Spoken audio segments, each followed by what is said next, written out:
Imagine discovering the love of your life, caught in a web of lies and deceit. I'm Matt, and this is my story.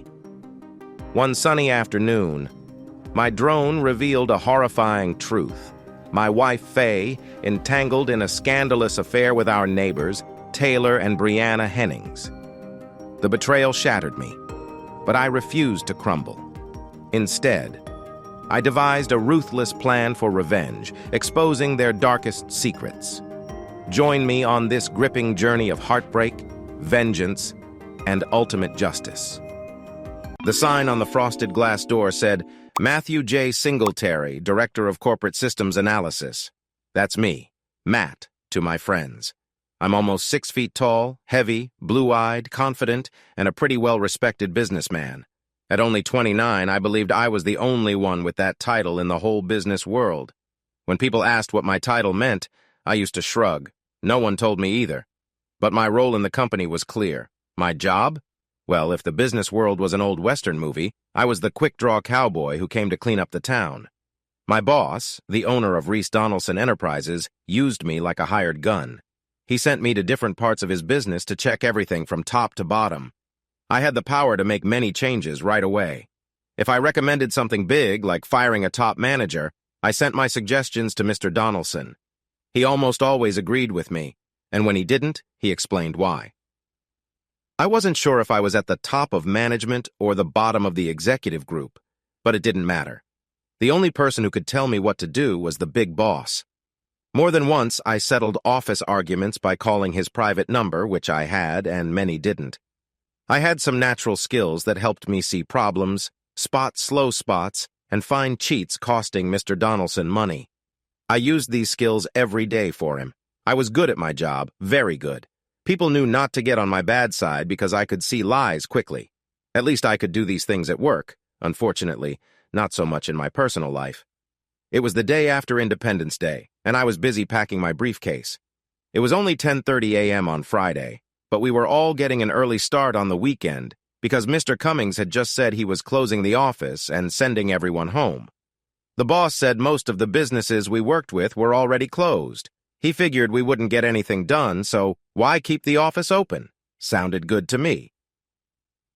Closing the strap on my briefcase, I shut my office door and patted the sign on the door, pretending to care for it. Since people were watching, I also pretended to wipe off a smudge that wasn't there with my sleeve. Seeing a group heading to the elevators down the hall, I ran to get there first, laughing. Some of the others started running too. It was all in fun. Donaldson's felt like a family, and we at the headquarters got along well. I got home by 11:10, and I was excited to try out my new toy, a Shaba drone. It was one of the best-equipped drones around and had a very long range. From reading the manual, I knew Shaba meant ghost in Arabic. They named it this because it was quiet and sneaky. My wonderful wife, Faye, had found this amazing drone on a bidding site for very little money. She outbid someone by just 1 cent at the last second. And now, it was mine, a birthday gift from last Sunday. I had been working on it all week after work, getting it ready to fly.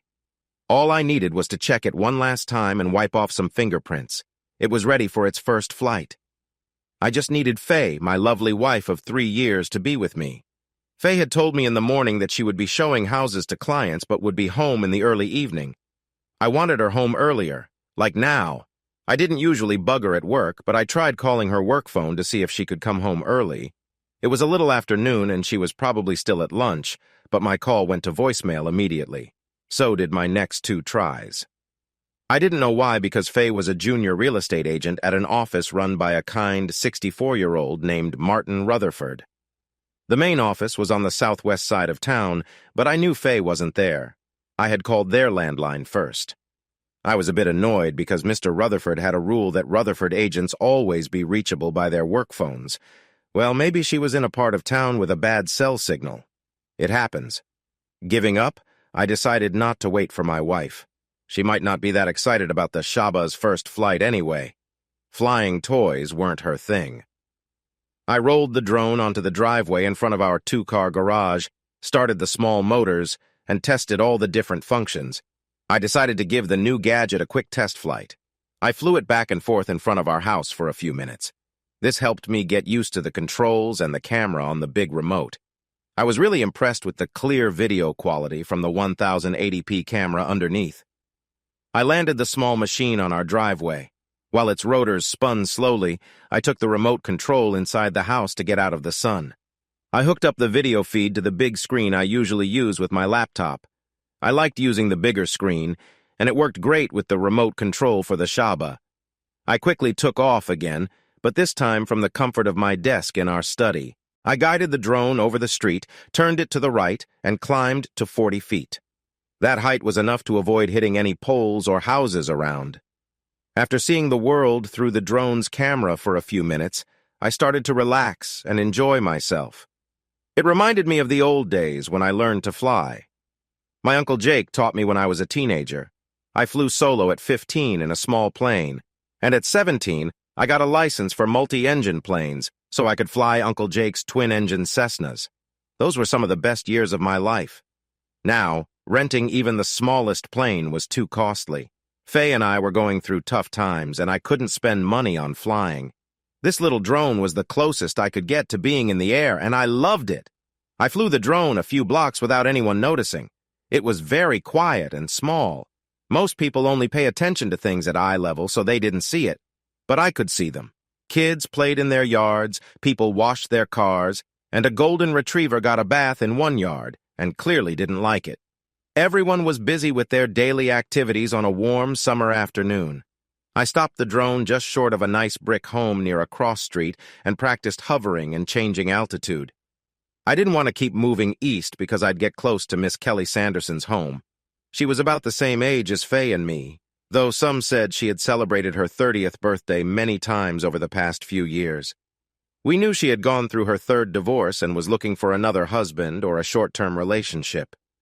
Kelly was known for flirting a lot. She had a reputation for following through on her flirty behavior. Her sister once joked she would even flirt with a fence post if it promised dinner and drinks. I heard this through an open window and quickly moved away. One thing I knew for sure was that Kelly didn't care if a man was married or single. She made me uneasy. I turned the drone left and flew back west past my house, speeding up a bit. No one noticed the drone, even with the extra noise from flying fast. I flew west over several streets until I reached the edge of the housing area and slowed down. All the houses in our neighborhood looked quite similar. They had big lots, two-car garages, and spacious designs. The west side of the neighborhood was nicknamed George Orwell because the houses there were a bit nicer. They had bigger garages and swimming pools in the backyards. I reached the end of the street where the nicest homes were. Beyond that was only undeveloped land. I wanted to bring the drone home to check the system and see how long the battery lasted. As I turned the drone around to head back, I noticed a flash of color near Taylor Hennings' house. It caught my eye because it looked like the same red as my wife's Lexus, the car we bought recently for her to use with clients. There was no reason for her car to be at the Hennings house, but there it was. I was sure it was her car even before I saw the details. A moment later, I zoomed the camera in and saw the license plate. It was definitely Faye's Lexus. What the heck? I muttered to myself. I didn't like this at all, not one bit. My gut told me something was very wrong and my mind was racing. Whatever was happening, I knew I wasn't going to like it. Movement caught my eye. I saw something moving in the Hennings' backyard, so I turned my drone, the Shaba, in that direction. I started to slowly lower it, making sure I didn't hit any buildings or power lines. Once I was sure it was safe, I moved closer. "God damn it!" I shouted, even though no one else could hear me. About 30 feet below and 50 feet away, my wife, Faye, and our neighbors, Taylor and Brianna Hennings, were lying by the pool enjoying the hot summer day. But they weren't just sunbathing. They were naked.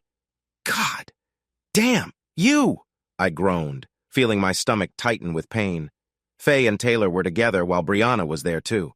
I took a deep breath, trying to control my emotions. I brought the drone closer, focusing on the scene.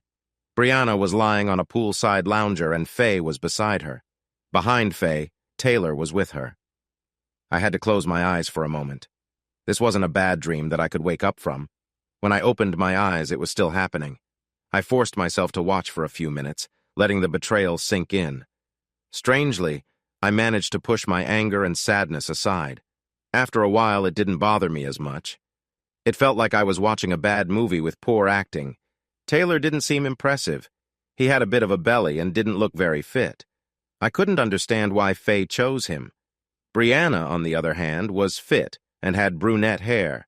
She was attractive, and I realized I didn't know Faye was interested in women. It was just another thing she had hidden from me. I started to get mad again. Anger made it easier for me to think. I couldn't see any reason why Faye would do this. I thought our marriage was good. I was wrong. Judging by what I was seeing, I had been clueless. I was 29, and Faye was 27. We had been together for almost 5 years. We dated for a year, were exclusive for another year, and then got married. Our third anniversary was 2 months ago. I thought our sex life was great. We had sex several times a week and kept things exciting. We hadn't been arguing. I didn't believe I had been distant or unfeeling, at least not as far as I knew. I couldn't figure out why this was happening. I clenched my jaw and forced my mind to stop spinning. I made decisions at work, and it was time to make a decision now. I knew I had to move on. I couldn't think of any good reason for Faye's betrayal. It wasn't a case of force, given how she was acting. I couldn't see myself forgiving Faye or the Hennings. I thought about it for a while longer, testing my thoughts and my resolve. There was nothing that could change my belief that my marriage was over. I took a deep breath and decided to start my life anew, without Faye. First, I was going to make sure they knew that their actions had consequences. I checked that everything was being recorded from the drone. It was, in clear, bright color and high definition. I would have all the evidence I needed for a divorce. I wasn't naive. I knew things might not go well for me financially. I had a friend who had gone through a divorce, and he had vented to me many times. These days, adultery didn't matter in divorce court. Everything was no fault, and no one was held responsible for breaking marriage vows. Boy, isn't life great now? But divorce isn't just something that happens in court. I felt everyone needed to know why our marriage ended and who was to blame, so I collected whatever proof I could find. The drone moved closer to the scene, getting lower until it was just a few feet above the ground. I aimed the camera so it was almost level and positioned the drone until they filled the screen. I could see them clearly as they worked hard. Sweat was dripping off them in the hot sun, and their faces looked strained. They couldn't hear the drone yet. They were busy and didn't expect to be filmed. I didn't care if recording them was right or not. I'd deal with any fines later if I had to. Suddenly, Brianna opened her eyes behind her dark sunglasses and looked straight at the camera. To her, the drone must have seemed like a giant bug buzzing close by. Just for fun, I moved the drone up and down. Her mouth opened wide in shock. My wife, Faye, stopped what she was doing and turned to see why Brianna was upset. There it was. The shot I needed. Faye's face was slick with sweat, and her mouth was open in surprise. Both women were clearly screaming, but I couldn't hear them. The drone didn't have sound recording, which was a shame right now. Brianna jumped off the lounger and tried to run to the pool. She stumbled and fell in, taking the lounger with her. My soon-to-be ex-wife also ended up in the pool, still screaming. Taylor scrambled to get up and figure out what was going on. He saw the drone and tried to run, but he tripped and fell toward the pool in obvious pain. I couldn't help but laugh at that. Maybe there was something called karma after all. Faye and Brianna were splashing around, trying to understand what was happening. They still looked very scared. "Forget you," I muttered, flipping them off, though they couldn't see me. I flew the drone higher and made it move over the pool a few times like it was attacking them. I hoped it scared them even more. The battery on the drone was about to die, so I flew it back over the patio, made it climb high, and then sent it into a dive. The screen flashed for a moment, and then went dark. I hoped the drone shattered, but it probably didn't. Still, it was a nice thought. I stared at the blank screen, feeling angry at my cheating wife and her friends. I glanced at the clock. My life fell apart at 12:38 p.m. on Friday, July 5th. Happy holiday to me. I had no idea what would happen to my marriage now, and I didn't really care anymore. I was surprised it took almost an hour for my wife to walk the few blocks from the Hennings house to ours. We'd lived here for 18 months, ever since we bought it. I remembered how hard we worked to save enough money for the down payment. The mortgage was tough, too. Faye wanted the house to show we were moving up in society. She was so happy when we moved in. Back then, I was glad, too. Then she needed a new car for work, $60,000 worth. Looking back, Faye got everything she wanted. I put up with an old computer until my job gave me a laptop. Faye got a nice new car, and I got a second-hand drone.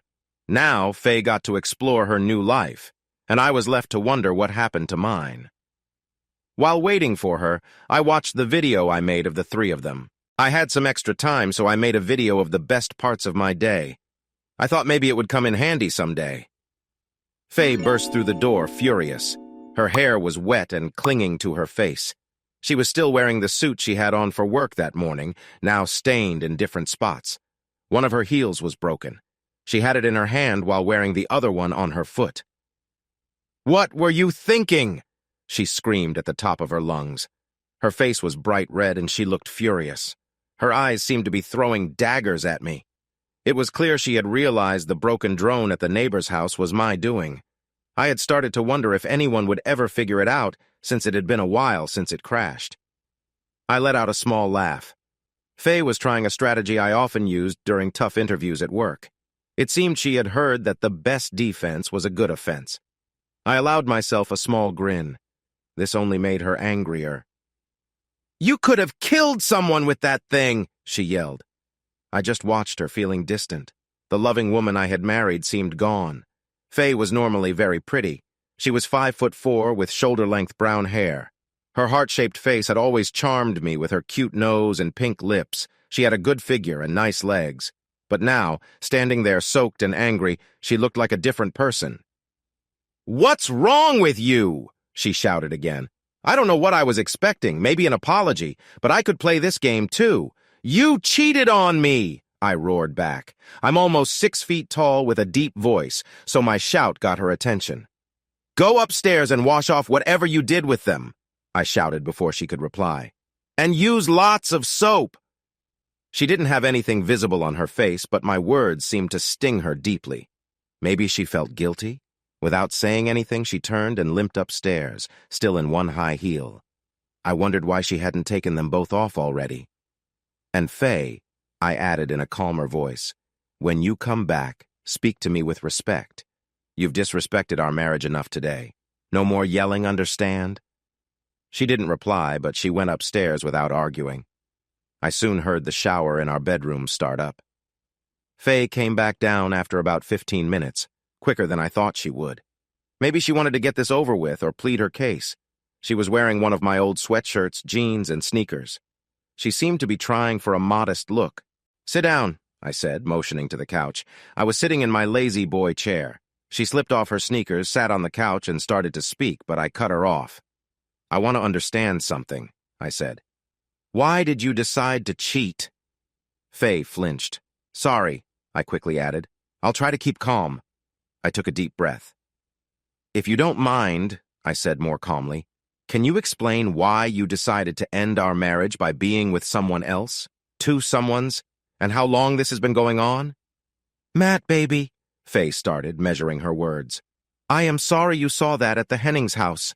I picked up on that. People choose their words carefully in my line of work." "You're sorry I saw it," I interrupted. "But not that you did it, right?" Faye's lips tightened.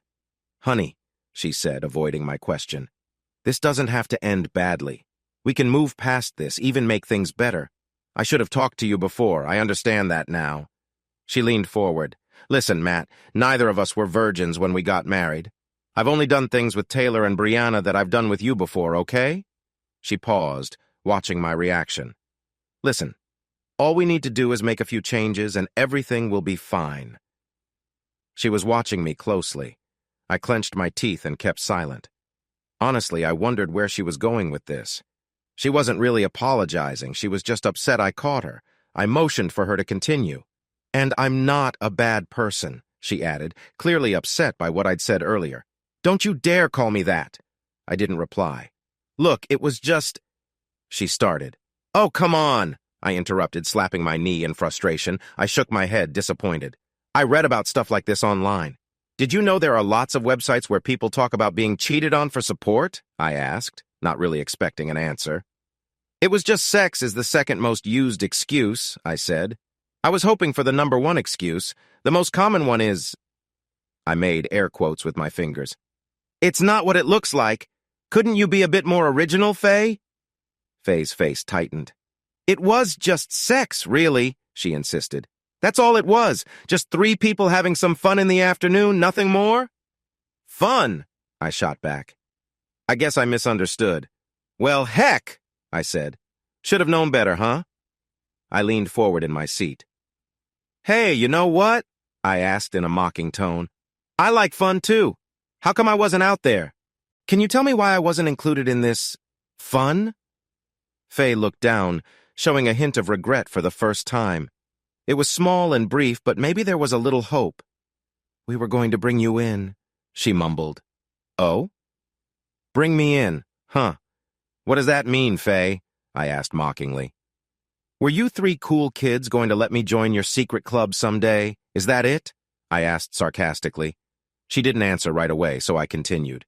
Bull crap, I snapped. You never planned to tell me. This bring me in line is just something you came up with after you got caught. Faye looked down.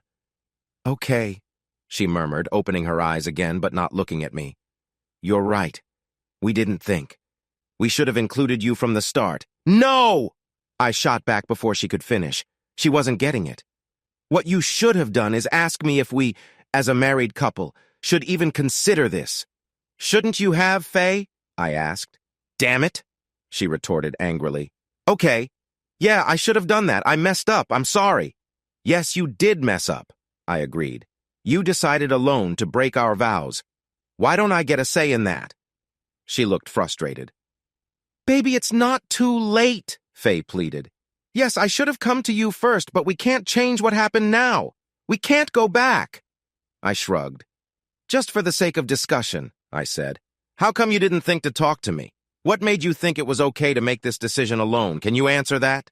She waved her hands, lost for words. She probably hadn't thought she needed an explanation.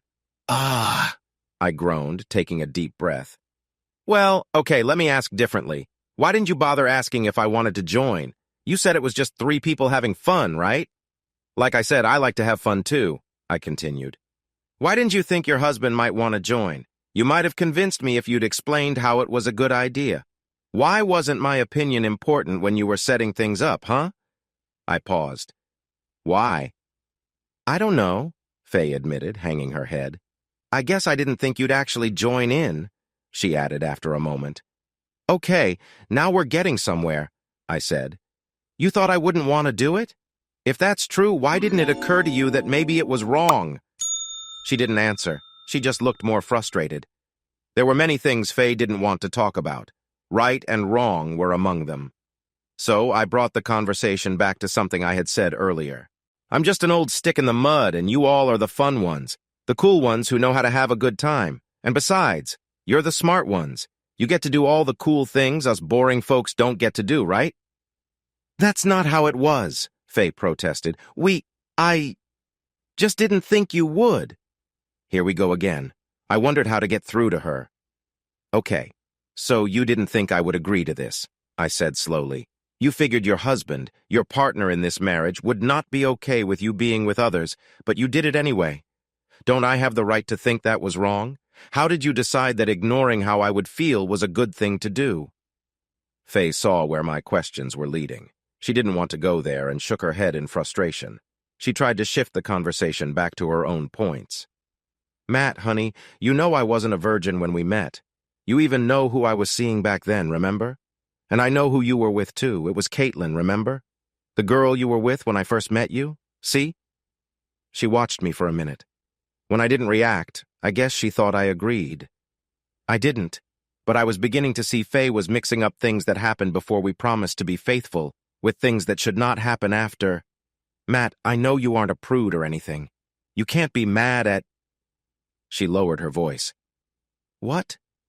I did with Brianna, right? And... She looked more unsure. And what Taylor did to me, it wasn't anything you haven't done many times, right? So I cut her off, bringing my hand down in a chopping motion. No, Faye, it wasn't about just the sex. It's that you were doing it when you shouldn't have been, damn it. She didn't like that at all. She tried to recover. But, wait, Matt, you said You said you wouldn't mind being with Brianna. You said that. Faye leaned forward to make her point. It's not too late to make things right, honey. I messed up big time by not including you from the start. But we can move on from here. She moved closer to the edge of the couch and leaned towards me to emphasize her words. Listen, Matt. Look. Here's what we can do, honey.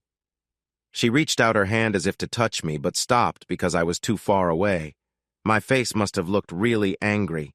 At that moment, I would rather have had a big bug touch me than her hand. Seeing my reaction, she didn't get up to come closer.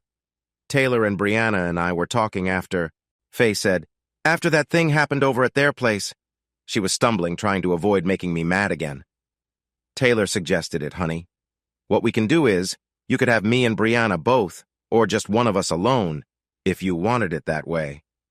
And for 3 months, Taylor wouldn't be with anyone but his wife to make up for the time you missed. She stopped talking. I wondered if she realized how bad that sounded. So, I guess 3 months is how long y'all have been doing this, right? I asked. Faye nodded a little. Is that right? 3 damn months? I was getting more annoyed. Answer me, damn it! I shouted when she hesitated. Yes, damn it, just 3 months, Matt. She paused. So, what about it, honey? Can we make things right and move on? Want me to call Brianna right now, baby? She asked, almost begging. Good God, no, I shot back. I wouldn't touch her with someone else's body. And not you either, not now. Who knows what diseases you might have after being with them all this time? Faye shrank back against the sofa. She was stunned. I didn't let up. Why? Why did you go behind my back, damn it, Faye? She didn't reply immediately, still shocked. Why? I shouted again, leaning forward. Faye's eyes went wide. Why did you decide to do this when you knew I would hate it? I yelled. She swallowed hard, holding onto the seat cushion. Why? Faye shook her head like trying to clear her thoughts after a lot of punches. Answer me, goddammit! Why? I bellowed. Because I wanted to, she screamed. Why don't you grow up, Matt? I wanted to break out of this damn box we're in. And it was a lot of fun, damn you, she added. I did it because I could and because I wanted to. She took a deep breath and glared at me. This is my body, she continued, gesturing down her body. Just me. Damn you! I get to say who does what to my body and nobody else. I stared at her for a moment. Faye, I don't get it. Where did you get this idea, huh? You're so much smarter than this. Who's been putting these ideas into your head? She couldn't, or wouldn't answer. I shrugged. If she didn't want to join in, I could keep going. Yeah, I agree, I said quietly. You have the right to decide who can touch you, I told her, calmer than before. But when we got married, you used that right, didn't you? Didn't you agree that only I could be with you? I paused to let that sink in. She didn't seem to like what I said. She looked upset. But I have rights too, Faye, I said. Like, I get to decide if I can live with you doing this with someone else, and I'll make my choice about staying married to you. I paused again, waiting for her to speak. She didn't. Just so you know, I said, not looking directly at her. Right now, I don't think we'll be married for much longer. From where I stand, you've pretty much ended our marriage, and there's no point in trying to fix it. She was shocked. Her face was frozen, and her eyes were wide. She clearly hadn't thought I'd leave her just for having a lot of fun. That was strange to me. As I'd said, she was smarter than how she was acting. I couldn't understand her thinking at all. She didn't have anything to say, so I continued. So, is that it? I asked calmly. No responsibility? No respect for me as your husband? Your partner in this marriage? You didn't even think that husbands and wives shouldn't cheat on each other? Nothing like that? She shook her head and tears started to fall. But I thought they were tears of frustration, not regret. Just, if I want to, I get to do it. Is that right? I went on. In your mind, you can be with anyone outside our marriage, no matter what I think or what anyone else thinks. Just, I wanted to do it. And I did it because it was fun. Is that what you're saying? She didn't answer. Wow, I exclaimed with fake excitement. That sums it all up, doesn't it? Screw you, my soon-to-be ex screamed. She was done. She didn't like being cornered and didn't want to explain herself. Faye rushed off the couch and ran upstairs. In her mind, none of this was her fault. I was just being childish and selfish. I was ruining all her fun. What I was mad. "Remember, Faye," I shouted at her, disappearing back. "You wanted to do it, and you did it, 'cause it was fun. Remember that, Faye." I got up from my chair and walked into the office room where my laptop was on my desk. I had answers to my questions, I guess. There was no real regret, maybe a little bit, but not much. Faye might be sorry for not telling me about her fun from the start, but I wasn't even sure of that. The only regret she might have had was getting caught. Faye had been lying to me for at least 3 months, and I hadn't known anything about it. My wife could be lying about how long it had been going on. Who knows if the people I knew were the first to be with her. I figured Faye was still lying. She wanted me to just forget about it and let it go. Actually, they all wanted me to stop being angry. Brianna was even willing to do threesomes with my wife and me to make up for the time I lost. Meanwhile, her husband was going to step aside. Brianna would help me catch up on the fun, and then everything would be great. They just didn't want any consequences. They didn't want anyone to know what they had been doing. They knew, whether they talked about it or not, they knew that their families, friends, and co-workers would not approve. They didn't want anyone to find out, but because of that, I wanted everyone to know. I hadn't told Faye everything. There was something I saw on those websites for people whose spouses cheat. They said to expose the affair. Let everyone know what the cheating spouse had been doing. It was the first step to fixing the marriage, they said. I didn't know about fixing my marriage, but I could expose it. I already had most of what I needed.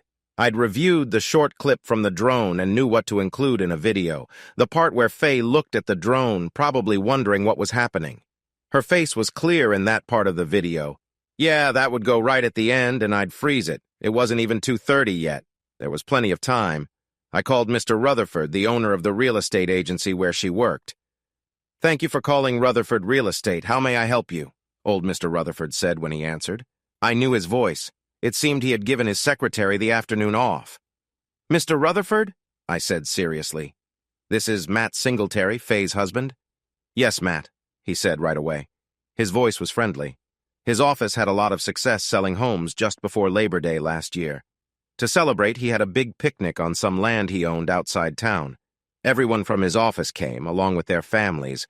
Rutherford and I had talked for a long time about various things. "Sir," I started slowly, unsure how to bring this up. "Mr. Rutherford, do you have an email address? I need to send you something urgent, a quick video clip that needs your immediate attention," I said formally. "Sure, son," he replied. "And call me Martin, okay?" Within seconds, I had his personal email address. I sent him a message with a video attached. It showed what happened between my wife, Taylor Hennings, and his wife that afternoon. I waited for Martin to open the email and see the video. "My God," he finally said, breathless. "I'm sorry, Matt," he said softly. "I had no idea." "Neither did I, Martin," I replied calmly. "But I want you to notice this happened today. See the date and time. It was going on even before that. I don't know when it started, but it ended right after what you see there. The thing is, one of your managers and his wife are having an affair with my wife during work hours. They're doing this on your clock." He was silent for a while. I'm sure he knew this could lead to a lawsuit, and I was aware of that too. What they did caused me a lot of pain, which many lawsuits are based on. Since it happened during work hours, Martin's business could be in big trouble. But I didn't say anything about suing. "I'm open to suggestions," he said carefully. "I don't have any suggestions, sir," I replied. "It's your business, and I'm just bringing this to your attention. What you do next is up to you." "I see," he said, sounding doubtful. "Exactly, Mr. Rutherford. I'll be divorcing my wife, and your employees have ruined a marriage, but what you do with them is your decision. Okay? Well, sir, I need to get going and take care of some things. Goodbye, sir, and thanks for all your kindness," I told him. Well, goodbye, Matt. I'm really sorry this happened. "It's not your fault, Mr. Rutherford. Some folks just don't have any integrity. Goodbye, sir." I hung up and moved on to the next task. I created a text group with all of Faye's family, her brothers, sisters, parents, all her friends, and our neighbors whose numbers I had. I sent them the same video clip I'd sent to Mr. Rutherford. Then I waited. The truth about what these three did was about to come out, and their perfect little world was about to fall apart. Faye came down the stairs slowly, holding the railing for a moment. I guessed she wanted to talk to me again and try to fix things. "Honey," she started, "you're making too big a deal out of this, baby. We're all adults. Some extramarital activities won't harm our marriage. I love you. You know that, right? I would never hurt you on purpose, honey. I just made a mistake. I'm sorry, really sorry, and I want to make it right, okay?" I sat back in my chair and waited. I didn't listen closely. Nothing she said would change anything. The phone in the kitchen rang loudly. Faye looked at it, annoyed, but didn't move to answer it. "I think you should get that," I told her calmly. "It's for you." She stepped into the kitchen, picked up the phone, and listened. "Oh, hi, Dad. Listen, I can't really talk right now. Can I call you?" I thought Mr. Rutherford would call first, but her father was quicker. I could hear him from across the room. "What are you doing, Faye Ann?" he shouted. "What's this video of you with some guy out in public?" He didn't understand it was a video, but he was very upset. Faye turned and looked at me with a horrified expression. She seemed stunned. "Remember what you said, Faye?" I asked, just loud enough for her to hear. "You did it because you could and because it was fun, right?" I reminded her. She looked at me blankly. She was getting yelled at by her father, but I don't think she understood a word. "Well, baby," I said, "I did this just like you asked. I did it because I could, and I have to tell you, it was a lot of fun." I said that last part just to be mean. I wasn't feeling kind. Her phone started playing the Star Wars theme on the coffee table. I picked it up, tapped to answer, and handed it to her. "Here, this is for you," I said. She took it with her right hand while her dad kept shouting at her from the house phone in her left. Mr. Rutherford was mad too. Even though her phone wasn't on speaker, I could hear him loud and clear. Without using any bad words, he told my soon-to-be ex-wife that she was fired, as was her work buddy. He said if Faye wanted her last check and personal stuff, she needed to come to the office within half an hour. Otherwise, she'd find the doors locked and never allowed back. He'd send her things by mail. I went outside and backed my old Land Rover to the porch. I was about to load my stuff into it, and I didn't care about the big tire marks left on the lawn. I didn't live there anymore, and the yard was someone else's problem now. A few minutes later, Faye ran out screaming, "You jerk!" She yelled it over and over, got in her car, started it, and drove away fast. I shrugged. My parents had been married 3 years before I was born, so I definitely wasn't a jerk in that sense, but I didn't care about her opinion anymore. My phone beeped. Then it beeped again and again. Because I sent the video to a lot of people, their replies were also going to everyone else in the group, including me. A quick look showed Faye was getting a lot of angry messages from her family and friends. I loaded my clothes, my guns, and some other personal stuff. It made a small pile that easily fit inside the Land Rover. On my last walk through the house to check if I missed anything, I put on a holster, checked my gun, and tucked it under my shirt. The house felt hostile now. I'd stay armed from here on out. When I was done, I made a quick call to my parents and told them the short version of what happened. I asked if I could stay with them for a while. They only asked if I'd be there in time for dinner or if they should keep something warm in the oven. It was nice to know I could count on someone. Looking back to that day and the following week somewhat, even I was amazed at how fast things had gone from calm to crazy. Cocked pistol, they call it in the armed forces when things get that intense. With Faye's lack of regret, thinking about saving our marriage wasn't even a small bump on the road to complete breakup. I didn't bother to debate with myself about what to do. Solving problems quickly was one of my best talents at work. Others wanted to study an issue forever, hold meetings, and worry about all possible outcomes. I made quick decisions and acted on them. Most of the time, what I did worked.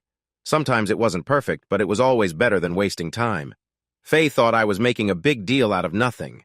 She felt she could make decisions about our marriage without caring about my views or the effect on us. That was nonsense. I didn't stop to figure out the best thing to do. I just did what felt right for me. Right or wrong, I did it. People say there's a fine line between love and hate. Maybe so. I was surprised when I realized my love for Faye was almost gone by the end of our talk. Any leftover feelings faded quickly after that. I could remember loving her, but it was like an echo in the mountains. At first, it's strong, but as it bounces around, it fades until it's just a whisper, then nothing. I decided the best solution was a divorce. Part of that decision was to get out from under the big debt of our house and Faye's expensive car so we could move on with separate lives. My main goal was to protect our credit as much as possible. A couple of weeks after revealing all the nonsense, I called Faye's dad. He was still angry at his daughter, and me too, for all the showing off, as he put it. Eventually, I was able to calm him down and talk about what was best for Faye and me. He understood why I didn't want to try and save the marriage, even if Faye was willing. We agreed that we needed to sell the house quickly. I could keep up with the mortgage by living very cheaply, but I wasn't willing to do that. I'd rather quit my job and hunt snakes in the Big Bend than pay for a house I never wanted. Faye, as a newbie real estate agent, made very little money and only got a small commission on property sales, which rarely happened. After the day, she lost even that income and couldn't afford the house either. It made sense to Faye's dad that we had to sell the house right away because once my money ran out and I stopped making payments, the house would go into foreclosure. That would ruin both our credit scores and affect us for years. The same thing applied to Faye's fancy Lexus. I told her father I wouldn't and couldn't make the payments, so it needed to be sold quickly. We owed more on the house and the car than they were worth, but facing this now would help us in the future when our marriage was just a memory. Faye's father agreed with me and convinced Faye, too. I think he told her that if she didn't go along with the plan, I would leave everything behind, cash out my 401k, and disappear, leaving her to deal with the mess. We managed to sell the house fairly quickly. I had to cover some of the realtor's costs, but it wasn't too bad. I traded Faye's Lexus for a 6-year-old Ford, paid the difference, and gave her the title. That way she had a car. She had to handle the insurance and upkeep herself. I felt that was fair. When it was all done, I kept what was left of my 401k and my half of the small amounts in our checking and savings accounts. The best part was, I had no big debt hanging over me. Mission accomplished. We got a do-it-yourself divorce because we couldn't afford a lawyer. I filed the paperwork and tried to split things fairly. I was surprised Faye agreed quickly, considering how difficult she had been the day I confronted her. Clearly, someone, probably her dad, told her there was no point in fighting over the little property we had. Fortunately, we didn't have children, so custody and support weren't issues. Spousal support wasn't an option either. We hadn't been married long enough to qualify. The DIY divorce cost a couple $100 and had a short waiting period. So, a little over 4 months after I caught Faye with someone else, the divorce was final. I locked up all my feelings and memories from the marriage behind a door in my mind labeled Faye Do Not Open, and moved on with my life. Christmas that year, right after I got the final decree, wasn't bad. I spent it with my parents. It was quiet, but good for my soul. We exchanged gifts, had a big turkey dinner, and visited friends and relatives in the evening. A week into the new year, I quit my job at Reese Donaldson. It was a good job, and I was well respected there. Mr. Donaldson thought I was going to another company and offered me a high salary to stay, but I declined. I told him I had lost my passion for business and wanted to try something new. He understood, though reluctantly, and threw a great farewell party for me. He said if I changed my mind, to call him first. By Valentine's Day, I was unemployed, unsure about my future, but surprisingly happy with myself and life in general. I sat at Mom's kitchen table, watching Dad carve a mountain lion from a chunk of wood while Mom cooked dinner. Dad was great at wood carving, and Mom could have been a chef if she wanted and had formal training. They were both very important to me. Dad wasn't my real dad. He was my Uncle Tom, my father's younger brother. My mom, Leah, was his wife. They took me in after my parents died in a car accident when I was 9 years old. Tom and Leah didn't have kids of their own when they took me in, and I was still their only child.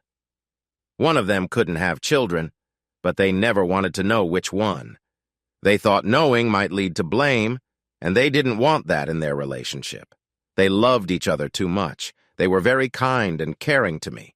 Through their love, they helped me get over the loss of my parents. It wasn't fast or simple, but I eventually felt better. Dad, Uncle Tom, was known as a tough sheriff when I moved in with them. He had gotten rid of outlaw bikers and drug dealers trying to set up meth labs in the hills and handled all kinds of other crimes in his county. He had been sheriff for a bit over 21 years before he retired. The first time I saw him tear up was the day he took me to school in his sheriff's car. I proudly told everyone he was my dad, and I meant it. Aunt Leah once helped chaperone a school dance when I was in 10th grade. I made sure everyone knew I was asking my mom to dance with me before I asked any other girl. All the girls and teachers thought it was sweet. To me, it was just the right thing to do to show how much I respected my mom. One evening, I asked them if they would adopt me as their son. They just held each other and cried, which made me cry too. We were very close, and I always thought of them as Mom and Dad from then on. "What we're doing is giving you your inheritance now," Dad said. "Instead of waiting for us to pass away, you'll get it while you're young and can use it." He meant they were giving me the ranch. At 53 and 51, Mom and Dad wanted to buy a big RV and travel the country. They had already bought it and a little Jeep to tow behind.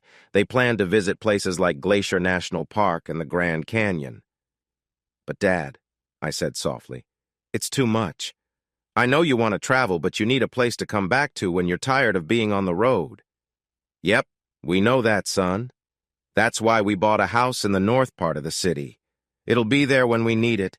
And between us, your mom and I don't want this place anymore. We didn't want to farm or raise cattle and horses at first. We just bought it when I decided to retire. It was a place to go when I stopped being sheriff, and we never left. Now's our chance, you see." "Oh, I see," I said, pretending to be upset. "You don't want it anymore, so I get the hand-me-down ranch and I'm stuck here. Is that it?" "Nope," Dad answered calmly. "The land here is worn out and not good for farming. Most of the springs have dried up, so no cattle or horses either. But oil companies keep looking around. Some have made offers, and they'll come back. You can get a good price from them and sell the place." I thought about it. The property started as one section of land, 640 acres, plus another 300-odd acres nearby.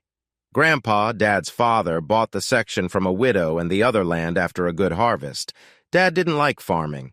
That's why he became a sheriff and still didn't want to work the land from morning to night. He had sold parts of the property whenever he could, and we had about 500 acres left. The other 300 acres went to a neighboring farmer. "Okay, Dad, I'll do it," I said. "But it's really too much. How about I sell everything and we split the money 3 ways, me, you, and Mom? What do you think?" "How about we make it an 80-20 split and you send us emails twice a week and call us every Sunday?" Mom suggested firmly. She came over and hugged me. "We love you, son," she said softly. "Let us do this." I looked at Dad. He didn't answer. He had gone back to carving something. He left the room for the garage without saying a word. The discussion was now in Mom's hands, and I knew I couldn't say no to her. I tried to negotiate. "What about a 50-50 split? I'll text and email you all the time. I'll call you on Sundays, holidays, and birthdays," I offered. "Deal," Mom said right away. "Now put that chair down on all 4 legs and go get cleaned up for dinner," she ordered. She looked at Dad. "Tom?" Dad was already on his way to the garage. I hurried to wash up and help Mom set the table. That's how it happened. In early April, the year after I found out Faye had cheated, I stood on the front porch of Mom and Dad's old house and watched them drive away. Their new RV had all the comforts, including a full shower and a queen-sized bed. They were dragging a tiny Korean car behind them so they could stop and drive around to see local sights, towns, or whatever they wanted to that day. When they drove over the hill a mile away and disappeared on the other side, I sighed and went back inside my house. It didn't feel like home anymore. From the outside, it looked like an old farmhouse, like many built around 1930. My dad, who worked in law enforcement, made sure our house wasn't too appealing to criminals. Inside, the house had it all. The living room had a huge 70-inch 4K TV, and Dad had put in the best sound system money could buy. The furniture was big, soft, and comfy. The rest of the house was just as cozy. Out back, Dad built a large wooden deck with a grill and smoker made from local stone. He and Mom loved to barbecue. We also had a nice pool that was 20 feet by 35 feet, deep enough for diving at one end. Mom liked to swim for exercise because she was on the swim team in high school. A few days after they left, I finished taking stock of everything in the house, the farm equipment, and the animals. I had 14 horses, 23 buffalo, and 47 longhorn cattle. At one point, Grandpa thought about turning the place into a nature park. There were also 2 barns filled with stuff. I started selling everything except the house's furniture. First, I sold a big John Deere tractor. I parked it by the gate on the state highway, and I got a really good price for it. It was a good deal for me and the farmer who bought it. I decided to sell everything else the same way, and it worked. People driving by were either farmers or ranchers. Even if they weren't looking to buy, they knew someone who was. The farm and ranch equipment sold quickly. In May, on a Friday, I got a call on the house's landline. I thought it was Mom, since it was her turn to call. "Hello," I said in a laid-back tone. "How y'all doing?" "Good afternoon. Is this Mr. Singletary?" It wasn't Mom. The woman's tone was a bit condescending, like she was doing me a favor by talking to me. I decided to use a trick my dad used as a sheriff, pretending to be a simple, uneducated hillbilly when dealing with tough suspects. They never realized what was happening until it was too late. "Yes'm," I answered slowly. "It sure enough is. This here's Matt Singletary himself." "Please hold for Mr. Wingate." The line went quiet, so I hung up. About 3 minutes later, the phone rang again. "Mr. Singletary?" the same woman asked, sounding a bit irritated. "Yep, I surely am," I replied. "You still holding on to that feller Winslate?" I asked, pretending to be curious.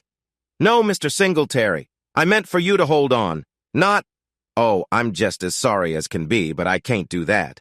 I only hold on to women folk. I don't think it's right for a man to be holding another feller." There was a pause, and I heard the woman take a deep breath.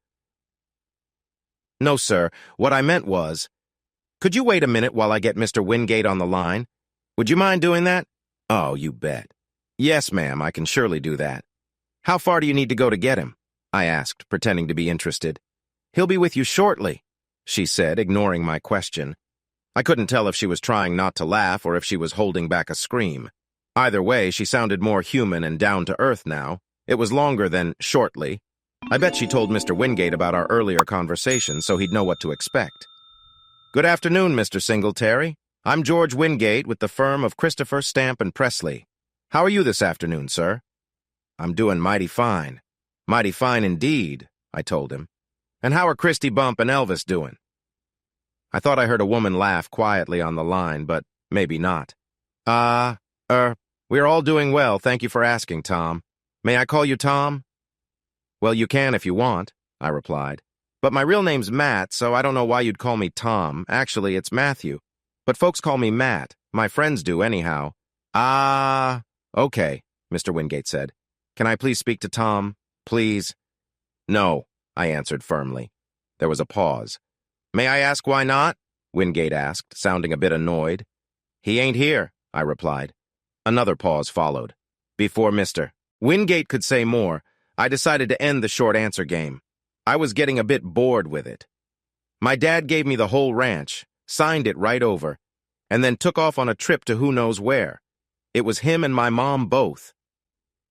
"Do you want me to give them a message when I hear from them?" "No, that's not necessary. You might be the person we need to talk to.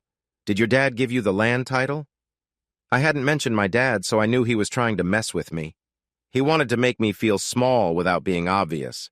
I smiled. "Yep, he sure did," I said to Mr. Wingate, who acted all high and mighty. "Good, Matt," he went on. "A team from SunCloud Petroleum was near your land a few days ago. They saw you're selling some of your farm tools, and we were wondering if—" "I'm sorry, but the tractor is already sold to Mr. Jenkins from Whisper Lake. So is the hay baler, the disc harrow, and that big plow. But I still have a lot of other stuff you could buy." "No!" Wingate interrupted sharply. He paused. "Matt, we wanted to see if we could talk about buying your ranch. That's what you're doing, right? We work for SunCloud and can offer you a good price for your land.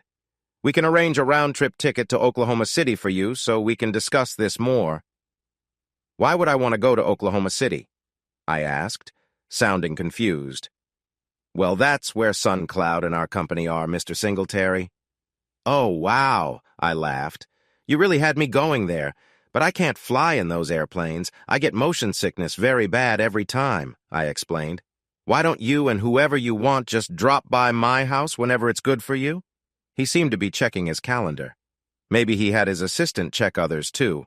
I didn't know, but it was a long pause. After a while, he came back, and we agreed they would visit me the following Thursday.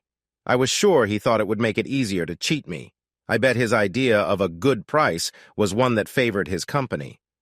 I took a break before calling a lawyer who knew a lot about selling big properties and land rights. I had him ready for this. In mid-June, we had the third meeting with Mr. Wingate and a bunch of lawyers and helpers from SunCloud Petroleum's law firm. My lawyer was with me, with more lawyers and helpers on the other end of an internet call. They only talked to my lawyer through his earbud. I almost introduced my lawyer as Jed Clampett to Wingate's group, but I thought that might be too much. I also wanted to call the pool out back the cement pond, but I held back. Even Wingate might catch on to that. The meeting was going well. SunCloud Petroleum had made better offers in our previous meetings and calls. In the last call, they made an offer which had Carl Patterson, my lawyer, very happy. Carl would have loved to play the part of Jed Clampett, and was a bit upset when I didn't let him. Oh well, Carl thought the money they offered was probably the best we'd get. I agreed, and we set up this final meeting to sign the papers. There were no last-minute issues, and I could tell they were happy to finish this deal. "All righty then," I said, acting like I was reading the papers. Carl had already approved them and knew more than I ever would, so I was just pretending. "You all agree I can stay here for 181 days after today to sell all the furniture and other stuff, right?" "Correct, Matt," Wingate said, trying to be patient. "You have 6 months plus 1 day." "Great, let's do this," I replied, dropping my fake country accent, though Wingate didn't notice. I took the pen from one of Wingate's young assistants and signed everywhere she showed me. This took some time since there were lots of documents and signatures needed. Sherry Woodward, Wingate's paralegal, was helping me. She was very pretty and probably smarter than her boss. When she first came into the house, she noticed all the modern appliances, the well-kept house, and the tidy pool and deck in the back. When she saw my framed degree in business management and MBA on the wall, she looked surprised. None of what she saw matched the clueless hillbilly image I had been showing Mr. Wingate. She stepped away from the kitchen door that led to the pool and deck, licking her lips slightly. I thought she might whisper something to Wingate when he rudely told her to fetch something from his briefcase in the SUV. He barked the order and didn't sound very nice about it. She obeyed and brought back whatever he asked for, without whispering anything. Sherry Woodward stood close to me. Her hip and right thigh touched my left shoulder. She leaned over to point out where I needed to sign the papers. Up close, she was even prettier and had long legs. She was slim with a nice figure under her blouse. She smelled wonderful. I didn't mind her being so close. When I got to the last signature, I looked up at her and winked. Wingate and his people couldn't see that from where they sat. Sherry had to hide a grin with a fake cough and covered her mouth to stop from giggling. It was all done. I gave her the pen back and handed my copy of the papers to my lawyer. Then I waited. We had agreed that the Wingate Group would transfer the money to my bank right after we signed. Normally this doesn't happen, but they agreed because they thought I didn't know much about business. My bank was ready to receive the money, and I planned to move it quickly. I didn't trust Wingate. My lawyer turned his laptop to me. I entered my password and hit enter. The money from Wingate went straight into another account, and the original one was closed. Maybe I was a bit paranoid, but sometimes people are out to get you. You can never be too careful. "Well, it's been interesting doing business with you, Mr. Wingate," I said, shaking his hand as I stood up. "Just so you know, not everyone with a Texas accent is dumb. It's just a way of talking." I saw him start to understand. "And by the way," I continued, "I would have sold the property for half the price if you hadn't been so arrogant," I told him with a smile. I knew people from his firm would talk about this. Not all of them were loyal to him, I figured. At least one wasn't. Yes, it was childish, but it felt really good. They all left and got into their big black SUVs. Some of them bit their lips to stop from smiling. One guy's grin broke out once Wingate's door was closed. Sherry lingered for a moment. I whispered an invitation for dinner. She nodded and gave me a slip of paper with her phone number and hotel name. Sherry and I had a great time that evening. I took her to the best restaurant in town. Then we went to a nightclub with all kinds of music, including slow dancing. We had lots of fun. When we got back to my place, we talked about Wingate for a long time, actually over breakfast. We were very busy when we got back from the club. I wasn't sure what I wanted to do next, but I knew flying would be a part of it. I took some refresher courses to get my pilot certificate back, including ground school and flying with an instructor to get up to date. My Uncle Jake, my mom's older brother who taught me to fly, died 6 years ago. He left everything to my mom, including 5 small planes stored behind the north barn, about 3/4 of a mile from the house. I hired 3 aircraft mechanics to fix them up so they could be certified as airworthy. It didn't take long. I paid the mechanics for the job, not by the hour, and I paid them well. They had plenty of time to work on my planes. All 5 planes passed inspection easily.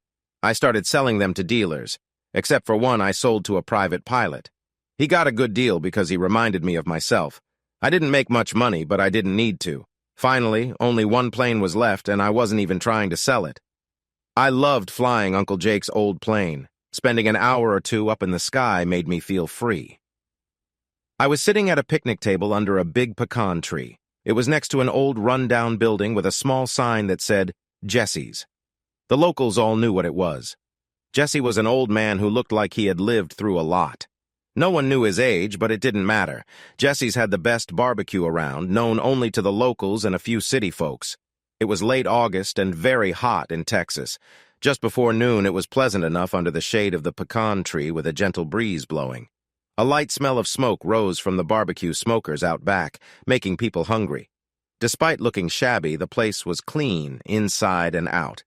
I came here often since it was on the route between the big city and my parents' old place, which was now mine. But today I wasn't going anywhere. I just wanted some good Texas brisket. I flew over in an old Cessna 172 and landed on a grassy area next to Jesse's place. I sat at one of the picnic tables outside, enjoying my lunch. I was eating a big brisket sandwich dripping with barbecue sauce, some borracho beans, and mustard potato salad. While I ate, I thought about getting a slice of Jesse's pecan pie. I convinced myself that working hard every day meant I could afford some extra calories. I wasn't really paying attention to what was going on around me. The heat rising off the old blacktop road nearby gave me a headache. I noticed a couple of cars pull into the parking lot, but didn't look closely, even though I heard some women's voices. At just over 30, I didn't have much in common with folks in their 20s. I kept eating and thinking about the pecan pie. Then I heard some voices from another table.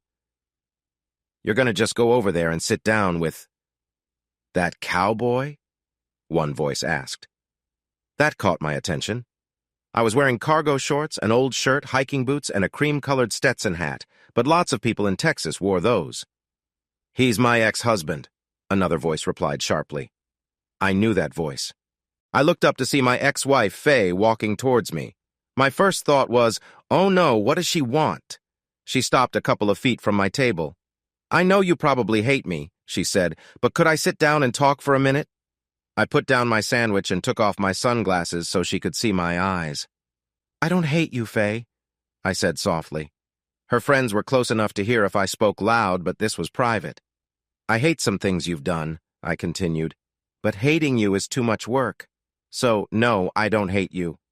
I motioned to the seat across from me. "Please, sit." "Well, I wouldn't blame you if you did," she sighed, sitting down. She got comfortable. "I really lost my way for a while." I didn't say anything. She already knew how I felt. There was a brief silence before she took off her sunglasses and gave me a look with her green eyes. "How have you been, Matt?" she asked. "Doing pretty good, thanks," I replied lightly. "And you?" "I'm good. I'm going to night school. But you know that. Dad said he told you. I'll be starting next semester at UT. I'm going to be a PA, a physician's assistant." "That's great," I replied. "Glad things are going well." Honestly, I didn't care about her plans. It wasn't my job to support her anymore. "Matt, with everything that happened, I never got to say, I'm sorry. I really am. I wouldn't blame you if you hated me, but I hope you can forgive me someday." "I don't hate you, Faye," I said, cutting her off, "and I've already forgiven you." I paused and shrugged. "I don't have the time or energy to hate you. It would destroy me. Being angry all the time would make me hate everything else in life, and life is too short for that." "Okay, thank you," she replied. She moved closer to me on the bench, invading my space. "I'm seeing a counselor," she said in a quiet voice. I nodded. "I think we're making progress," she went on. "She's helped me realize that my choices affect more people than just me." I nodded again. If I had known how bad things would get, I would never have done what I did, Matt. I'm truly sorry for hurting you. I frowned when she said that and shifted uncomfortably on the bench. Faye noticed my reaction. What? She asked, sounding a bit annoyed. I'm trying to show you I'm sorry and that I'm working on being better. Faye, I think your counselor is wasting your time, and probably your dad's money too, I said. If all she's teaching you is to avoid mistakes because of the consequences, that's just the first step. There's more to it. I took a deep breath. To me, when you say you wouldn't do something because the punishment is too harsh, you're only thinking about not getting caught. Her face fell. She was unhappy because I was questioning if she had really changed. But Faye, I said gently, saying you won't do something just because of the risk of getting punished means you're still tempted. You might think someday that the consequences won't be too bad or that no one will notice, so you might do it again. She took a deep breath. She was still irritated, but maybe she was listening. There are temptations every day for everyone, I continued.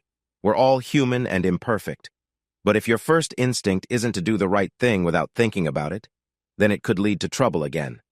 She stared at me, clearly upset and ready to argue. Well, I guess I'm not as perfect as you, she snapped. She pulled back and tried to calm down. She took a deep breath and let it out slowly. I loved you, Matt, she said, changing the subject. Whether you believe me or not, I really did.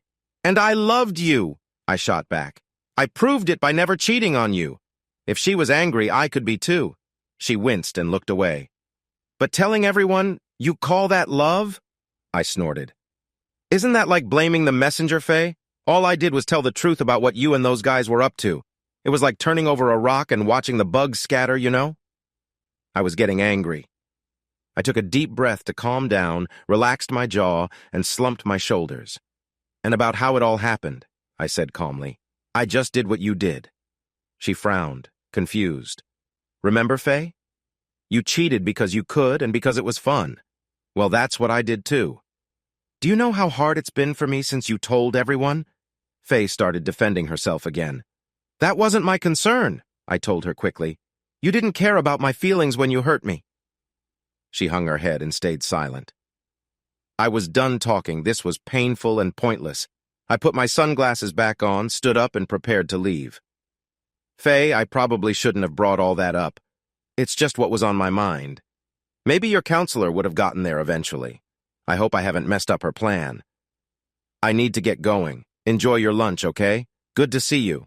I took a small step back from the picnic table, but then I stopped and looked at Faye again. And Faye, I did love you so much, but you hurt me deeply one afternoon. There's nothing left now. All I have is the memory of loving you. I'm sorry, but that's all there is. Goodbye, Faye. I turned left and walked beside the low wall behind the picnic area. Once I was past it, I turned slightly again and headed confidently toward the gate leading out to the open grassland and my little Cessna plane. I threw the rest of my food into a trash barrel on the way. I wasn't hungry anymore, not even for that piece of pecan pie I wanted so much. I knew I'd regret not eating it later, but I'd had enough of my ex-wife for now, and forever. I needed to be somewhere she wasn't. A long time ago, I decided to fly from the ranch to Jesse's place to avoid the long drive on the winding Texas roads. I tried to find the owner of the land on the other side of the barbed wire fence at Jesse's so I could ask for permission to land my plane there. But I never found the woman who owned the land, according to the county tax records. So I just started using the open field as my own landing spot and figured I'd deal with any complaints later. If the owner ever showed up, I'd stop using the land and apologize. Jesse's was separated from the prairie by a barbed wire fence with a 15-foot gate, about 30 yards from Jesse's main entrance. The gate was probably put there years ago for loading or unloading cattle. It was made of galvanized steel, and while the steel didn't rust, the hinges and latch had. When I first thought about flying to Jesse's, I checked out the gate, saw the issues, and bought new parts. I spent almost a whole day fixing it by myself. Now it was a nice, wide gate with smooth hinges and a solid latch. The woman was leaning on the gate with her hands on the top bar. She had the most amazing, thick, shiny black hair I'd ever seen. It was long, down to her lower back, and it sparkled in the sun. I suddenly wanted to run my hands through it. It looked so soft and nice. She was about average height, maybe 5 feet 6 inches, and slim. She had well-shaped legs and small feet. They were very nice legs. I always liked legs. They stay in good shape for a long time if a person stays fit. As I got closer, I noticed she had a well-rounded backside, too. I like nice backsides, and hers was just right. I felt a smile spreading across my face. The annoying conversation with my ex-wife was already fading from my mind. I stopped a few feet to her left, not wanting to come up behind her and seem pushy. "It's a Cessna." I started to tell her more about the plane, but she cut me off. "It's a small plane," the pretty woman said in a matter-of-fact way, turning to face me. She pushed her sunglasses down and looked at me over the top. She had the most sparkling blue eyes I'd ever seen, and they seemed to laugh at me. "It is," I replied, grinning at her. "It just has a front and back seat and can't fly as fast as race cars go on the track. But it flies in a straight line and gets places faster than a race car," I explained. I never usually babbled, but this beautiful woman had me doing just that. I couldn't stop smiling. She looked just as good facing me as she did from behind when she was looking out over the prairie. I tried to keep my eyes on hers, but I could see her breasts were firm and nicely shaped. They weren't very big, but they looked great, and she wasn't wearing a very thick top. With her black hair and light brown skin, I thought she might be Mexican, but her blue eyes suggested there might be some other ancestry mixed in beautifully. I wanted to know more about her. I checked. No wedding ring on her finger. We talked for a while about the plane, the sky, the barbecue, whatever came up. I was proud of myself for keeping the conversation going. I didn't say anything really dumb, at least. "You're a pilot?" she asked. "I am," I said. "You don't look like a pilot," she said, looking me up and down. "My pilot suit is at the cleaners," I joked with a small smile, along with my Superman suit and my Batman cape. She laughed lightly and playfully hit my arm. She had moved closer over the last few moments, or maybe I had moved closer to her. I wasn't sure what to think, but when she touched my arm, it felt like a jolt of energy. I wanted more. "I really am a pilot," I said. "I just flew down from the ranch to get some of Jesse's barbecue. I love it and have been dreaming about it for the last 3 nights. I grinned. "It is good," she agreed with a nod. "So, want to go for a ride?" I asked, smiling. "A ride?" she echoed. "You want me to go in your little plane?" she asked sweetly. It seemed she had been waiting for this and maybe had thought about it for a while. Maybe she and I were thinking the same thing, and I knew I wanted to know her more. "Sure," I answered. "I have a Mustang at the ranch. We can be there in 20 minutes in the plane. I'd love to see you riding it with your beautiful hair flying in the wind," I said, truly meaning it. I could picture it clearly. She looked at me, then turned and walked back to the group she came with. "Julie!" she called out loudly. Wow, she had a strong voice. Julie, a short girl with dark hair, heard her right away and came over. "Throw me my stuff! I'm going on a plane ride!" the girl shouted. Julie seemed to understand, as she tossed a leather purse through the air, landing close to my future co-pilot. Julie had a good arm. I was impressed. The girl picked up the purse and walked back to me with it. She pulled out her phone and looked at it while I watched. She tapped a few icons and then put it to her ear. The little cloud of dust from the purse settled. "Stevie?" she said into the phone. "Mercy. Hey, I'm going on a plane ride with Cowboy. Yeah, a plane ride. And we're going to see his ranch and stuff, okay?" So her name was Mercy. I hadn't known, and I wondered who Stevie was. I knew Julie had a strong arm, but that was it. "Yeah, I'll be fine," she said, then looked at me. "It'll be fun. Yeah, Cowboy is really nice. No, you don't know him. He's—" I guessed someone on the other end was worried about her going off with me. I stepped closer and smiled. I liked being close. She smelled nice. I took out my wallet, pulled out my pilot's license, and held it up for her to see. "Yes, I know. Hold on. I do know that. Yes." "Stephanie! Stop talking, please," she said. "Listen, write this down, okay? You have something to write with?" She rolled her eyes at me, then waited. She took off her sunglasses to read the card. She had beautiful blue eyes, a cute nose with freckles, high cheekbones, and nice lips. Without her shades, I could see her face better as she talked to her friend. Okay, his name is Matthew James Singletary. Matthew. And his pilot's license, certificate, I whispered. His private pilot certificate number is 5,555,555 inches, she continued, not missing a beat. I like that. She was smart and quick. She listened again. Yeah, that's it. If something happens and the cops need to find Cowboy, that's how they'll know. 'Cause he's wearing a big cowboy hat, that's why. Someone took over on the other end. No, I don't know yet, Mercy said quietly. I'll call you later, okay? She closed her eyes and bit her lips while listening. Okay. I'll be careful. Love you too. Bye. She hung up and put her phone away. I led her through the gate, glancing back at the picnic table where I'd talked to someone earlier. She wasn't there, and I didn't look too long. I wanted to keep her out of my mind for now. Mercy, do you always talk to your mom like that? I asked with a casual grin, opening the gate. That wasn't my mom, she said quickly.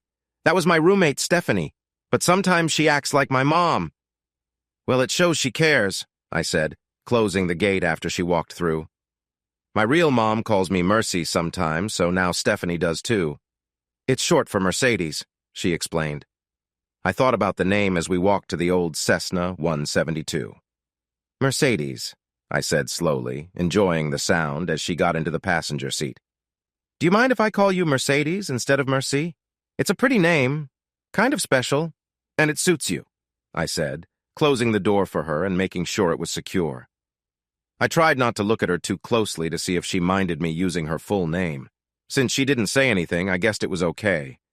I took the blocks from around the left wheel, put them in the luggage compartment, and closed the door. Then I climbed into my seat. I gave her the headset for the passenger side and set it to intercom only. I started the engine and let it run for a while as I adjusted my own headset and chatted with her to test the intercom.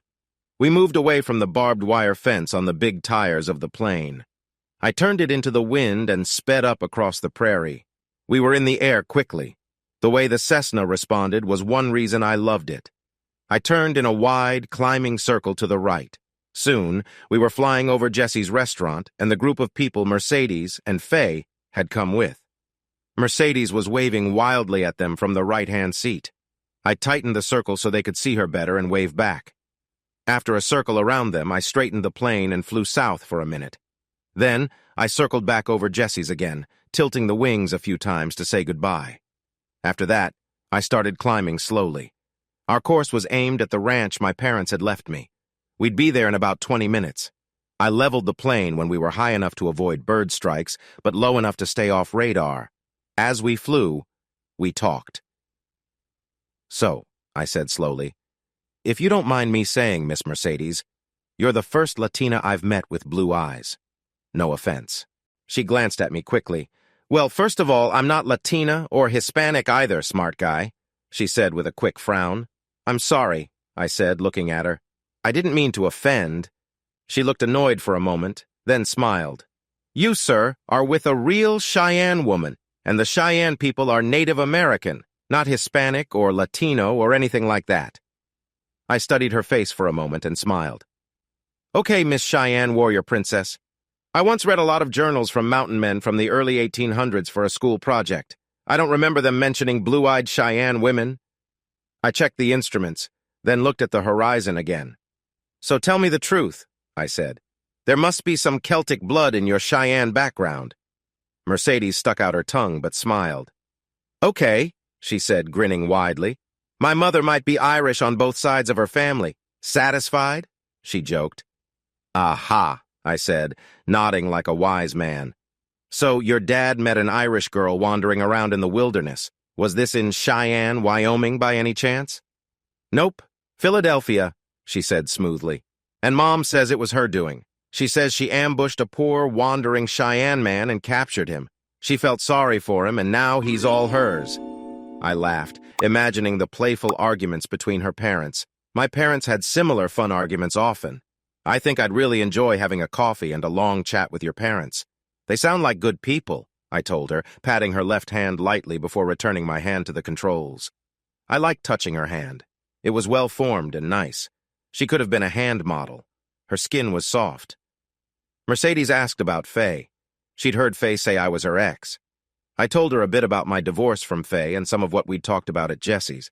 I explained to Mercedes that I had all of my marriage and the end of it locked away in a corner of my mind, and I was okay with that. I also told her that I didn't think it was mean to invite her on a plane ride in front of Faye. To me, my ex was no different from any of the other women at that table. She explained Julie was a second cousin on her mom's side, and Julie had invited her and Stephanie to Texas for a semi-vacation before their dance troupe started getting ready for a tour in Europe. Julie, she said, worked with Faye but didn't know her well. I told Mercedes I didn't know Faye well either. Then we dropped the subject. Mercedes asked how I learned to fly, and I told her about my Uncle Jake. He taught me the basics and helped me fly solo at the age of 15. Flying was now one of my favorite things to do. From there, we talked about whatever came to mind. My navigation by feel was perfect. The ranch appeared over the horizon sooner than I wanted. I was having the best time talking to this pretty, Cheyenne woman. I aimed the plane at the part of the prairie I used as a runway and explained to Mercedes about downwind legs and upwind legs. We flew the downwind part and turned hard to the right. Then I landed the old Cessna smoothly on its tricycle landing gear. I taxied the plane close to the big barn where we kept the tie-downs and wheel chocks. We secured the plane against any strong winds. This was Texas, after all, and Texas was all about wind, blowing across miles and miles of, well, more miles. Mercedes helped out wherever she could. Once we were done, I guided her through the wide walkway beside the barn. From there, we could see the house about 100 yards away. Okay, she said, looking around and pointing at the house where my Range Rover was parked near the back porch. Where's this Mustang you were talking about? Oh, it's over here, I said, changing direction quickly, heading towards where the small group of horses were gathered by the corral fence. They watched us eagerly, hoping for a snack. I didn't have any apples, but they didn't know that. There she is, I said, pointing to a 3-year-old sorrel filly who was moving around excitedly. She seemed to know she was the center of attention. Hey, Ginger, I called out, holding out my left hand to her. Ginger came over and nuzzled my palm, looking for a treat. Mercedes, meet Ginger. Ginger, this is Miss Mercedes, Cheyenne warrior and all-around good person. I introduced them. Ginger shook her head and snorted while Mercedes tried to hide her laughter. What? I asked, puzzled. I couldn't figure out what was so funny. I checked my zipper to make sure nothing was wrong, but everything was fine. I thought you said you had a Mustang, she giggled. I do, I said. That's her. She was running with a small wild herd in Nevada before she was captured a couple of years ago. She's a real Mustang, not many of them left. Mercedes laughed again. I thought you meant a Mustang car. You know, vroom, vroom, vroom. I burst out laughing. Not quite. Why did you think I said I'd like to see you riding her fast? I thought it was just cowboy talk, she grinned. I matched her smile. It was nice she could joke about herself without getting upset. Attractive women who could do that were rare. I liked her more and more. Nah, I drawled, but I'd still like to see you riding her with your beautiful hair blowing in the wind. Then I thought of something else. You do know how to ride, right? She grinned. Yes, summers with Grandpa running elk, remember? She explained. But I can't ride in these shorts, she said, looking down at them. I'd get so chafed that I wouldn't be able to walk for weeks. I nodded. She was right. Riding in those shorts would be painful. I didn't want her to suffer. There had to be a way around this problem, but I couldn't think of one just then. I smiled back at her. I loved her playful grin. So, what's your Cheyenne name, if you don't mind me asking? I said. She gave me a quick look to see if I was serious, and she saw that I was. It's Little Dove That Calls at Morning, she said, waiting for my reaction. I tilted my head, picturing the meaning of her name. After a moment, I nodded and smiled. Very nice. A beautiful name for a beautiful woman, I said sincerely. She liked that. She gently patted my chest, and I realized she had moved closer to me as we talked. Being near her felt really nice. We took a short break at my parents' old house, stocked up with water bottles, and then went exploring. We drove across the land to where I thought our small herd of longhorn cattle would be, near a spring that never dried up. The prairie beyond my ranch seemed endless. I hadn't found anyone claiming to own that land, and it seemed to be under government control. No one stopped us from letting our cattle graze there, so we used it. The Longhorns could be anywhere within a day's walk from the spring. We found the spring easily. While Mercedes strolled around, I cleaned up the flow of water a bit. Then we drove a few miles north and west around a hill and found the cattle making their way back to the water. We parked and watched them slowly move along. Mercedes was amazed by the wide spread of their horns. To keep the conversation going, I talked about the history of longhorn cattle and the region, including the ancient ruins under the hill we had just passed. She wanted to see the ruins someday. I promised to take her. I also told her about the buffalo, although they were probably in a different area since they didn't get along with the longhorns. It was getting late. We walked back to the house, chatting about random things. Nothing too important, just friendly talk. The shadows were long when we got back to the old place. I drove around the house, pointing out the pool and hot tub in the back. Next, I took her down the small hill towards the county road to show her the little house where I lived from age 15 until college. I also showed her the overgrown field where I used to walk many times each day when I was young. I told her how I started running across that field for exercise and how it kept me in shape. Back at the main house, I turned off the engine but didn't open my door right away. Mercedes, I don't want to take you back to town. I'm having a great time here with you. But I don't want you to feel like you're stuck here, so if you want, we can go back to town. I can have you home by dinner. She looked at me, eyes searching mine. What do you want to do? She asked. I want to grill some steaks and make a salad for dinner, I told her quickly. Then maybe we can swim in the pool and later look at the stars while listening to the coyotes. Mercedes looked at me for a bit, then slowly smiled. She grabbed her phone from her back pocket. Stevie? She asked. Hi, I'm not coming back tonight, okay? Yeah, I'm staying out here at the ranch. Maybe tomorrow, or the next day. Yeah, everything's good. I'll call you tomorrow. Bye. She turned back to me. Matt, she said seriously, I need the bathroom. Can we go inside? I was starting to love her smile. Of course, I said, quickly opening my door. Last one inside has to wait, I shouted. She squealed something as she tried to open her door. We raced up the steps to the porch. She was laughing and trying to slow me down, but I was bigger and in a hurry. I won the race to the downstairs bathroom, but just touched the door and ran upstairs to the big bathroom. I was taught, ladies first, and I truly believed that, or Mom would get mad. I heard the downstairs bathroom door close. I was too busy unzipping my jeans to hear anything else. I hadn't realized how badly I needed to go until then. I can cook on a stove, but I prefer grilling outside. Mercedes loved veggies, so we shared the work. While I lit the charcoal and cooked the steaks, Mercedes raided the fridge for veggies and made a lovely salad with homemade vinaigrette. She brought the salad to the deck and set up the plates and silverware while I grilled the steaks.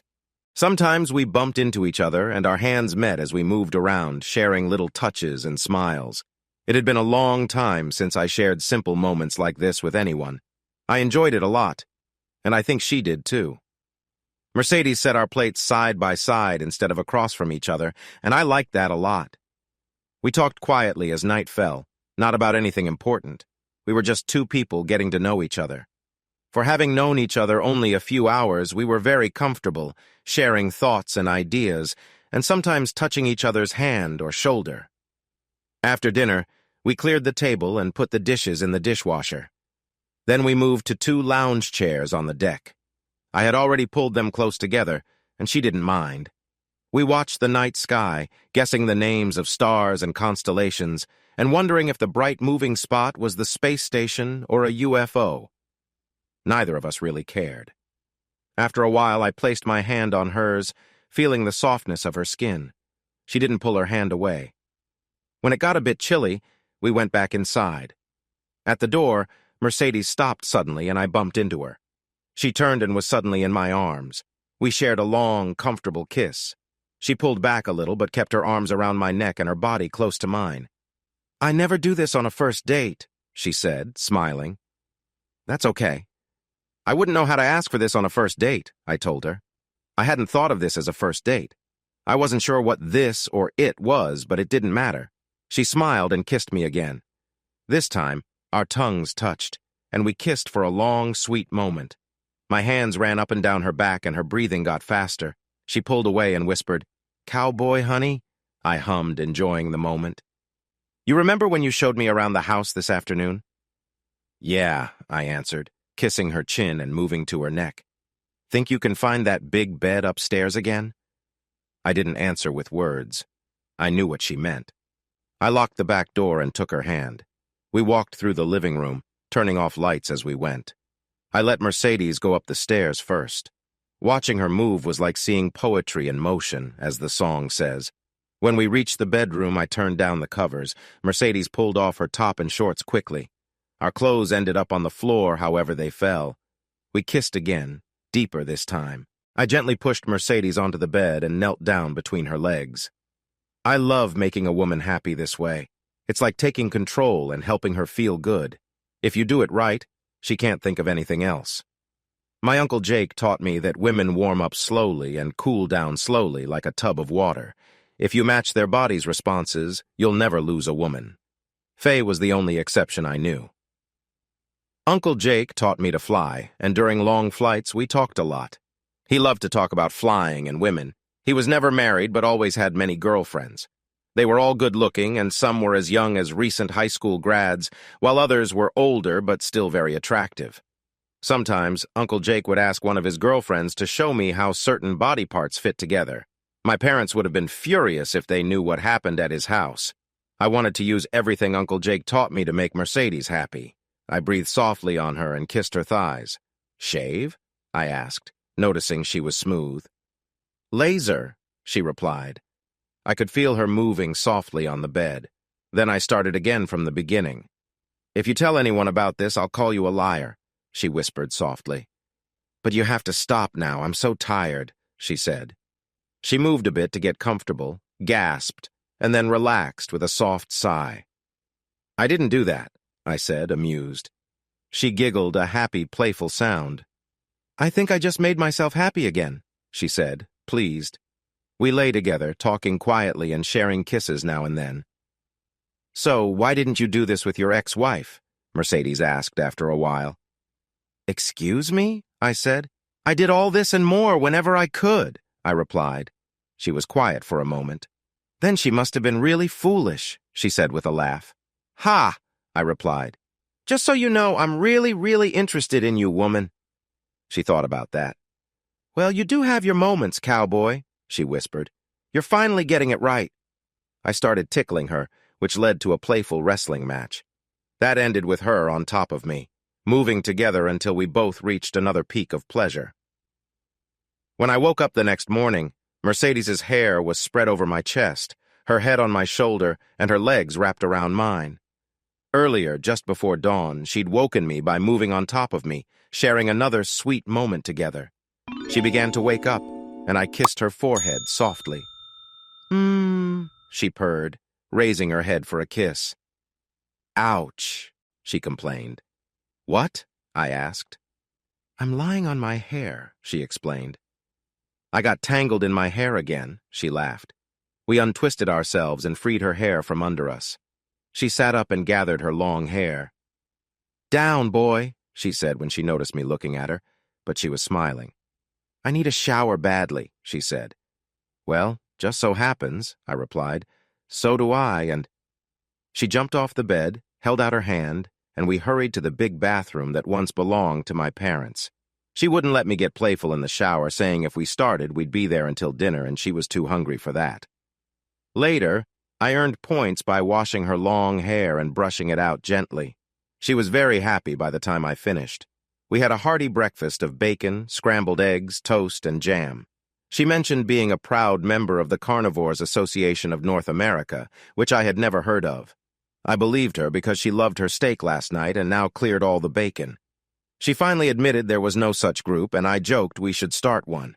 She sat on my lap and kissed me. Breakfast was a great way to start the day. In one of my t-shirts, Mercedes found her phone and called her friend Stephanie to let her know she was safe. They chatted for a while. I got dressed, took out some trash, and cleaned the horse stable. Afterward, I grabbed a soda from the fridge. Mercedes had finished her call and left her phone on the charger next to mine. Suddenly, it hit me. "I got it!" I shouted. I had just figured something out about jeans, Mercedes, and horses. Mercedes looked puzzled. Mom left a bunch of her stuff here, I said. She and Dad didn't want the ranch anymore and gave it to me to sell. They're traveling in an RV, and anything I didn't want I was supposed to burn. Mercedes nodded. Some of Mom's stuff, like jeans, are still here, I continued. I bet they would fit you well enough for riding. Still interested? She nodded eagerly. We ran upstairs. I showed her Mom's old closet, and she began looking for jeans or slacks that might fit. Meanwhile, I opened my laptop to start a video call with Mom. I wanted to ask if we could borrow the jeans and catch up. "Hi, sweetie," Mom said when she answered. "How are things going?" "Pretty good, Mom. Sold Chip and Tatler last week, and I think I have a buyer for the Buffalo. Also sold most of the farm machinery. How about you?" I heard some giggling from Mom's closet and saw Mercedes pulling a big box out. I turned back to listen to Mom talk about their travels. After a moment, I told her I had just looked up that Winslow was in an Eagles song called "Take It Easy." She was thrilled. I didn't mention I had just done a quick search online. Mercedes caught my eye and held up something. I looked and my jaw dropped. She was holding a pair of fur-lined handcuffs and matching ankle cuffs. I took the handcuffs from her. Mom?" I asked. "What are these?" I held up the cuffs so she could see them on the screen. "Darn it, Tom, I thought you cleaned out the closet," Mom said angrily off-screen. "Nope." Dad's voice came from the background. "You said you were going to get your box of goodies and put it in the RV." Mom turned back to me, looking a bit embarrassed. "Well," she said slowly, "sometimes moms and dads like to have fun, okay?" I had to laugh. "Mom, I get it. Now tell me more about these." She sighed, thinking. Finally, she said, "Matt, your dad and I are older, but we still like our fun and games, okay?" Mercedes handed me something else from the box. I decided we were done with the conversation for now. I blinked and held the item in front of the camera. "What is this, Mom?" I asked. Mom took a deep breath. "Well," she started, glancing to the side. I figured Dad was nearby. "Tom, you should have reminded me about the box," she yelled. No reply came, and she didn't seem to expect one.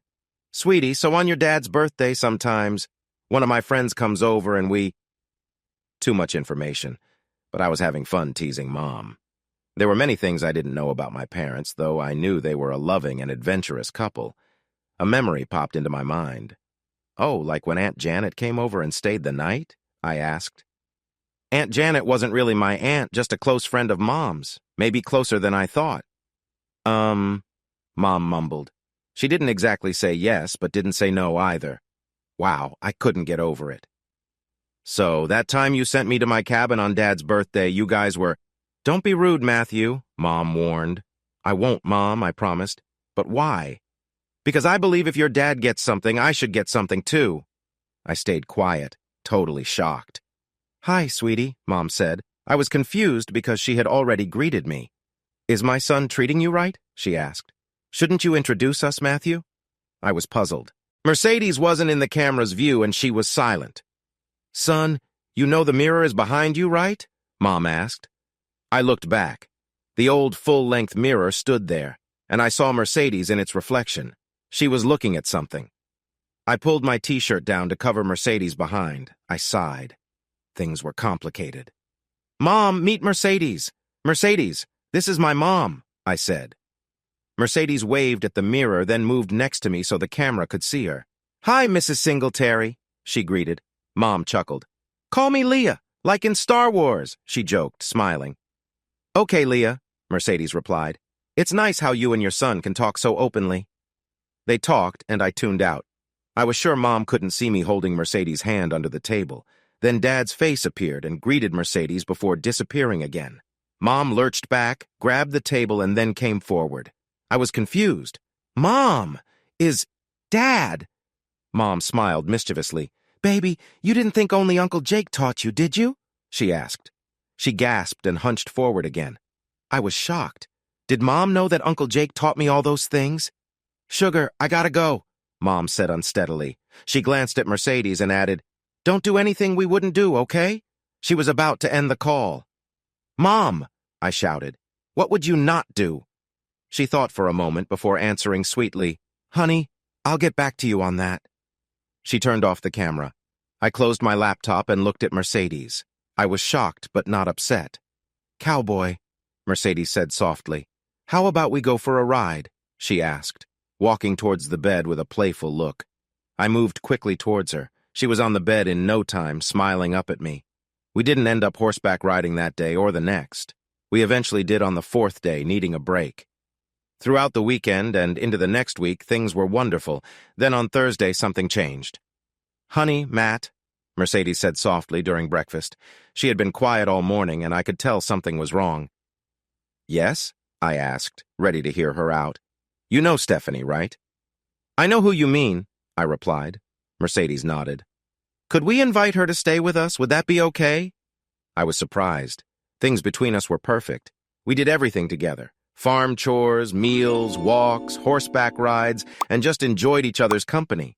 Why did she want to bring someone else here? Mercedes asked if we could have Stephanie stay with us, which felt like an interesting way to put it. "Sure," I said calmly. No point in making it difficult. If Mercedes didn't want to be alone with me, I'd just go along with it. Mercedes perked up right away. "Thanks, honey. I'll call her, okay?" "You bet." She held my hand and pulled me down next to her while she made the call. She didn't want me to leave, which seemed like a good sign. "Hi, Steffi," Mercedes greeted her friend. "Cowboy says yes, so it's all set." "Uh-huh, we can do some routines. Yeah, the living room has hardwood floors." "Yes, Stephanie." Horses?" "Yes, the airplane, too." Stephanie, stop talking." She rolled her eyes at me. "Okay, yeah, we'll do lots of things. Just pack." Stephanie, Steffi, shush, listen to me, woman. Just pack a few things in a bag. No, you won't need much. It's pretty casual here, okay? Yeah, I know. Listen, pack my brushes and hairdryer. Yeah, you know what I need. Right. She mentioned we again, which made me feel good. I waved a hand to catch her attention. "Hang on a minute, Steph," Mercedes told her friend. "Does she know how to get here?" I asked. Mercedes just mentioned bringing things to the ranch. She sighed and shook her head. I smiled. "If she can get to McReady's airfield, we can pick her up in the Cessna." "What do you think?" I asked, giving her the address and directions. "She has a GPS," Mercedes said, interrupting me. She gave Stephanie the address and looked at me. "When?" she asked. "How soon can she get there?" Mercedes asked, and then came back with an answer. "A couple of hours?" I nodded, checking the clock. "Tell her we'll be there at 1 o'clock. Then I remembered something Mercedes told Stephanie. I motioned for her to cover the microphone. "Was she worried about what you mentioned?" I asked. Mercedes laughed. "Not really. Steph is, well, maybe likes to show off a bit." I smiled back. I had a fun idea. "Okay, tell her, or put her on speaker and I'll tell her." Mercedes put the phone on speaker and set it down. I sat next to her. "Stephanie?" I asked. "Hey, this is Cowboy." "Hi, Cowboy," she replied brightly. She wasn't shy. She'd chatted with me when Mercedes took breaks during one of their long calls. "Steph, we'll fly down to meet you at McReady's, but you should know it's National Flying Day. Did you know that?" No. "What does that mean?" Stephanie asked, confused. I grinned at Mercedes. "It means everyone in a small plane must fly without clothing if they take off between 7 a.m. and 11 p.m. Sorry, but there's no way around it," I joked. Mercedes covered her mouth to keep from laughing, her eyes full of joy. "Well," Stephanie said, unsure, "I guess it's okay. Do I need to drive to the airport without clothes?" "Oh, no," I said. "But when you get to the parking lot at McReady's, you need to be without clothes when you get out of the car and walk to the plane. Very important." I was having fun joking with her.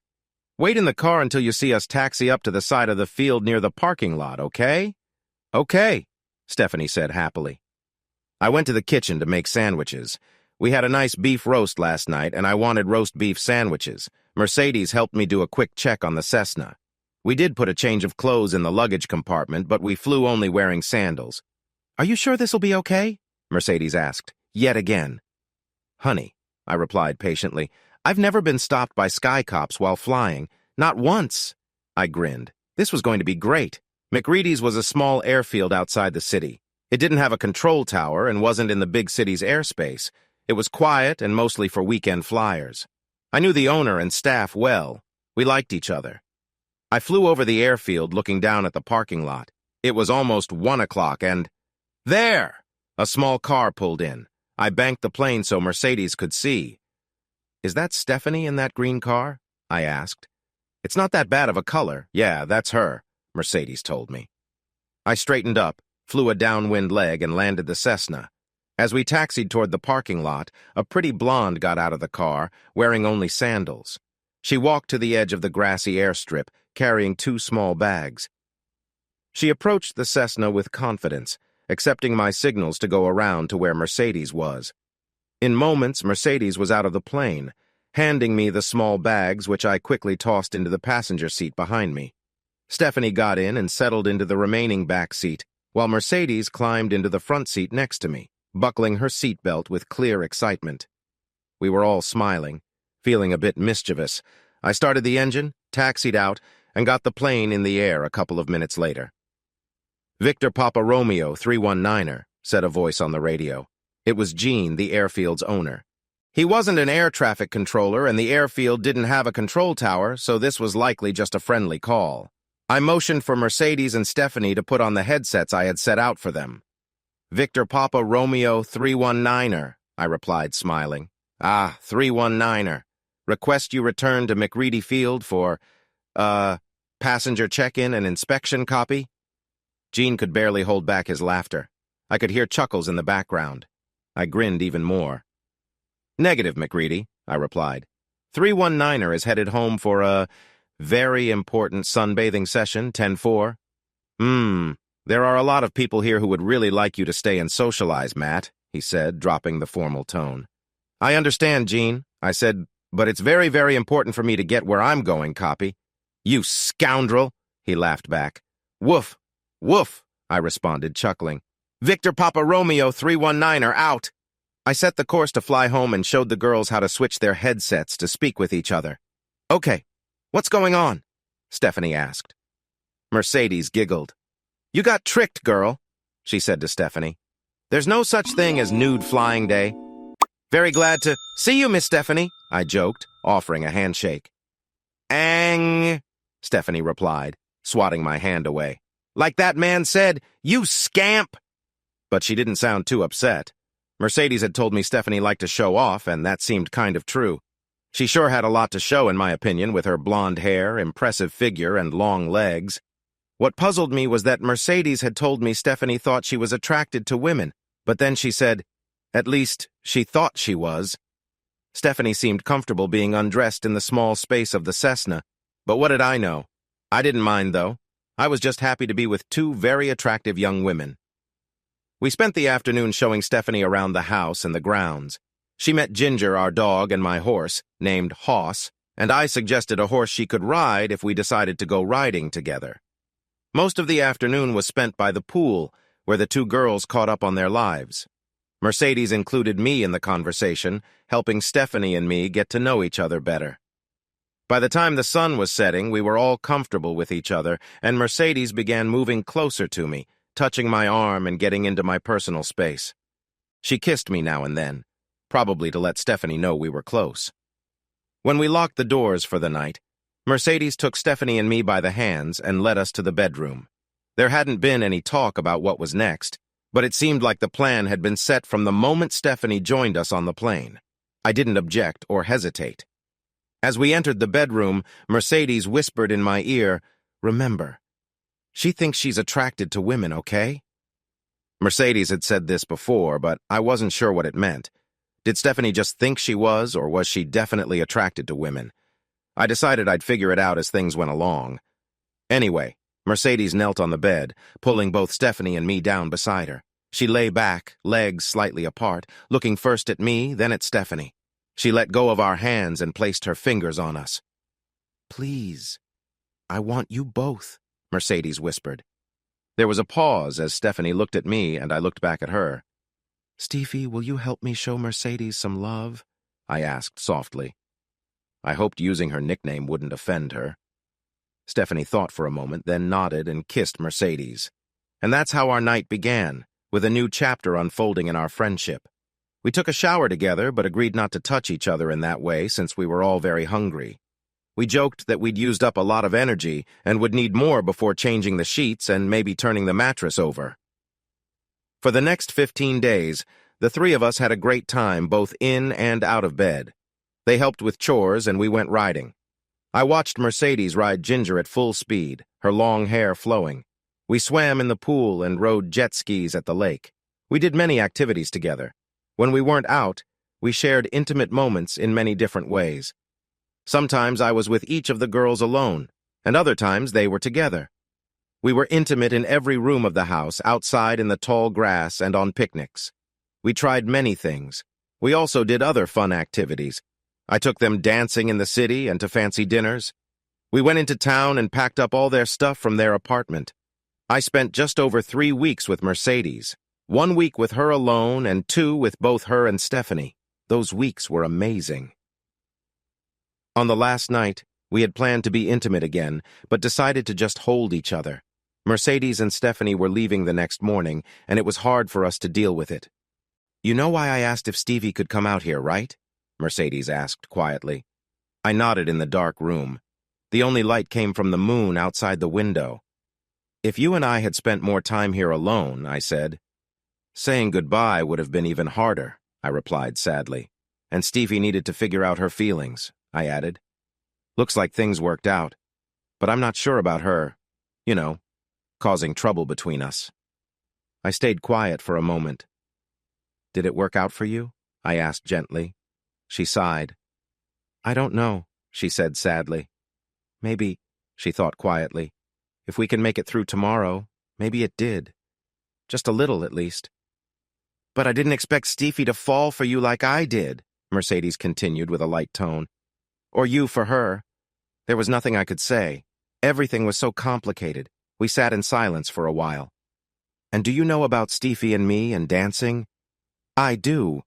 You both grew up together, started dancing when you were 4, and she was just a bit younger, and you've spent your whole lives getting ready for that tour in Philadelphia." "I know," I said. "Maybe I could stay here and find—" "No, it wouldn't work, honey," I interrupted. "There's nothing like the chance you have in Philadelphia. Not here. I couldn't take your dream away. It wouldn't be fair. And you'd always wonder what could have been. It would cause problems between us, no matter what we tried." I took a deep breath and let it out. "And if I followed you to Philadelphia, you'd be so busy dancing we'd hardly see each other. And with all the traveling—" I sighed again. "We couldn't make that work either, baby. Maybe we would have talked more, saying the same things over and over, but there was a knock on the door frame. Stevie tried to stop crying but couldn't quite manage. "Can I sleep with you guys?" she asked softly. Stevie had meant to let Mercedes and me be alone tonight, but being by herself and thinking about tomorrow was too hard. "Sure, honey," I said gently, looking at Mercedes. She nodded. "Come let me hold you, okay?" I told Stevie. She crawled gratefully under the covers and curled up next to me. I rolled over on my back and the girls rested their heads on my shoulders. We didn't do anything but got closer than ever. After Mercedes and Stevie left, I was lost.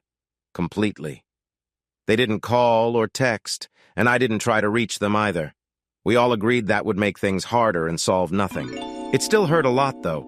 I focused on getting the ranch sold or given away. I sold the whole herd of cattle to a ranch near Kingsville. They planned to mix them with their own herd to add fresh genes. I sold Ginger and another mare to a family named Ingram for $1 each. Fred and Sarah Ingram had 2 daughters, 13-year-old Amber and 11-year-old Pamela, who fell in love with the horses. They and their dad saw me working by the gate one day and stopped by. The girls hugged me and cried so much my shirt was soaked by the time Fred got them away. It felt good to see them so happy. The rest of the horses went quickly too, and the buffalo were sold to a rancher in Colorado already raising bison. All the farm vehicles and equipment went to an auction in the next county and sold fast. And that was nearly it. I gave Uncle Jake's old Cessna 172 to Gene McReady for his pilot training program. When I flew it down to him, he and one of his guys flew me back. They chatted happily the whole way about the day I flew out with 2 naked women in my plane. I didn't invite them inside when we reached the ranch. I was tired of that topic. I didn't want more reminders of Mercedes and Stevie. I drained the pool and filled it with rocks and soil so no animals would fall in. I searched the house several times to make sure Mom hadn't left any more boxes with special things. I got permits for a controlled burn and set fire to the old ranch house and the one I lived in as a teen. The local volunteer fire department watched over the fire while we had a big barbecue with ribs, brisket, and sides from Jesse's. The fire crews ate and talked till late, until their families started calling. I stayed that night at a motel, feeling lost without the ranch. The next morning I started for California. Mom and Dad were heading to Yosemite, and I was meeting them there for a short visit. It must have looked odd, a 30-year-old man visiting his parents in a forest campsite. After seeing Mom and Dad at Yosemite, I headed up Interstate 5, north. I crossed into Canada north of Seattle and drove into British Columbia, heading for Alaska.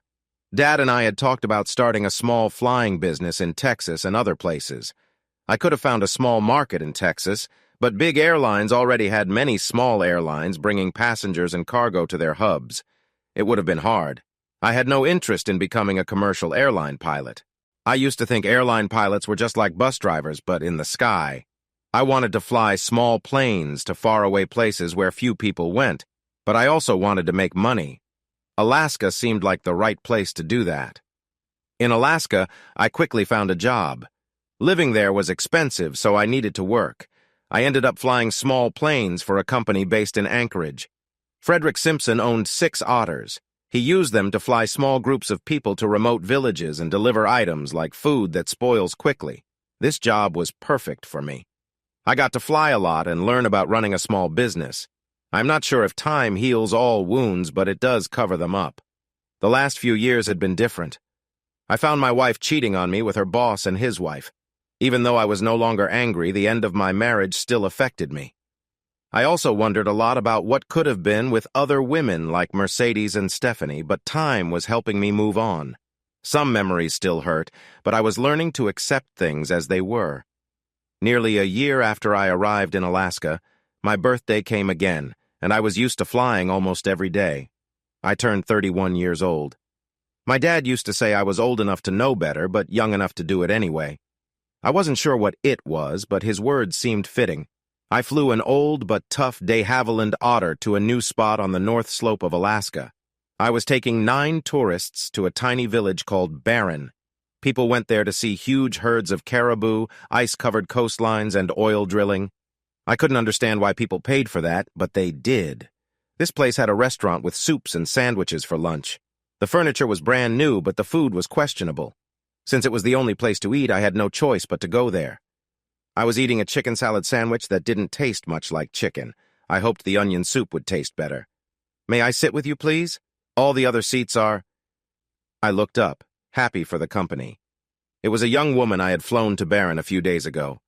"Sure, Miss Kincaid, please sit," I said. I stood up as she took her seat. Having company made lunch better.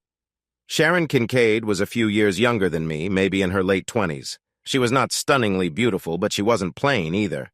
She might have looked nicer with a bit of makeup. She was about 5'5" and seemed to have a nice figure under her baggy clothes. Some of her clothes were for the cold weather, but she also chose loose outfits. I wished she dressed better. Her legs seemed long. I liked women with long legs. "Sharon," she said, getting comfortable on the hard chair. "Sharon it is then," I replied. I pretended nobody was listening. "You can call me Matt," I joked with a smile. "Smart Alec," Sharon said as she looked at her sandwich, trying to figure out what it was. "Wow," I said. "We only spent a few hours together on the flight and now a few minutes here and— My gosh, you know me so well." She shook her head and rolled her eyes at my joking, but her slight smile was nice. It made her face light up and eased some of her stress. I liked that. We talked about the food, then other topics. She had warm, hazel eyes. She was the first woman I met with eyes that color. She also had nice, delicate hands. After lunch, we had nowhere urgent to be, so we walked around the site until it was time for dinner. It was a nice day for me, and I think for her too. She didn't seem eager to leave me. We seemed to get along well. It felt good. I had dated a bit after Mercedes and Stephanie went back to their dance group in Philadelphia, but nothing serious came from it. By choice, Sharon and I met for breakfast the next morning. We spent most of the day talking and exploring. It was all very nice. I enjoyed getting to know her better. Her eyes sparkled when she talked, and her cute smile was nice to see. In the evening, since it was Saturday, the resort had a dance in the restaurant. Most of the tables and chairs had been moved out of the dining hall. Only some small tables were left near the walls. The middle of the room was now for dancing. A DJ played music on a so-so sound system. I was late to the dance. I had a flight in the de Havilland early the next morning. I had spent hours checking everything on the plane, making sure the maps were within easy reach. There were countless details to go over, and good pilots make sure of all of them before flying. When I got there, I saw Sharon sitting alone at one of the side tables. She wasn't dancing, which was odd. Normally, women, especially attractive ones, didn't stay alone here on the North Slope. Usually, their time would be taken up by the many single men in the room. I wondered why. "Hi, Sharon. Mind if I sit down?" I asked. Her smile and the way her face lit up told me she didn't mind.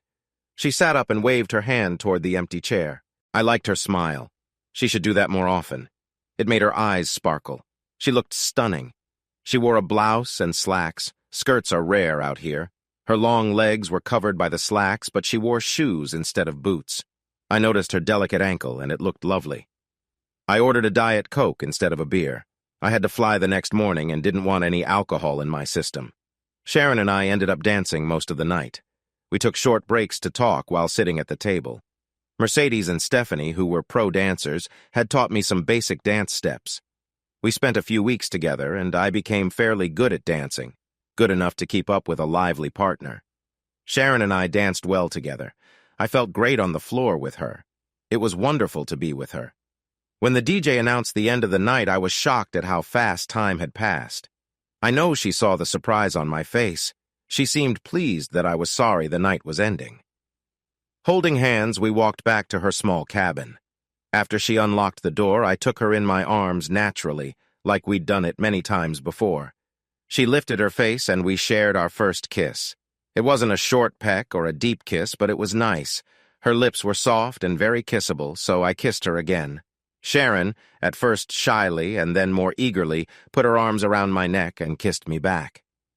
When our second kiss broke, she looked up at me with worry in her eyes. "You know they call me the Ice Princess, right?" It was clear she didn't like the nickname. I didn't know that, and couldn't understand why anyone would call her that. I held her close and looked into her eyes. I saw warmth there, maybe some sadness and loneliness. I knew that feeling. I felt the same way. "Well," I said softly, "anyone who called you that never really knew you." I kissed her again, longer this time. We shared another long kiss before I pulled away. I didn't want to rush her into anything she wasn't ready for. "I have to go, Sharon," I said. "I need rest. We fly tomorrow." She nodded and gave me a quick kiss, then took her arms from around my neck. I smiled and walked away.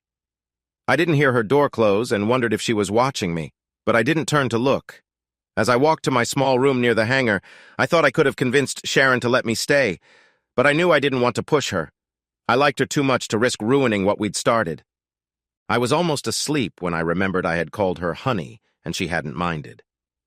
The next day, we were in the air at 9:18, heading to Fairbanks, about 400 miles away. The plane I was flying had a range of over 550 miles, even when fully loaded. We had 10 people on board, including me. The de Havilland I flew was set up as a float plane. Wheels were under the floats so we could use a runway or water for takeoffs and landings. I hadn't been certified in float planes for long. Mr. Simpson wanted a more experienced pilot, but had to settle for me. He wasn't too upset.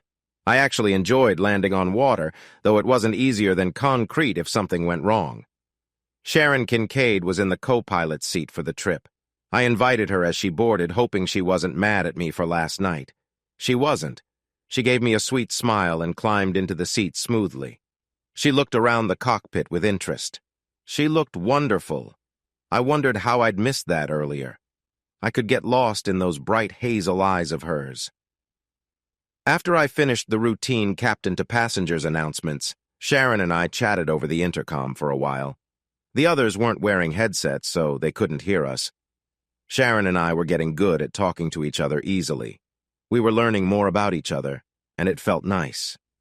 It was something I had missed since Mercedes and Stephanie left. We were flying VFR, which means visual flight reference. I could see the horizon and know if we were flying level or if something was wrong. There were thick clouds high above us blocking the sun. The landscape below looked like every other part of the wild Alaskan wilderness. Around noon, I started feeling uneasy. Fairbanks is just south of Prudhoe Bay, and we had been flying long enough in that direction that we should have been close to Alaska's second-largest city. But we weren't seeing any signs of it. My anxiety grew. We should have heard radio calls or seen other planes near Fairbanks, but there was nothing. The visibility was low, so I wasn't too worried about not seeing other planes, but it still felt strange. Fairbanks, November Yankee 1905. I called the Fairbanks controller just to make contact. No answer. I tried twice more and then stopped. I moved my seat closer to the controls and looked at the instruments. Sharon put her hand on my arm when she saw I was worried but didn't say anything. I took her hand and held it softly. She didn't pull away or ask questions I couldn't answer yet. Another thing to like about her. One of the instruments flickered. I saw it out of the corner of my eye. I leaned closer and tapped the attitude indicator. The display spun crazily for a few seconds before it settled down. I swallowed hard. My senses and a look outside told me we hadn't done a big roll, but the instrument showed that we had. I tapped the GPS compass. It spun around wildly. Great! Some of my instruments were lying, and I didn't know which ones to trust. The engine sounded steady, which was good, and the controls responded, which was also good. The plane's old mechanical systems did not rely on electronics. I checked the circuit breakers. Everything seemed okay, but who knew? I thought about turning them off and on again, but sometimes that can make things worse. I leaned back in my seat. Something was definitely off.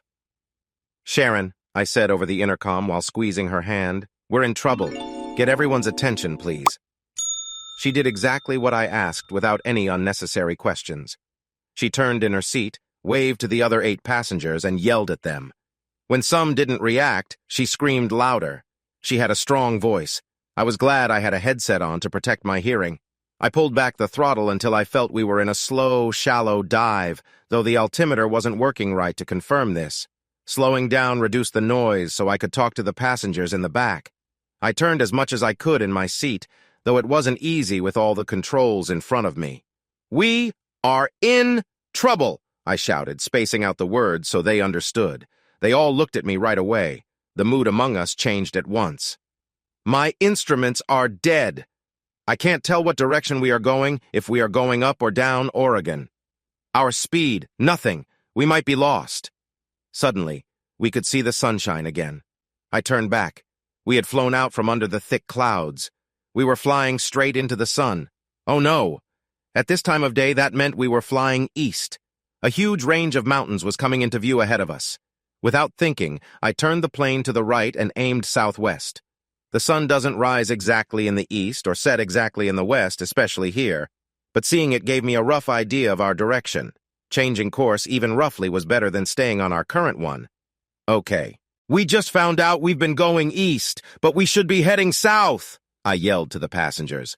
"I still don't know where we are, but now I've got the old girl heading towards the cities and towns. We're dealing with our problems as we go." And we actually were, sort of. Alaska doesn't have a lot of people, and most of the state is wild land. Once, a military plane from Eielson Air Force Base near Fairbanks crashed just 7 miles from the runway. Nobody had ever stepped foot in that hard-to-reach valley where the plane crashed, and it was only a few miles from Alaska's second-largest city. Going southwest from wherever we were was better than heading east into the cold wilderness of northern Canada. But it still didn't mean a nice hotel room in Fairbanks anytime soon. Even with the engine running low, we were soon going to run out of fuel. I needed to land this old de Havilland plane somewhere before the engine stopped. I liked controlled landings better than crashes. I put my microphone back in place and said, "Sharon?" "Yes," she answered quickly, looking at me. Her eyes were calm, not scared. "Can you tell the folks in the back what I'm about to say? I need to focus on flying," I asked. "Sure," she said quickly. "Go ahead." "Okay, tell them we're running out of fuel in about an hour. Make sure they know it's not right now. We still have some time. Ask everyone to look out the windows for a paved runway. If we don't see one, look for a lake. Somewhere with calm water where I can land the plane, okay? She didn't answer right away. I realized I'd spoken a bit too friendly. Maybe she didn't like that. Okay, she shouted to the back. Matt says we're low on fuel, so we need to find somewhere to land. Either a paved runway or a lake. Everyone look for a good spot, okay? It was a good version of what I'd said and probably easier for them to understand. I reached out and took her hand. She held mine, too. Even with all the problems, touching her made me feel warm inside. The engine kept running strong. It had moved us southwest, but I didn't know how far. An hour later, I was worrying more. Where we were wasn't as concerning anymore as running out of fuel soon. I had made some rough guesses about how long we'd been off course and how much fuel we had left. The fuel gauge showed we were very low, but it might not be correct if it was broken too. I decided we would have to land soon, but I wasn't sure how hard or soft it would be. I slowed down a bit more, trading speed to save fuel. We started a gentle descent. There! Over there! Someone yelled loudly. I heard him over the engine, but didn't see who it was. Where is there? Which direction? I asked quickly. Sharon repeated my questions to the back. Left, she said. A bit behind us. Like at 7 o'clock. Know what I mean? Got it, I replied. Good way to say it. She was keeping calm. I was glad Sharon was with me. I turned the plane left, not too sharply as we were flying slow. A small lake appeared in front of us, about 7 or 8 miles away, hidden by mountains until now. Thank whoever spotted it. Good job, I told Sharon. She passed on the thanks. We flew over the lake, then did a right turn to avoid a mountain. I slowed down again and did a slow pass over the water. It looked really good. A mountain lake surrounded by pine or fir trees. I couldn't see any objects in the clear water that could damage the floats on landing. I made my choice quickly, as I often did. Okay, Sharon, tell them we're landing on that lake. Everyone needs to tighten their seatbelts and brace themselves, okay? She nodded from the corner of my eye. Okay, everyone, she shouted over the engine. We're landing on the lake below. Please tighten your seatbelts and get ready. Hold on tight. It's going to be a bumpy ride. I couldn't help but smile despite everything. Sharon was an amazing woman, and I loved being with her, even in a plane that wasn't going to be flying much longer. I glanced at her, still smiling, and gave her hand a quick, gentle pat. She held my hand, kissed the back of it, and then let go so I could put it back on the throttle. I revved the engine and made a sharp turn, lining up with the long stretch of the lake. I lowered the flaps to 15%, flying just high enough to clear the trees. We were about 35 feet above the forest. I pulled back the throttle and let the plane drop, set the flaps to 40%, and pulled the yoke to slow down a bit more. I lowered the nose again as we cleared the last tall trees. The glide path was good. We got over the shore at about 20 feet and started to descend quickly. I lifted the nose one last time to raise the front edges of the floats and cut the throttle. We touched the water gently at first, then more firmly as the plane's weight pushed the floats deeper. I reached down, engaged the rudders on the floats, and suddenly we were more like in a boat than a plane. It was probably the best water landing I ever made. We slowed down quickly. I looked out my left side window and forward but didn't see anything dangerous. I asked Sharon to check her side, and she didn't see any problems either. Cheering and high-fiving started in the back. Sharon turned in her seat to join in the high-fiving and passed some to me. We were all thrilled to be safe. Crashing was no longer a worry, as long as I dodged any floating tree trunks. I kept the engine idling, moving slowly to see what was around us. Finally, I saw a small inlet to my left. It led to a pebbly beach about halfway up the cove. Moving carefully, we taxied through the narrow waterway. A few seconds later, the floats touched the gravel slope, and we were at rest. I turned off the ignition, turned to Sharon, and hugged her tightly. I kissed her with joy. She kissed me back with just as much enthusiasm. I stopped reluctantly because there were things to do. Opening my door, I stepped onto the left float and took out a short nylon rope with an anchor from a storage bin. I clipped the rope to a landing gear support and walked to the front, avoiding the hot engine exhaust pipes. From there, I dropped onto the shore. The pebbles were wet, probably because the floats had pushed water up the slope, but the ground was dry a couple of yards inland. Pulling the rope tight, I pushed one of the anchor flukes into the pebbly soil and stepped on it to drive it deeper. The plane was secure enough for now. We'd do a better job later. Looking back, I saw the passenger hatch open, and a man was climbing down onto the float. "Hey!" I called. "Everybody come out and get on dry land. Try not to get your shoes wet." In 20 minutes, all 9 passengers were on shore with me, trying to stretch and walk off cramps. They had their small carry-on bags with them. We'd get the rest of the luggage later.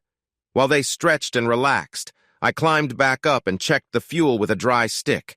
The fuel barely wet the end of it. "Okay!" I yelled to get everyone's attention. They were already watching me. "All right, is anyone here an ex-Navy SEAL?" A couple of men chuckled. "Army Rangers? Marine Recon?" A few half smiles as they got the joke. "Anyone know MacGyver?" No laughs for that one. "Tough crowd. All right, here's the deal." I looked each person in the eye. "The bad news is my instruments failed, and I don't know when. I have no idea where we are. The plane's batteries are fine, but the radio is broken and I can't fix it. Any electronics experts?" No hands went up. "Okay, anyone have a satellite phone?" Still nothing. This wasn't going to be easy. "Okay, here's the good news. We're alive and no one's hurt.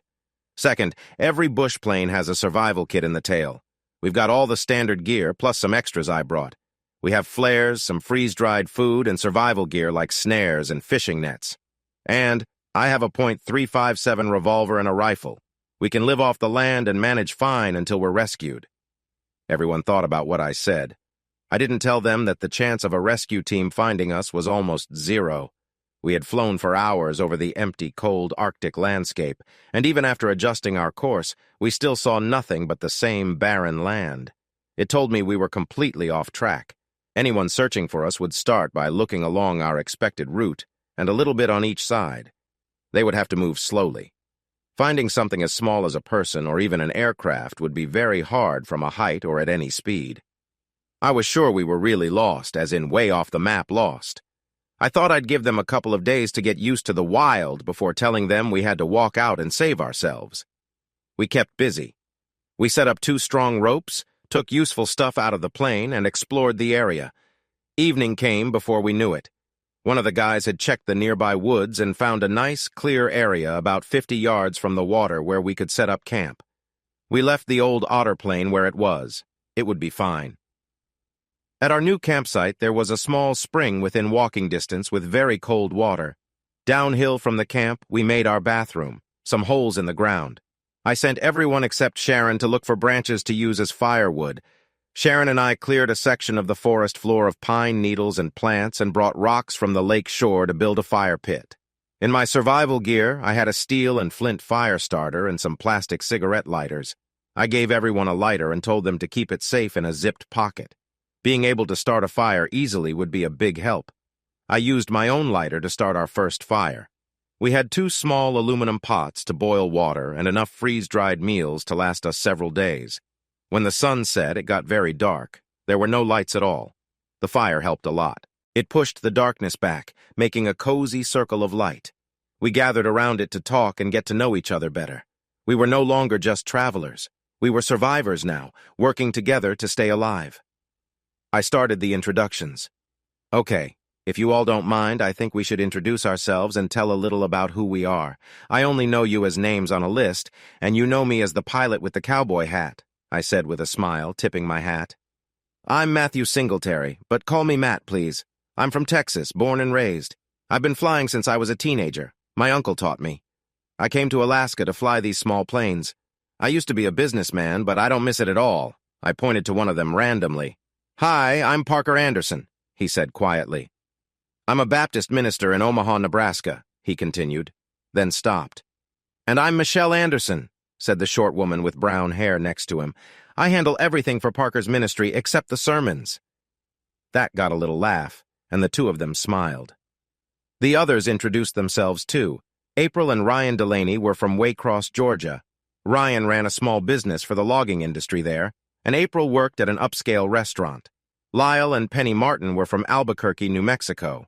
They both worked in banking. Penny was a cashier, and Lyle was a loan officer. Spencer and Wendy Carlisle owned a successful river rafting business in Colorado.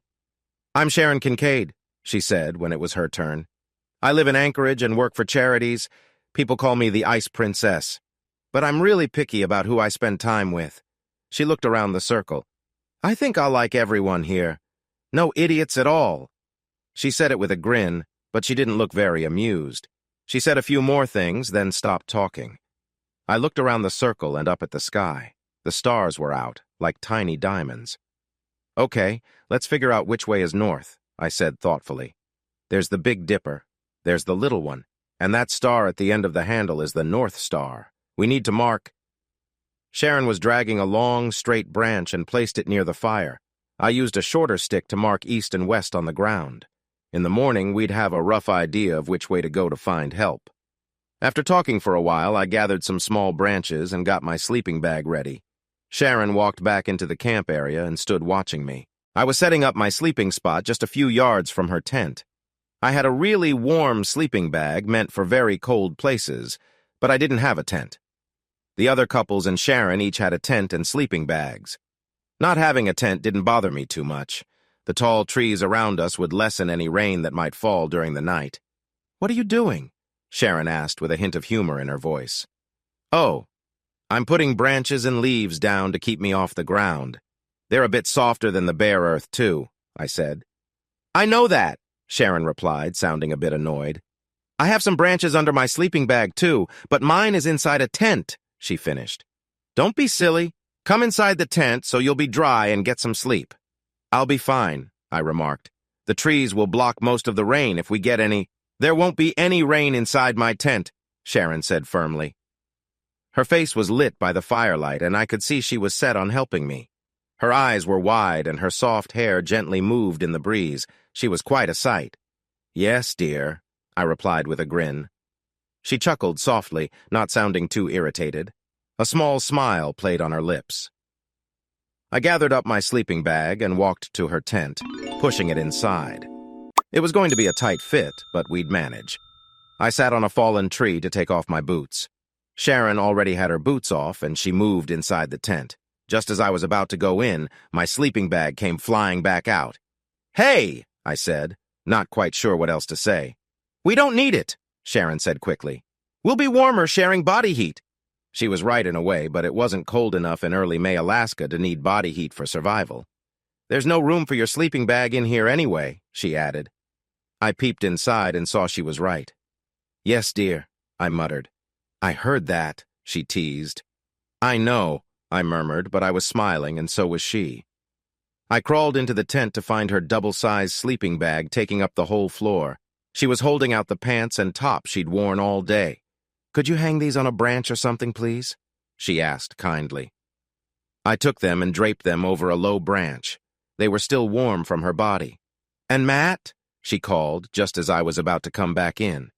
"Yeah? You should hang your jeans and that shirt out there, too. Everything works best if we share body heat, skin on skin, you know?" she asked softly. Well, I knew that some materials worked best close to the skin, but I wasn't sure about skin on skin in a sleeping bag. It did sound like a good idea, though. I took off my jeans and wool shirt and stood for a moment in my boxers and socks. It was getting chilly quickly, so I slipped inside Sharon's tent. I took off my socks and tossed them outside before closing the tent flap. I turned around and saw Sharon lying on her back in her underwear. "Shouldn't you keep your—" I started to ask. "Have you ever worn a bra all night long?" she asked. "No," I replied softly. Sharon was beautiful. I couldn't help but stare a little. "Come to bed, Matt," Sharon said calmly. I got into the sleeping bag with her.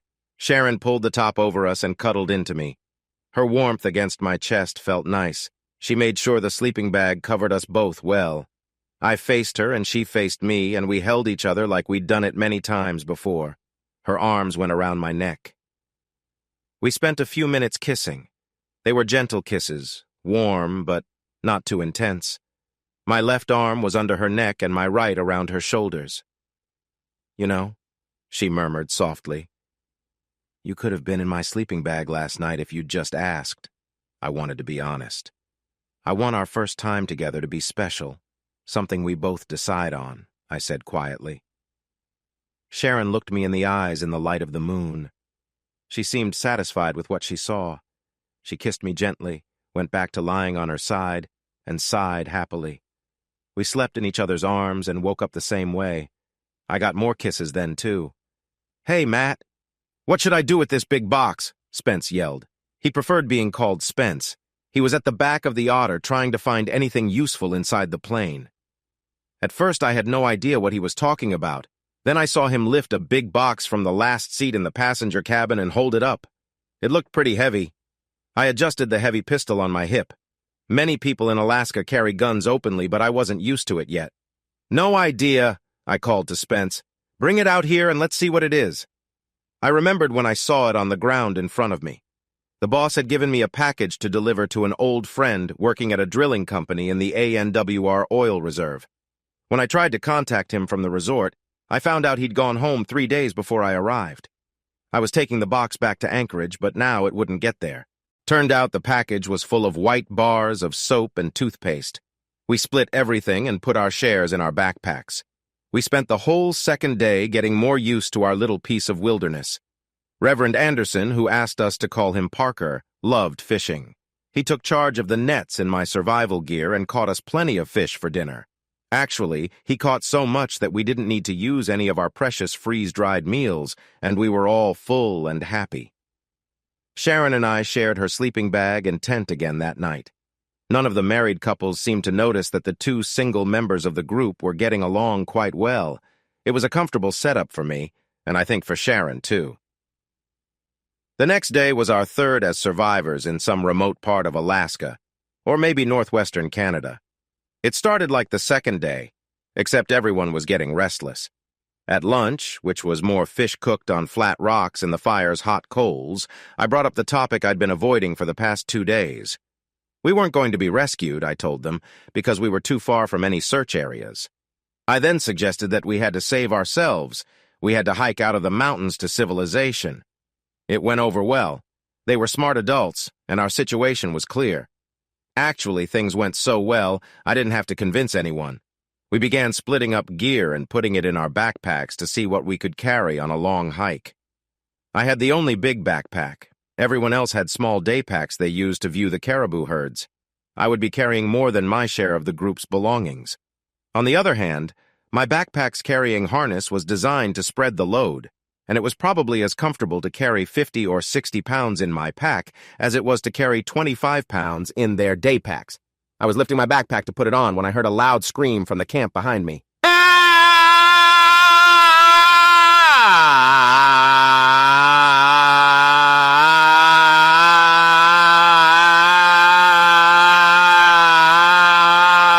I turned around as quickly as I could, slipping my arms out of my backpack's shoulder straps. That scream was pure terror. You can't mistake it. I let the pack fall behind me, undid the strap holding my .357 revolver in its holster, and drew it as fast as I could. I might not be the fastest, but I got it out pretty quick. A bear was at the other side of the camp, not a cute little black bear weighing 200 or 300 pounds.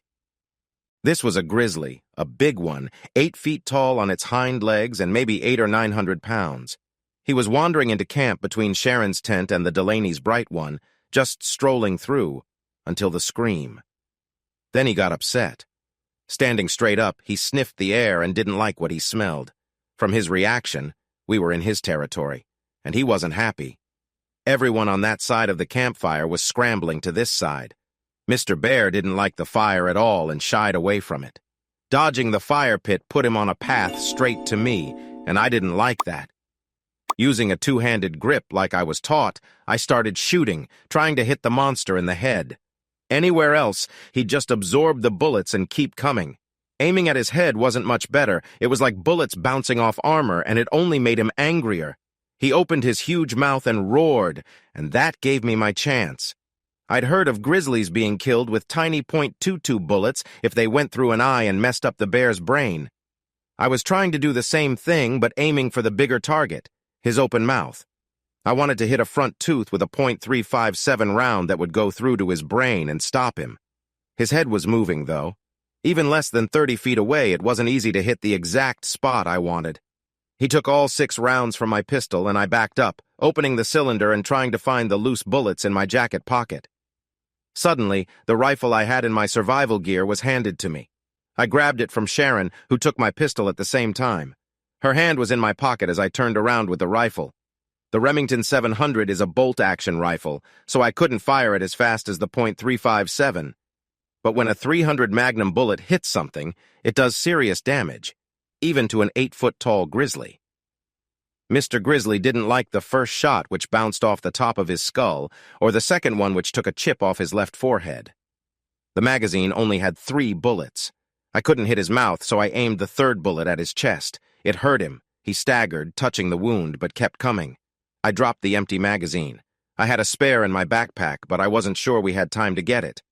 I needed to reload the magazine I had and hope the big bear would leave while I did that.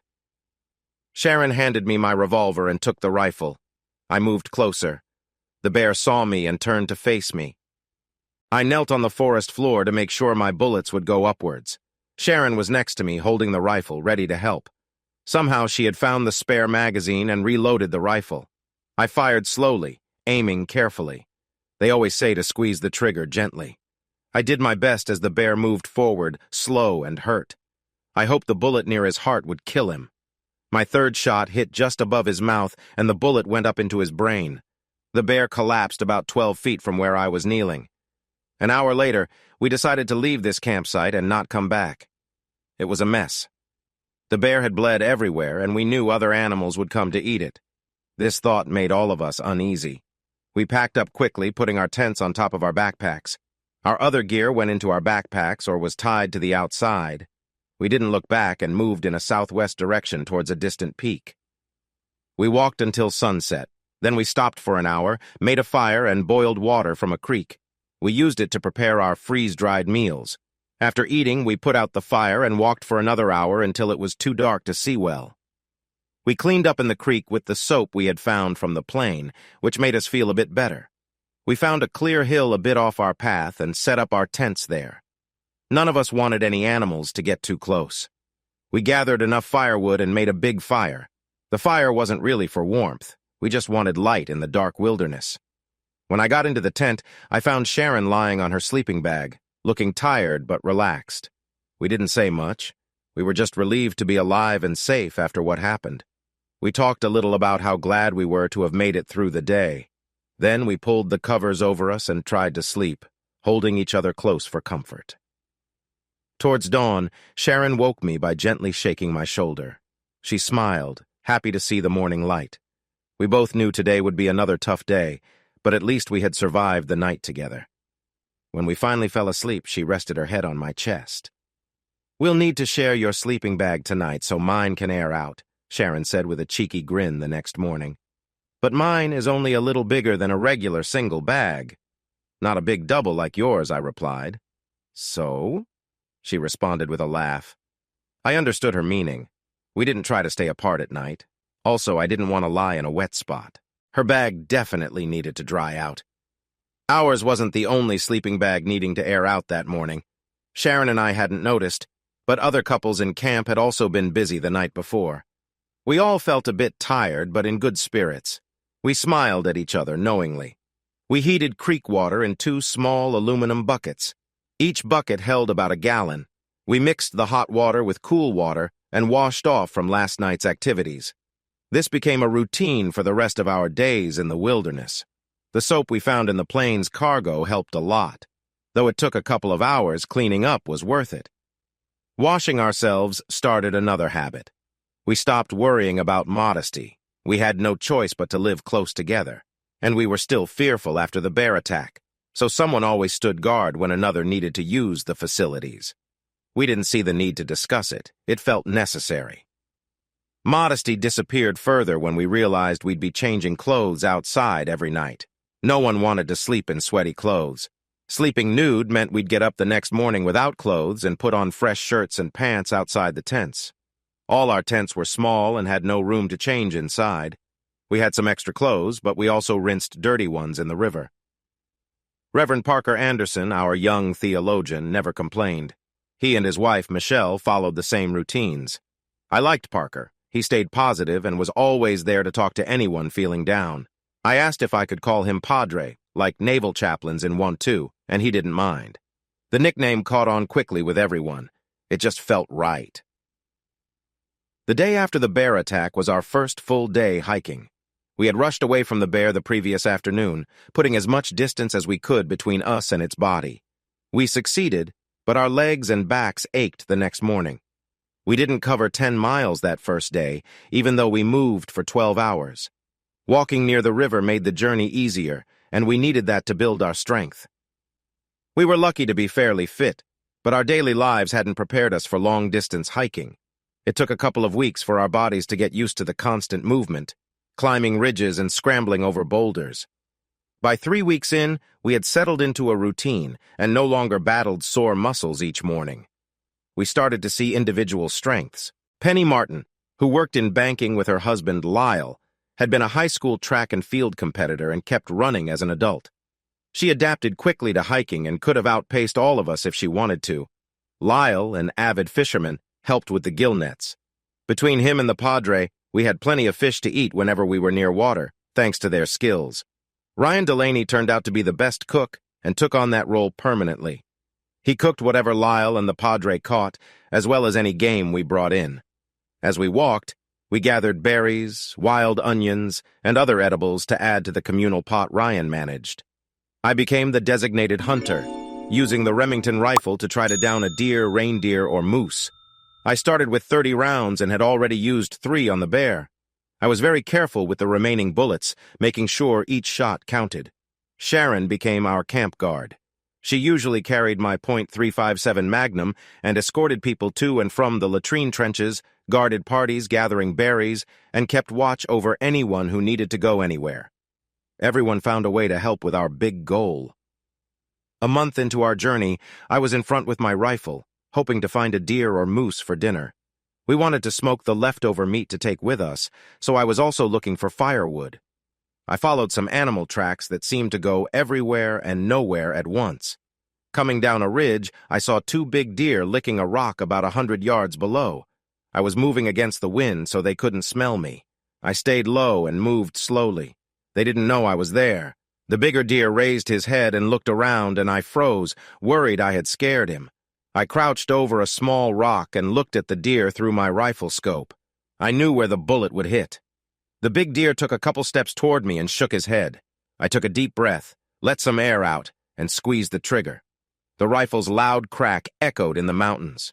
The big deer fell, dead before he hit the ground. The smaller deer ran away. I could have shot it too, but didn't want to waste a bullet since we didn't need the extra meat. I walked down to the dead deer. The rock they were licking was a few yards away, untouched by the blood. I remembered something from a TV show. Animals need salt like we do, but they get it from nature, not salt cans. We used our knives to shave pieces off the salt rock and a hatchet to get big chunks. We saw more minerals in the soil, but left it there. We packed enough to give everyone a pound or 2 to carry. We weren't sure how much we'd need, but better to have too much than too little. Our cook, Ryan Delaney, made everything taste much better with the salt. The salt added to our load, but we carried it because it was worth it. We had been trying to carry less weight. Sharon and I slept under just the rain fly of her tent, saving us from carrying the tent itself. We used her double-sized sleeping bag and left mine behind to save more weight. Everyone did the same. We only kept the ammo for my 2 guns, a couple of changes of clothes, and the salt. We became a lean, tight group moving through the wilderness. "Do you have something to say to me, Matt?" Sharon asked softly one night as we cuddled in the dark. "3 little words, maybe?" she teased. Sharon and I were growing closer. We spent a lot of time learning about each other. We talked a lot, sometimes forgetting the others were there, and whispered to each other in the sleeping bag at night. "Well," I said. "Oh, I know. It's going to rain?" I looked outside. "Oh, I know. It is raining. Yeah, that's 3. I teased her. We snuggled together. I lay behind her with my arm around her. She elbowed me in the ribs. "Try again," she said.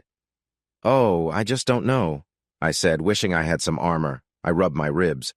"Well, there is, no, I couldn't say that." "What?" she asked. I was thinking. I could say I love you, but you already know that. You might not want to hear it. She turned to face me quickly. "Say it again," she said after a quick kiss. "I love you, Sharon Kincaid," I told her. This time the kiss was longer and gentle. No tongue, just tender. "I love you," I said again.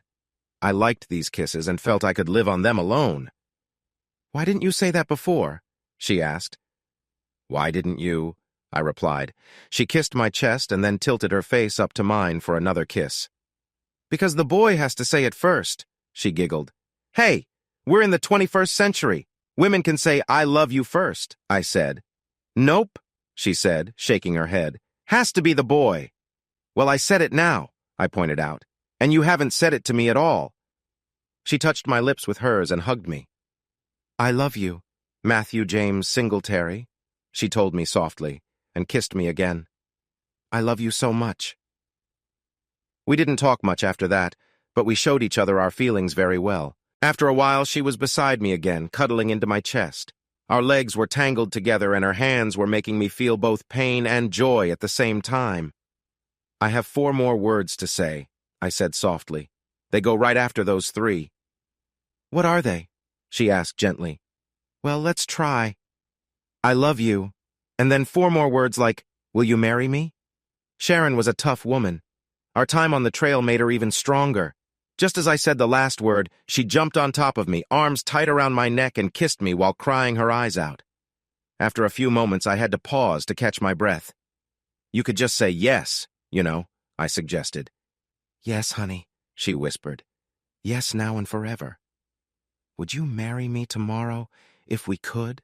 I asked. "Yes," she murmured in my ear. I turned my head to the right. I didn't want to shout in her ear. "Hey, Padre," I called out. "Yes, Matt." "Can you marry us without a marriage license?" I asked. He paused for a moment. "Well, I guess so. You'd be married in the eyes of God, but the state of Alaska might think they need a fee for it." "How about marrying us in the morning?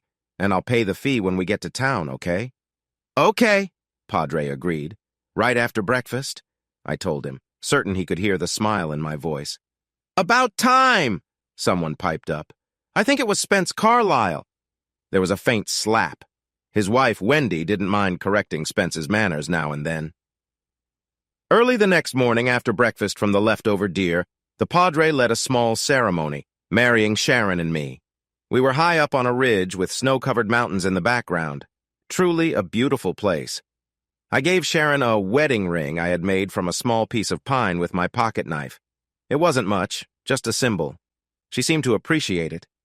I think the crying meant she did. She didn't hit me, which was always a good sign. We kept walking, trying to head southwest. We checked the North Star each night and picked a course toward a clear landmark. Days turned into weeks, and weeks into months. Still, we walked on. I don't know how many miles we covered. It was impossible to tell. We always had to find ways around cliffs, steep slopes, or rivers we couldn't cross. It was mid-August. Our plane went down in early May when we came to another big river. It was too deep to walk across, so we would have to build a raft. We'd done it twice before, so we knew what to do. We just needed to find some logs. Logs are heavy. Carrying them is hard work.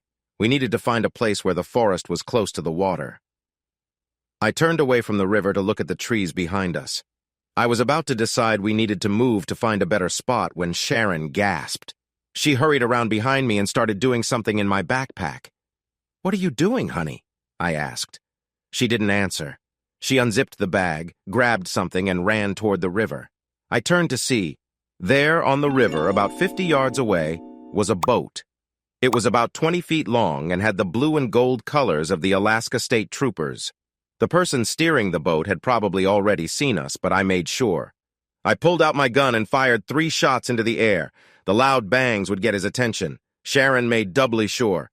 She'd found the flare gun in the backpack and aimed it at the boat. She fired it almost straight across the water. The bright red flare shot out toward the boat. The person steering saw us and the flare clearly. He waved and turned the boat toward us. Then he saw the flare wasn't going up and noticed it was heading right for his boat. He watched it get closer and closer. At the last second, he ducked to avoid being hit. The flare missed the boat by a few feet, but he couldn't have known that. "Hey, stop that!" he yelled when he got back up. "I see you! Give me a minute to get over there, dang it!" All of us on the riverbank laughed. It was great to laugh at something good happening to us. I grabbed Sharon and hugged her tight, kissing her again and again. The Alaska wildlife trooper, his real title, made a long call to his boss using his satellite phone. I made a mental note to get one of those and never leave the city limits without it. Officer Adams gave our names to his base and told his commander what happened with my help. They sent a big helicopter to pick us up and take us back to Fairbanks. As it turned out, our path from the wild back to civilization wasn't too bad. Even if the wildlife trooper hadn't found us, we would have eventually reached roads leading to small towns. Those roads were only a few days' walk across the river. That made us feel good. We were just regular people, but we did something incredible. We saved ourselves. Sharon mentioned during our journey that her father had money, but she never said how much. I didn't ask. It didn't matter to either of us. Apparently, her father had a lot of money, and his properties were immediately useful. For example, he owned a big, fancy hotel just outside Fairbanks. After the state troopers were happy with our initial report and how my plane went down, we got a ride from a kind secretary who lived near that hotel. We walked into the hotel lobby and immediately felt out of place. Our clothes were rough and worn, and we smelled bad. It wasn't noticeable on the trail because everyone smelled, but here in this fancy lobby, we stood out. We really stood out. We lingered for a moment, wondering how Sharon could contact someone in her father's business. It was the second day of September, and we had been missing, presumed dead, for almost 4 months. We didn't quite know how to announce we were back. Sharon solved that problem quickly. She saw a tall woman in a dark gray business suit and white blouse coming out of an elevator, followed by a group of business people. "Teresa!" Sharon yelled as loud as she could. "Teresa! Over here!" Teresa didn't look our way. She heard Sharon. Some people in her group looked at us, but Teresa didn't react. That upset Sharon. "Teresa Cunningham, you pay attention to me now!" she shouted. That got Teresa's attention. Surprised, the woman in the suit looked around and finally saw Sharon. Her jaw dropped, and she looked shocked. She handed her phone to a man behind her and let it go immediately. He caught it after fumbling a bit. Teresa ran towards us, and Sharon met her halfway with a big hug. I followed more calmly. The two women were crying, and Sharon tried to explain our nearly 4-month-long journey back to civilization, but her words were choked with tears. It wasn't going well. I touched Sharon's arm, and she turned to me quickly. "Honey, Teresa's always been a really good friend," Sharon said warmly, then turned to Teresa. "Terry, I'd like you to meet my husband. Terry, Matt, Terry." I held out my hand. "Nice to meet you, Miss Cunningham," I said, remembering Sharon had called her that a moment ago. Teresa seemed a bit out of sorts. She looked from Sharon to me and back again several times. "Sharon, husband? Oh my gosh, where did—" Sharon finally took pity on her. "Terry, we have a lot to catch up on, but for now, can you get us a room? We're tired, and we really, really need a shower." "Or 2, I added. Sharon took my hand and smiled up at me. "Or more," she remarked. "Oh, God, yes," Teresa answered. I wasn't sure if she was reacting to how bad we smelled or just to Sharon's request. "Simon!" she shouted back to the group following her. "Get Sharon Kincaid! Mr. Kincaid's daughter and her husband in the penthouse? Now!" Simon must have been the hotel manager or something similar because he was at the check-in desk immediately, talking urgently. Moments later, he returned with a key card. He gathered all 3 of us and took us to what was clearly the VIP elevator. He swiped the card, and the door opened. The elevator stopped on the 15th floor, and Simon led us to a set of tall double doors that opened into a huge suite. Inside, Sharon and I sat on one of the 3 sofas in a sitting area you reached by going down a few steps. Miss Cunningham sat on another sofa facing us. I felt a bit uncomfortable because I'd been sitting on hard tree stumps or the ground for nearly 4 months. I promised myself to get used to comfort again. "Terry," Sharon began. Apparently, she and Miss Teresa Cunningham had been close before everything happened. "Terry, Matt and I, we tried all our credit cards and they've all been canceled.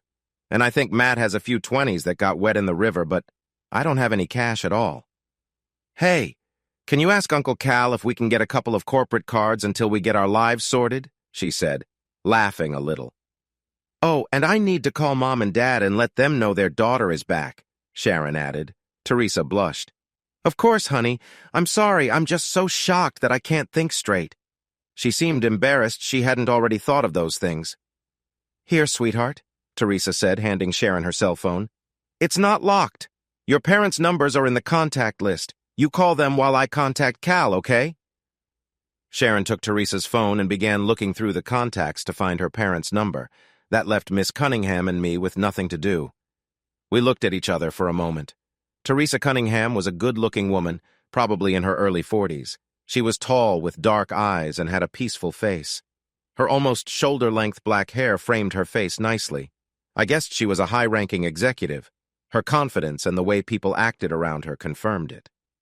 I leaned towards her while Sharon was dialing her mom. Miss Cunningham, I began. Please call me Teresa, she replied with a smile. Then, I'm Matt, Matthew James Singletary, I told her, smiling back. I have a request. Sharon and I need some clothes badly. Could we get a line of credit at the shops downstairs? We promise to pay back as soon as we can. Right now, we're offending not just ourselves, but everyone we meet. I'm sorry, Matt, I've just been so shocked. She walked to a small table near the door and picked up the house phone receiver. This is Miss Cunningham, she said when the front desk answered. Do you know who I am? Good. Can you make things happen without needing Simon Humphrey? Great! Please send Mr. Charles and Miss Reardon up to the penthouse now. Also, send lunch for 3 with big portions, okay? She looked at me for approval. Big portions for 2 hungry meat-eaters, I joked with a grin. And lots to drink, but no plain water. We've had enough of that. She laughed and visibly relaxed. She passed on the last instructions and hung up. She then dialed another number. Donna, is Cal in? Yes, break into the meeting. This is really important. Yes, I'll wait. After a few seconds, she continued. Cal, if you're not sitting down, do it. You're not going to believe this. Sharon Kincaid is alive, she said, clearly excited. Yes, really, Teresa confirmed. I'm here in Fairbanks in the penthouse suite with her and her husband. Yes, husband. She glanced at me, smiling. I don't know many details right now. Temporary credit cards or a cash advance? I whispered to her. She nodded. Cal, can you arrange a couple of corporate cards for Sharon and her husband Matt Singletary until they get their own cards back? Yes, Matthew Singletary. Great, and have them sent by courier. Perfect. Also, can you let Mr. Kincaid know? Thanks. No, that's all for now. Thanks a bunch, Cal. Bye. Hi, Mom, Sharon said into Teresa's phone. She paused. Mom? Mom? She frowned, looking at the phone screen. Hello? She looked up at me, confused. She answered, then it went quiet. Hello? Yes, Jenny, it's Sharon. Yes, it's me. We just walked out of the mountains after the crash. She fainted, Sharon told us while listening. When I tried to speak, she held up her hand and made a face at me, playfully sticking out her tongue. I had been getting more annoyed with people calling it a crash, which it wasn't. Sharon knew it irritated me. I turned back to Teresa Cunningham, who was also watching me. So, Teresa, I asked, what do you do for Mr. Kincaid? I'm a consultant of sorts, she said. I travel to his different businesses and offer management help. I nodded. Sounds a lot like what I did in my old job, I remarked. My boss used to call me his paladin, sent out to fix problems and catch the bad guys. Really? Teresa said, amused. We should exchange stories sometime, she laughed. She clearly accepted me as I was and saw me as a friend. This was good news. I had been wondering how I would fit in with Sharon's group. On the other hand, Teresa might still be nervous after seeing Sharon return from the dead. She hadn't yet gained control of her feelings. She could still turn out to be a tough businesswoman. Mom! Sharon shouted. Yeah, it's me. No, I'm fine, Mom. Really? We are here in Fairbanks, at Daddy's hotel. Yeah, they're taking good care of us. She was getting annoyed. Then she seemed happier. Yes, I do have someone I need to introduce you to. She grinned. When you get here, Mom, you'll like him, she told her mother. They talked for a while longer before Sharon hung up. She looked around happily. Mom's gonna find a flight up here. She's in Florida, and she doesn't know when Dad will get back. What is Dad doing in Tierra del Fuego, Reza? She asked, confused. Honey, I don't know, Teresa admitted. We'll just have to ask him when he gets here, she added. They both settled in for a long chat, renewing their friendship from before Sharon went on her adventure on the North Slope. I listened for a while. Okay, I announced after some time. I don't know about you all, but I need a hot, soapy shower, and I'm not going to resist any longer. I smiled and stood up. Ooh, Sharon said happily. Me too. Wait for me, hun, she exclaimed. Teresa, she said, turning to Miss Cunningham. My husband and I are going to clean off a few months of dirt and grime, and it's going to take a while, okay? She looked at me for a moment before turning back to Teresa. And if we find anything nice under all those layers of mud, we might take even longer, okay? She said, inviting Teresa to understand without saying too much. I'll call and have lunch delivered in, Teresa replied, checking her watch. How about exactly noon? That'll give you almost 2 hours to wash off all the dirt a couple of times. How does that sound? I checked the wall clock and gave Teresa a quick thumbs up. I was already hurrying to catch up to my wife, who was heading for the big bathroom. I caught up in time to help her stuff clothes we'd never wear again into plastic bags we found in the closet. We'd find somewhere to burn them later. A few minutes past noon, Sharon and I came out of the bathroom wearing fluffy white robes. We found 2 big trays of food and drink on the table near the balcony door. There were a couple of young interns Miss Cunningham had called standing by. Sharon and I invited Charles Mallory and Samantha Reardon to join us. Soon, the 5 of us, including Teresa, were eating thick sandwiches and drinking big bottles of soda, things Sharon and I had only dreamed about while trekking out of the mountains.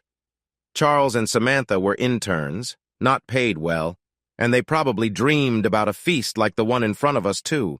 Teresa made Charles and Samantha our personal assistants, and they did an excellent job. They quickly found out where my parents were and their phone number, because I didn't know it. Mom and Dad was saved in my old contacts list, and all I had to do was tap the little green phone icon to call them on my now deactivated phone. Sharon and I, along with all the others in our group of survivors, were considered dead by the authorities. Once they said we were dead, it was a real struggle to be considered alive again. I got to talk to my shocked parents and arranged for them to come up to Anchorage. They had to find a place to store their big RV, and then they'd be on their way. Teresa Cunningham upgraded their airline tickets to first class without me knowing. Teresa took it upon herself to be Sharon's and my guardian, doing little things like upgrading tickets for my parents. Anything Charles and Samantha couldn't handle, Teresa did. She bulldozed through many mid-level managers in the Kincaid business organization, taking charge. She had a team of lawyers from the Kincaid headquarters working to get the records of our deaths reversed in the system. In a day and a half, I had a new phone with all my contacts reloaded from the cloud. I was a pilot in good standing with the federal government again. My Alaska driver's license was renewed, and my bank accounts and credit cards were active again. Everything was good to go. They arranged for tailors to come to the suite and take measurements for a full set of clothes. I complained a little. First, I could pay for what we needed. Second, even if I wasn't allowed to buy things, I didn't see much use for tailored jeans and shirts. Besides, Sharon and I were both going to start gaining a few pounds now that we weren't burning up a ton of calories hiking every day. No one paid much attention to my complaints, but they did so very politely. Teresa even arranged for the entire group of survivors to have a complete physical exam. We spent our second day in civilization in a hospital, getting every part of our bodies checked. By the end of the day, we were declared extremely fit and healthy, which we already knew. That was the last time our group was together. After that, everyone else went home to return to their normal lives. I went home with Sharon. Sharon and I waited in those hard plastic seats at the airport. We held hands, talked quietly, and our shoulders touched comfortably. Maybe it was clear we were in love, but we didn't care what others thought. We were in the Anchorage International Airport. We had come in from Fairbanks on a small charter plane. We were waiting for Sharon's mother to arrive. Judith Kincaid had a terrible time getting to Anchorage. Her husband's company plane was lent out to a European businessman. Every other flight in this direction was booked solid. She finally found a standby ticket in Miami. She offered $10,000 in tickets anywhere in the world to anyone with a flight to Seattle who would trade with her. A family of 6 from Galveston took the offer. They decided to go to Disneyland in California instead of Seattle on their way to Alaska. Good choice, in my opinion. Now, Sharon's mom's plane was here, out on the tarmac. The arrival was shown on the overhead monitors with flight numbers and gate assignments. I couldn't wait. This was going to be exciting. I tried hard not to feel nervous. Sharon whispered in my ear that I was going to love her mom, her sisters, and her brother, too. I saw a tall woman with gray hair coming down the escalator. She looked around, searching. Her eyes met Sharon's and mine. I gave Sharon a quick kiss on the cheek to get her attention. I nodded towards the woman nearing the ground floor. Sharon looked and jumped up from her seat. She ran across the airport arrival lobby and hugged the woman who looked a lot like Sharon. I followed slowly, giving them time to reconnect. Judith watched me every step of the way, over her daughter's shoulder. Sharon had already told her mom on the phone that she had a husband, so it wasn't a total surprise. But this was our first meeting. I put my hand gently on Sharon's back. She pulled away from her mom's hug and stood between us. "Mom, this is my husband, Matt. Matt, this is my mom, Judith. She likes to be called Judy." "Mrs. Kincaid," I said, hoping I sounded friendly. I was sure she had a lot of questions about how and why her daughter came home with a new husband. "Judy, please," she corrected with a smile. I was grateful for that smile. At least she wasn't angry. "I'm going to keep him around, Mom," Sharon said. "I might run into another one of those and need someone to help me." She pointed at the huge stuffed polar bear in the center of the lobby. Technically, it wasn't a grizzly, but I understood Sharon was just a bit nervous about introducing me to her mom. Judy glanced at the big bear and then back at her daughter, relaxing a bit. "I'm guessing there's a story behind that?" she asked. Then she held up her hand. "There's our ride," she said as a driver in a uniform walked up. "Can we continue this at home?" She slipped past Sharon and gave me a kiss on the cheek. "Score one for my side. Mom-in-law was not hostile. I really appreciated that." "So Matt is the greatest knight in shining armor and he saved you from the dragon and everything?" Judy asked her daughter. We were sitting in the biggest family room I could imagine, if I was into imagining such things. Sharon and I were on a sofa. "Mom?" Kincaid had her feet tucked under her on another one nearby. Judy was hooked by the story Sharon and I were telling. I think I even scored another point when I accepted tea instead of coffee. I wanted it in a big, manly mug instead of a small cup, but Judy liked that too. "He is my knight in shining armor, and he did save me," Sharon said happily, holding my arm tight against her. We were sitting comfortably, some soft music playing and having a great conversation. "Hold on," I said. "Judy, you need to know your lovely daughter was right there with me when that bear charged us.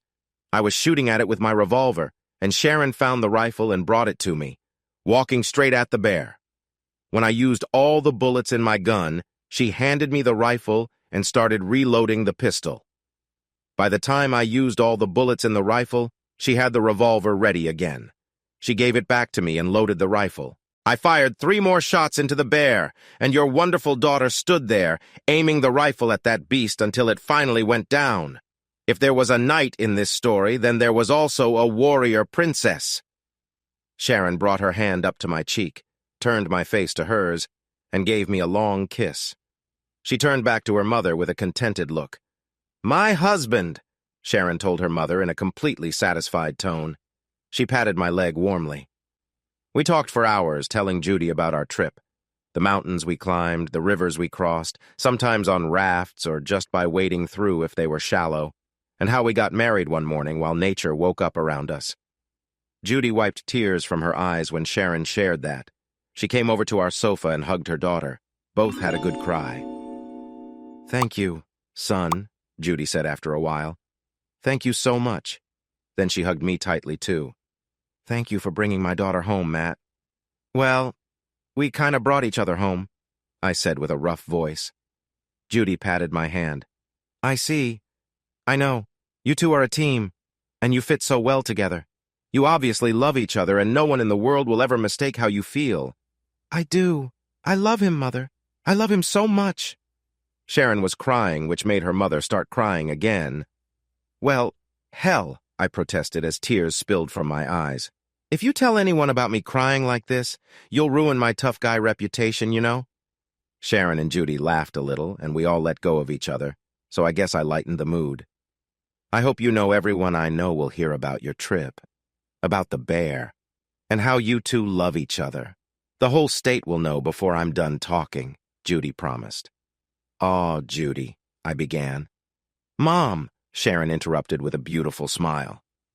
"Oh, Mom," I said, and stopped. Both women looked at me, waiting. I shrugged. "I have no idea what I was going to say," I admitted, sighing. "Lost my train of thought." They laughed at me. I was only a man, after all. We hugged again, then settled down for more tea and stories from our journey. My mom and dad arrived the next afternoon, and Mr. Kincaid was due shortly. Sharon, Judy, and I met them at the airport and brought them back to the Kincaid home. We settled my parents in one of the guest rooms. Sharon and I were staying in what used to be her bedroom. We spent about an hour getting comfortable with each other and sharing a few stories. Judy couldn't wait to tell the bear story and had everyone laughing. I had to interrupt a few times when Judy stretched the truth, but she told it better than Sharon or I could, so we let her talk. Judy and my mom, Leah, got along great, and Sharon charmed my dad easily. Mom looked at me when she first met Sharon, clearly wondering. The last she knew, I was breaking up with someone named Mercedes. Bruce Kincaid walked into the room where we all were. It felt like there should be trumpets and a 21-gun salute. Mr. Kincaid sent away all his assistants and took off his coat before looking at me. He shook my hand, then did the same with my parents and hugged Sharon tightly. It was only then that he smiled, so at least he did love her. I'd been wondering. After introductions and some chat, Sharon's dad ordered me to go with him to his study. Sharon and I had talked about this moment. When we came out, I was a bit shaken by how confident he was that only he knew what would make his daughter happy. He was sure a cowboy bush pilot was not the right choice. I sat back down beside Sharon and smiled at her. She smiled back brightly. I nodded. Things had gone just like she said they would. Mr. Kincaid poured himself a drink and sat in a leather chair by the fireplace. "So, how'd it go?" Sharon asked loudly. "He offered me $250,000 to leave Anchorage and never return," I said. Kincaid looked surprised. "I wasn't supposed to say that."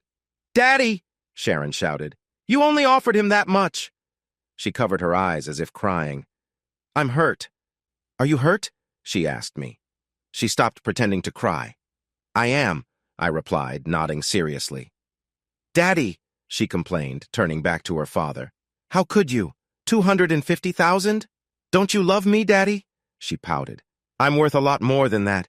Daddy, you need to offer Matt at least 10 million, 20 million. What were you thinking?" Kincaid was speechless. He tried to recover.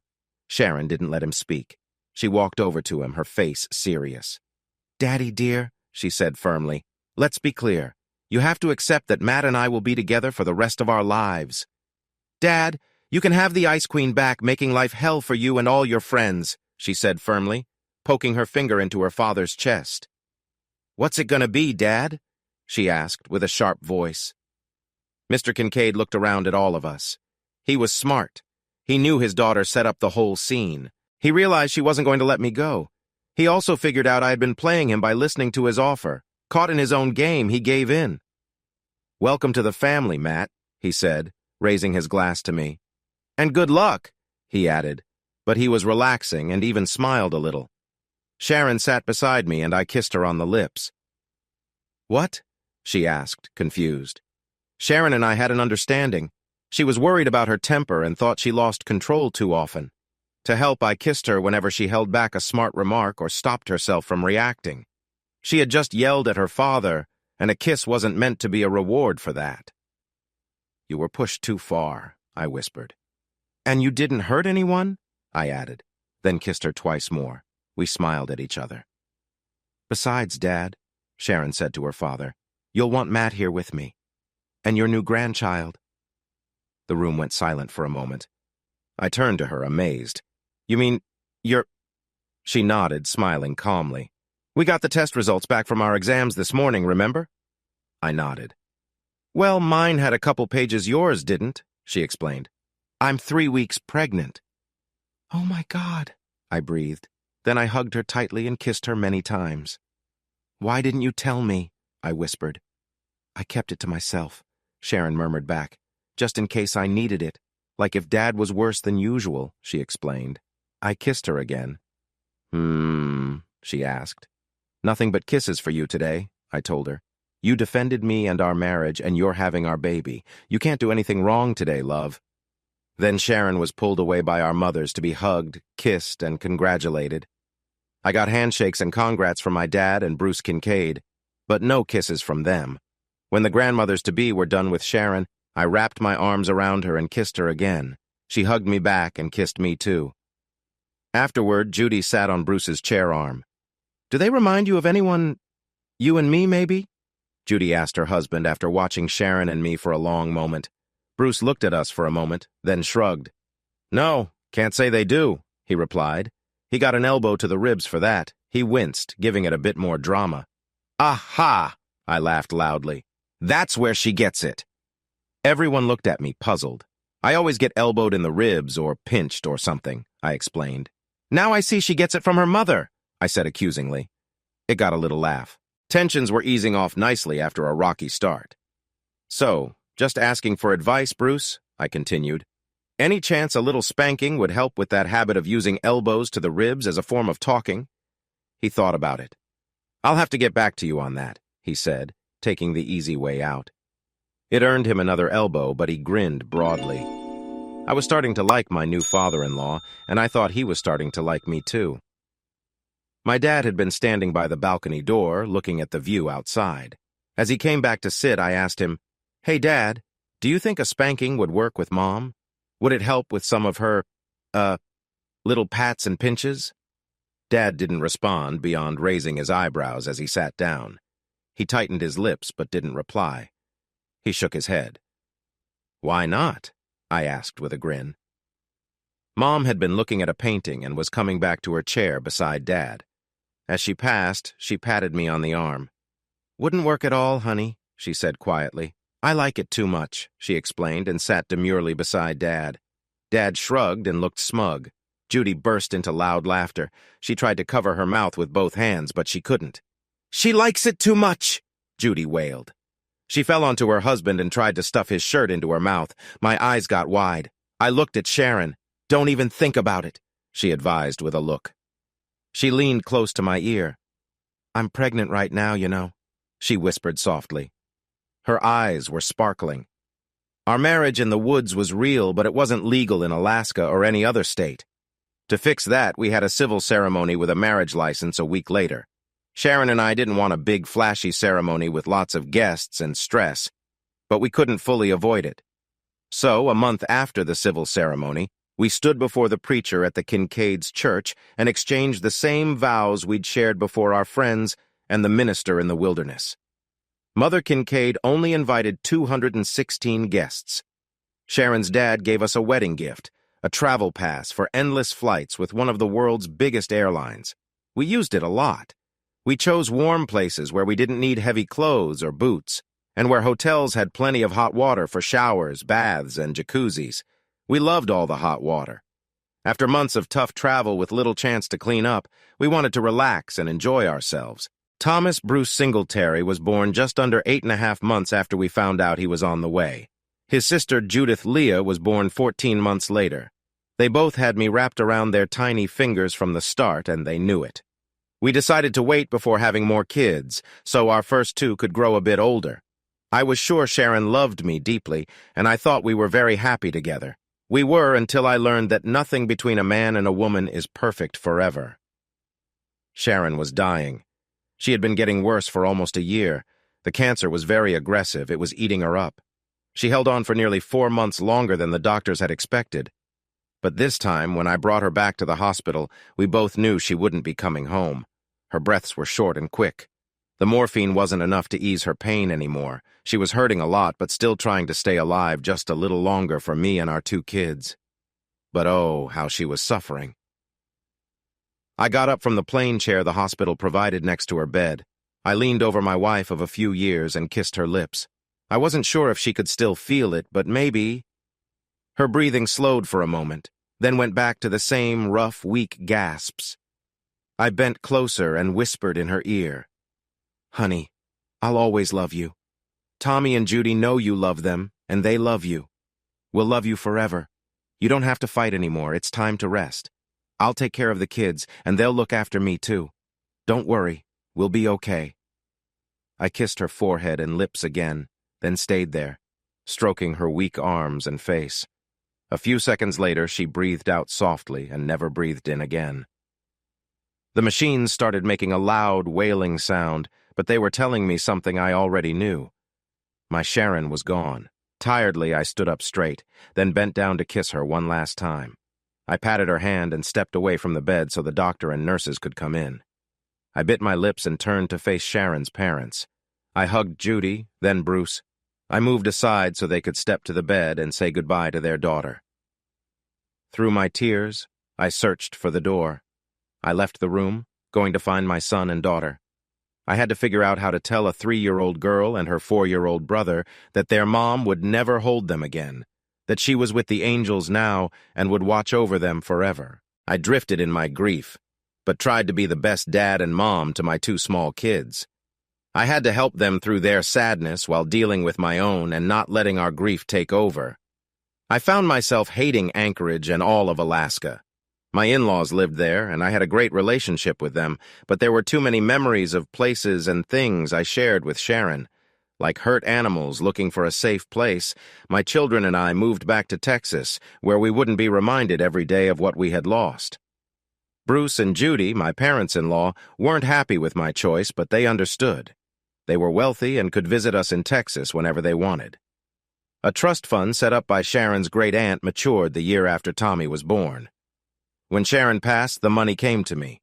Although I didn't want it and tried to give it back, my in-laws wouldn't take it, and the great-aunt was no longer alive. So I became a millionaire overnight. I set up 2 trusts for my children for college or whatever they chose to do. The rest of the money stayed in the bank and made more money for us. Back home, my mom and dad decided they didn't need to travel around the country in their RV anymore. They now only traveled in the spring and autumn. Winter and summer were considered too uncomfortable. They welcomed me and the kids with open arms. Mom and Dad already had a 2-bedroom house in the city and a small cabin in the hill country. They sold the house and moved to a bigger one with 4 bedrooms, hinting that Tommy and Judy might want to visit often. Mom and Dad were as happy as I'd ever seen them. They enjoyed seeing their grandchildren and started spoiling them. They said it was their job as grandparents. I had just turned 36. I didn't worry about getting older. I didn't feel like time was running out for me.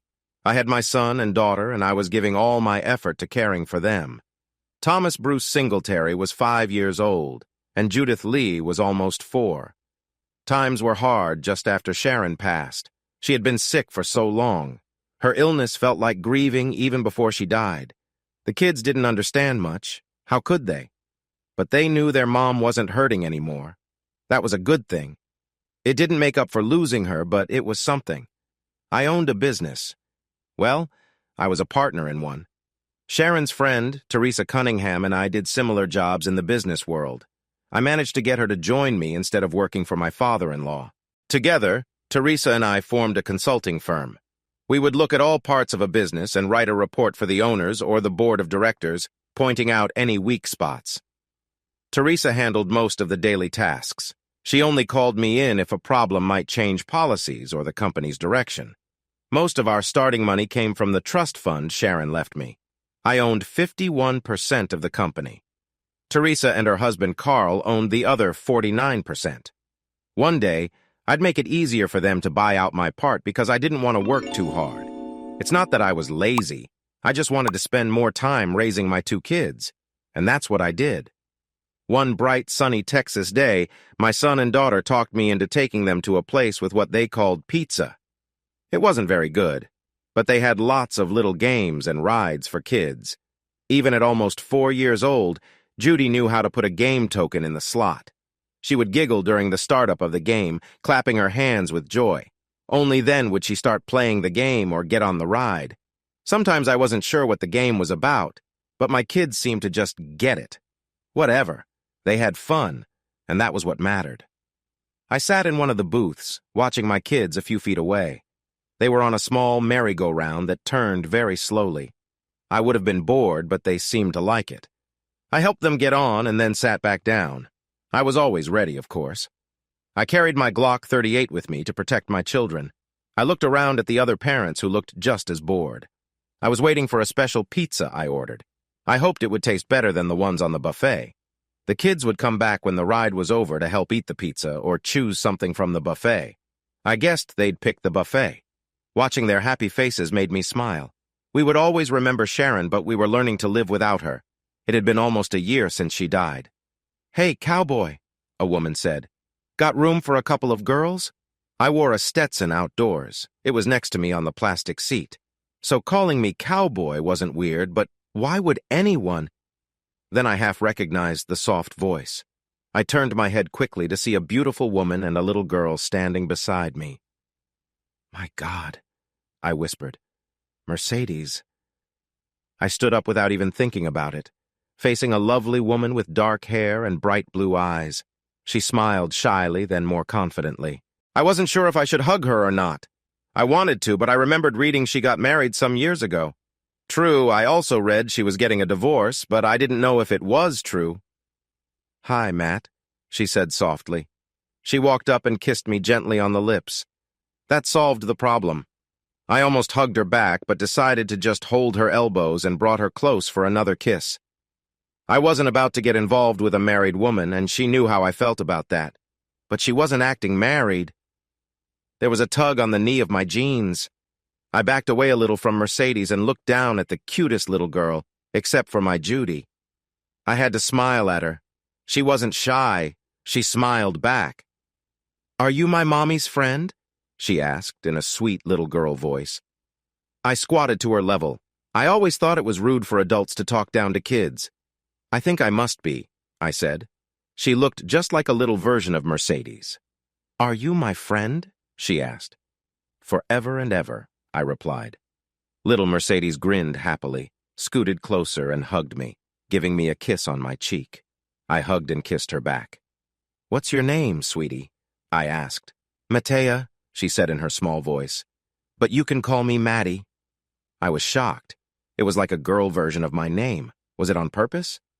I looked up at Mercedes. She smiled and nodded. She had named her daughter after me. I felt a bit shaken. Mercedes mouthed later to me. I knew I had to find out how this all started. "How old are you, Maddie?" I asked, the second question adults always ask kids. "3," she answered quickly. She had trouble showing 3 fingers, so she used her other hand to help. I stood up and looked for my kids. Their ride had stopped, and they were getting off, looking at me and the 2 strangers with me. I crouched down as they ran up. "Tommy, Judy, meet my good friends. This is Mercedes and her daughter, Maddie." The kids stared at each other, unsure what to do. I suggested we get some pizza and refill our drinks. Judy wanted ice cream right away, but I gave her a look. She knew better and dropped the idea. Soon, all 3 kids were on one side of the booth, eating pizza and talking like they'd known each other forever. They started kicking the table to hear the thump. "People who kick tables don't get ice cream," I said loudly. The kicking stopped immediately.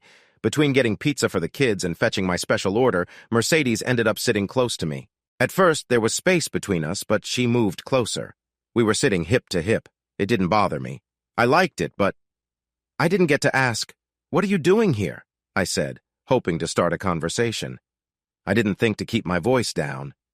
"Had to find you," Maddie shouted, pointing at me. Her voice cut through all the noise. I was surprised. My chin might have dropped. I glanced at Mercedes. Her face was turning red, and she didn't look at me. Maddie was happy with the reaction and repeated herself, making faces. My kids joined in, of course. "Shh, eat your pizza, then we'll get ice cream," I told them softly. The promise of ice cream worked like magic. They quieted down and took bites of their pizza. I looked at Mercedes, still blushing. I was smiling, charmed by the kids. "For the record, I've been trying to find you too," I said. "But my guy couldn't track you down. You just disappeared." "You were looking for me?" she asked, surprised. She looked into my eyes and her blush faded. "I read you were getting a divorce," I said cautiously. "I tried to contact you but couldn't find any info. I even hired a private investigator, but he lost your trail in Billings, Montana." She grinned. "Well, my uncle runs far. Great-Uncle Walter picked me up and took me to his home in Wyoming. Maddie and I stayed with him and his girlfriend because my ex, Reggie, was being difficult. We needed to hide away for a while," she explained. "It worked," I said, grinning. "My investigator said it was like you vanished." I'm really glad you came, I continued. How long can you stay? Mercedes looked at me, searching my eyes. She leaned in closer. Until you kick us out, she whispered in my ear.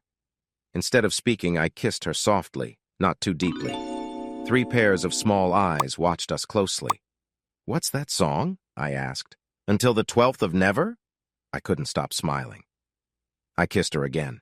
We turned back to the kids, who were still watching but didn't interrupt. They were focused on finishing their pizza for ice cream. Mercedes and I ate our pizza one-handed, holding hands under the table. Where are you staying? I asked. I wanted to move them to the ranch soon. Mercedes might have other thoughts, but I was sure I could convince her. She chuckled, glancing out the window. We just got here. Maddie, my investigator, and I were heading to the hotel when we saw your truck. He recognized it, so we stopped here, she explained, chuckling again. He's out there in his car with our luggage and everything in the trunk. I laughed. Mercedes and I were like kids again. I thought renewing our old love would be tricky, but it felt easy and good. Want to stay at the ranch with us? I asked gently. You still have it? I thought. I nodded. Sort of. Same place, new house, I explained. Can Joe, his name is Joe Conway, put our things in your truck? Mercedes asked quickly. I took out my key remote, pointed it at the big window, and opened the doors and tailgate. I only have 2 child seats, I warned. No problem, Mercedes said. I brought Maddie's seat from Cheyenne. She pulled out her phone. Joe, this is Mercedes. Could you please put our stuff in Matt's truck in the back part? She asked, looking at me. Tell him to put them in the truck bed, I told her. We'll pay extra for the help, okay? I thought that was fair. Daddy? My son Tom asked. I looked at him. Are Maddie and, CDs staying with us? He asked, glancing at Mercedes. I think so, I answered calmly. Mercedes has been my friend for a long time, and I think Maddie will be too. They can be your and Judy's friends. What do you think? Tom shrugged. Okay, he said, accepting it. Yeah, Judy cheered. She stopped, excited, and turned to Maddie. You want to ride horses? Maddie's eyes widened. Horses? She exclaimed, thrilled by the idea. She nodded happily. We finished our pizza, with only some crusts and a mushroom slice left. Ice cream cones were devoured, leaving sticky faces, and the kids tried a few more games. Before leaving, Joe placed Maddie's booster seat between Tom and Judy's. Tom's was still behind me, his preferred spot, and Judy didn't mind. All 3 kids fell asleep a few minutes after we left the parking lot. I had custom seats in the new pickup, wide and comfortable. Mercedes looked at the sleeping kids with a tender smile. With them asleep, she unbuckled her seatbelt and moved closer to me. If that isn't the cutest back seat full of kids in the world, I don't know what is, she declared. I glanced in the mirror. I had to agree. 3 adorable kids, and 2 were mine. Baby, Mercedes said softly, I'm so sorry about Sharon. It was so sad. She was a wonderful woman, I told her. She was a great wife and mother, but she was in so much pain when she finally passed. It was hard on Judy and Tom, but we're slowly moving on. Mercedes patted my arm and kissed my cheek. I have a message for you from Sharon, I remarked after a while. Mercedes looked a bit nervous. A message from a late wife can be unsettling. I glanced at her. Well, indirectly, I said, easing her worries.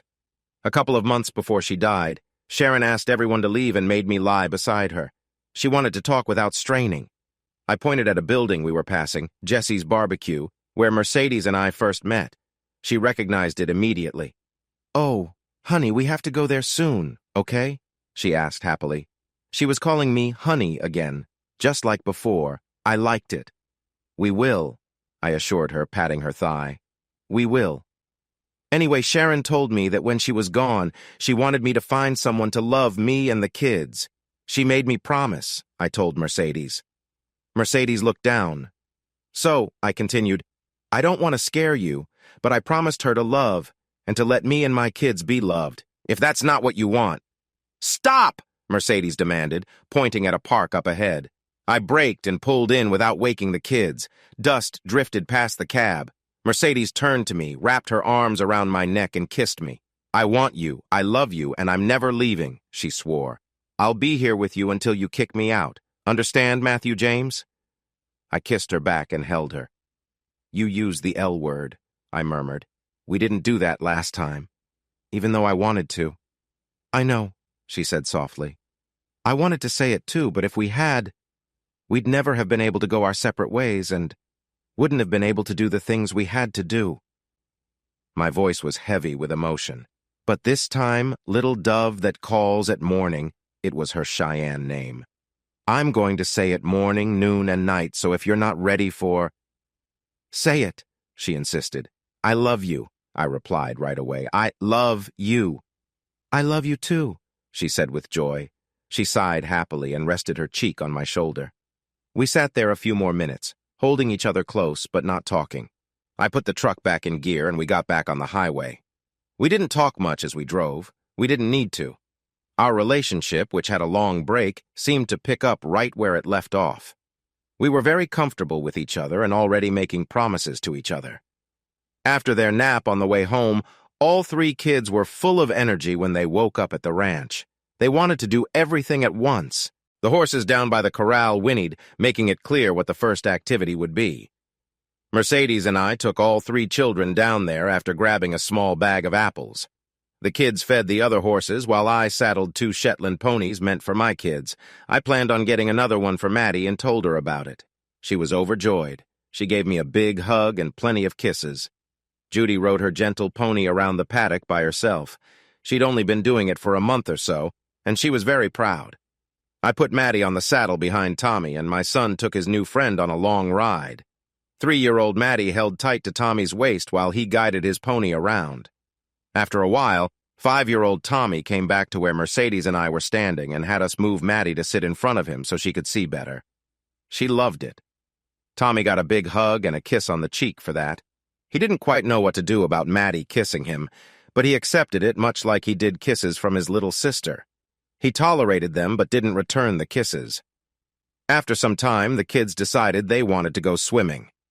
We took the saddles off the ponies, watered them, then brushed them before letting them back into the field. I raced the youngsters back to the house and sent them upstairs to change into swimsuits. I offered, and half expected Mercedes to take this time to unpack their things. We'd already chosen her and Maddie's rooms, while I watched all the kids in the wading pool, but she didn't want to do that. She opened one suitcase to get out her and Maddie's swimsuits, and we all headed to the wading pool.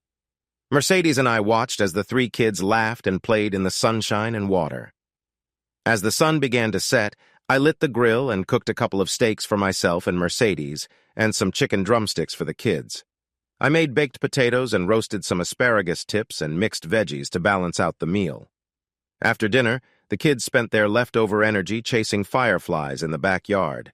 They were tired by bedtime. Mercedes and I supervised showers for all of them. My 2 kids used the master bath in my bedroom, and Mercedes took little Maddie into the hallway bathroom. My plan was to get all 3 children very tired so they would sleep like logs all night long. Mercedes and I went from my kids' bedroom door to Maddie's, looking at them as they slept. I had my arm around her waist, no longer pretending we were just friends like we told the kids. When the Bible talks about angels, I said, I think they were modeled after sleeping children. I smiled. Mercedes agreed. She moved in front of me smoothly and wrapped her arms around my waist. We shared our first private kiss since she and Steffi left me years ago. We had been careful because 3 pairs of eyes were watching closely. In her room, Mercedes grabbed a nightgown from another suitcase before we walked down the hall to what had been my bedroom. It was ours now. We didn't need to discuss it. We spent the night getting to know each other again. Mercedes got up just before dawn, put on her nightgown, and went to her bedroom where she still hadn't unpacked. We pretended to sleep in separate rooms for almost 3 weeks. Mercedes would get up early to go back to her bed, but one morning the alarm didn't go off. The first sign of trouble was when all 3 kids jumped into bed with us and demanded breakfast.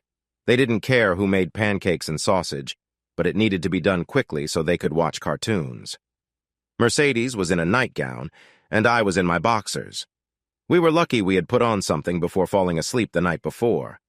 I didn't want to think about what would have happened if they'd caught us without clothes. Way too many questions.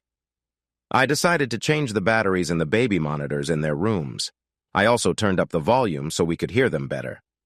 After we got caught, Mercedes officially moved into the master bedroom with me. To our surprise, none of the children seemed to care that Maddie's mom was now sleeping with Tommy and Judy's dad. They were not upset at all. We thought they would be very confused and upset.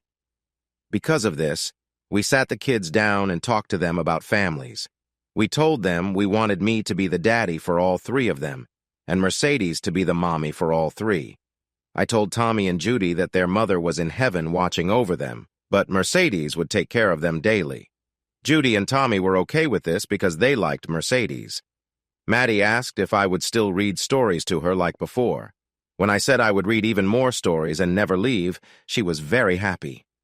We expected telling our parents would be hard, and that they would tell us to slow down and think it over. We thought they might resist a bit, but not completely oppose us. We went to my parents' home first. After hugging my kids, Tommy and Judy showed Maddie the sandbox and swing set in the backyard. This gave Mercedes and me a chance to talk to my parents. "Mom," I said after drinking some lemonade, "this is Mercedes. We're going to get married."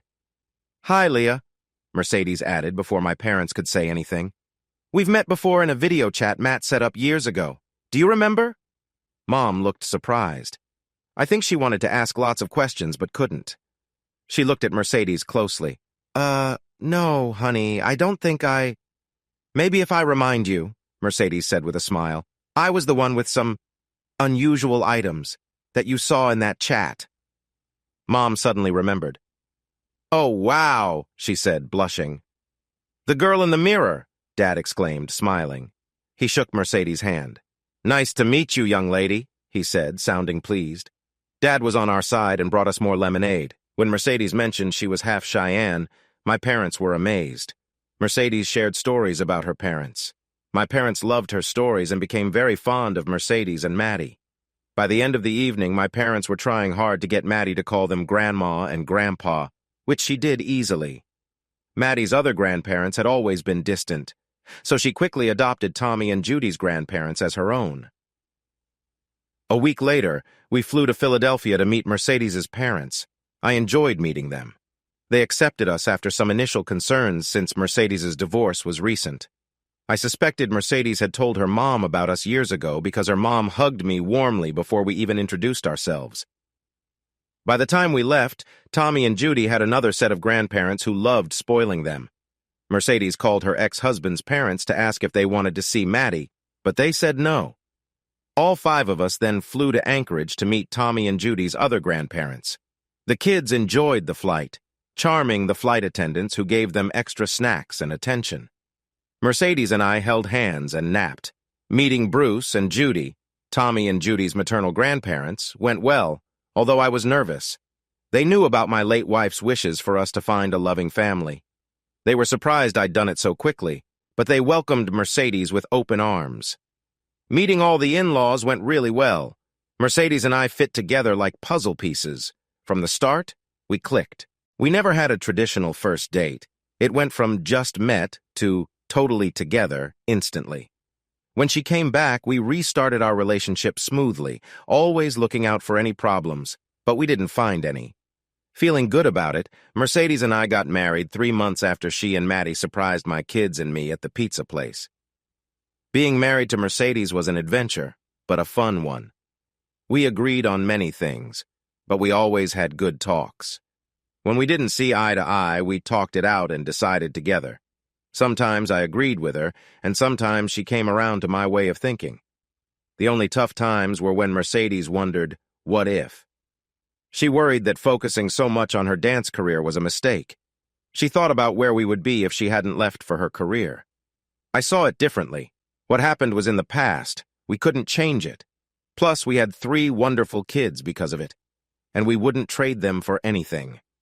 Even if she didn't want to admit it. Deep down, Mercedes knew if she hadn't pursued her dancing, she would have regretted it. Any relationship we had back then might not have lasted, and we might not be together now. Despite everything, we were married and had 3 lovely kids. We deeply loved each other and enjoyed our blended family. We fit well together and easily settled into our roles. Mercedes became the mom to all 3, and I was the dad. We worked together to set rules for the family and showed the kids love every day by living it. One thing we made sure of was having date nights often. My mom and dad, who the kids called Grandma and Grandpa, loved having them over for sleepovers, sometimes for entire weekends. When they couldn't babysit, we had two sisters take care of the kids. Years ago, I sold a horse to two young girls, Amber and Pamela Ingram, who still lived nearby. Now, in their late teens, they were perfect for babysitting our three cute kids, and we paid them well. The kids went to daycare during the week. I wanted them to, and Mercedes agreed. The daycare was small, with a great caregiver-to-child ratio, so there was plenty of supervision. We felt it was important for our kids to play and work on projects with other children. Tommy, Judy, and Maddie loved it, judging by their stories. They learned a lot about getting along with others. Things were going great. Actually, they were almost perfect. The overhead monitors showed the 3:18 flight from Philadelphia had landed on time. Mercedes and I waited near the luggage carousel for her latest recruit for her dance school. She'd told me it was a woman she knew from her dance troupe who was also retiring. Mercedes had retired from touring after a bad ankle injury and a long recovery. The injury healed, but her ankle wasn't strong enough for the stress of stage dancing and long hours of practice anymore. So she started teaching, and she loved it. I was watching people check in for their flights, wondering why most didn't use the check-in kiosks. It didn't make sense to stand in long lines when touchscreens were available, but oh well. Hey, did someone say this is National Fly Naked Day? Asked a soft voice behind me. I flinched and turned around to see Stephanie, I said, surprised. What are you doing here? I glanced at my wife, who was smiling knowingly. I realized I had been set up. I'd deal with that later. I turned back to Stephanie, took her hands in mine, and held her at arm's length. She was still as striking as ever, captivating every man around, plus some women too. I should have known, I said, realizing my mistake. A new dance instructor from Philadelphia? I wasn't paying attention. It's great to see you, I told Stephanie, giving her a kiss on the cheek. And who's this? I asked, stepping back. There was a little girl hiding behind Stephanie's leg. Daphne, honey, can you say hello to Matt? I crouched down to be at the same eye level as the little girl, who was clearly Stephanie's daughter. Smiling, I held out my hand. Nice to meet you, Daphne. Did your mom tell you we were friends a long time ago? The little girl nodded slowly, then smiled. Suddenly, she ran up to me and hugged me tightly. I wasn't ready for it and almost fell back, but I caught myself with my left hand on the floor.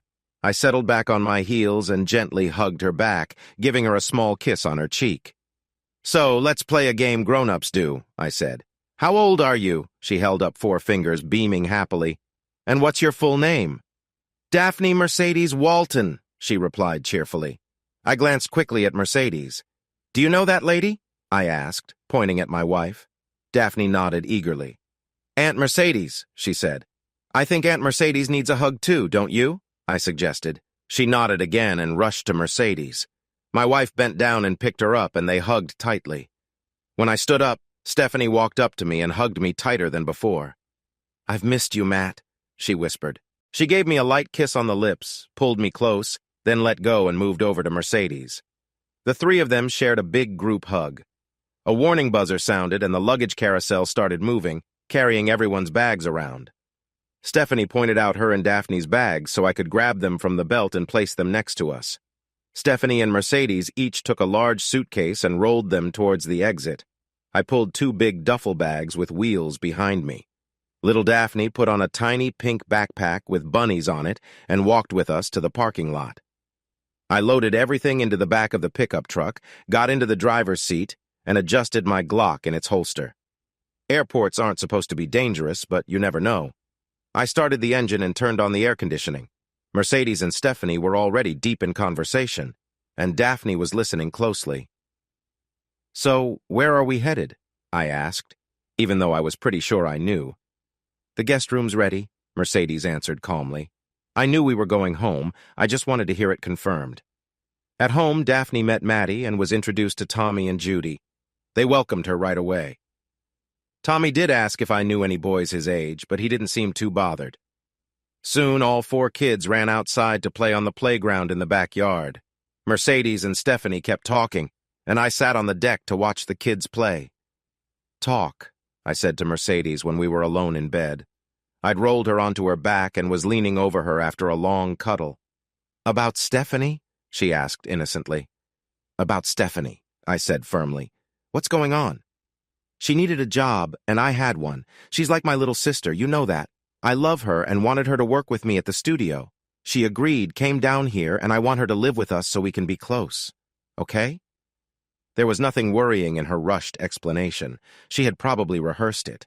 Actually, none of it surprised me, but "The last time you brought Stephanie here, you did it to push us apart," I said bluntly. "Is there a reason you want to do that now?" Mercedes chuckled. She wasn't upset. She put her hands around my neck and kissed me. "That didn't work so well back then, did it?" she said softly. "You and Stephanie got along really well, and we ended up like the Three Musketeers, huh?" Well, not really. Back then, the three of us had been involved closely for 2 of the 3 weeks I spent with Mercedes. Not the way musketeers usually are in stories. I shifted uncomfortably, and Mercedes held me with her legs. "Mercedes," I began. "We're married now. Not single. We can't just—" I was reassured Stephanie wasn't here to separate us, but the situation was still tricky. "Shh," Mercedes whispered in my ear. "Stephanie's here to work with me, and I love her. She won't come between us. Understand?" I didn't answer right away. I needed to think about it. Before I knew it, Mercedes had pulled me close for another kiss. I never got to ask more questions. It worked out. We became Mercedes' version of the Three Musketeers again, following our old relationship without the complicated parts. Mercedes and I were a regular married couple, and Stephanie was our house guest. Sort of, anyway. Stephanie did a lot of housework, even though she was just a guest. We split up all the chores and tasks at home. Since we didn't have a working ranch, there wasn't much to do outside, and I usually handled those tasks with some help from the women. Every Monday, Wednesday, and Friday, Mercedes and Stephanie left in her SUV to teach adult dance classes at a studio. On Tuesday and Thursday afternoons, they taught dance to kids after school. I made breakfast for our 4 children each morning.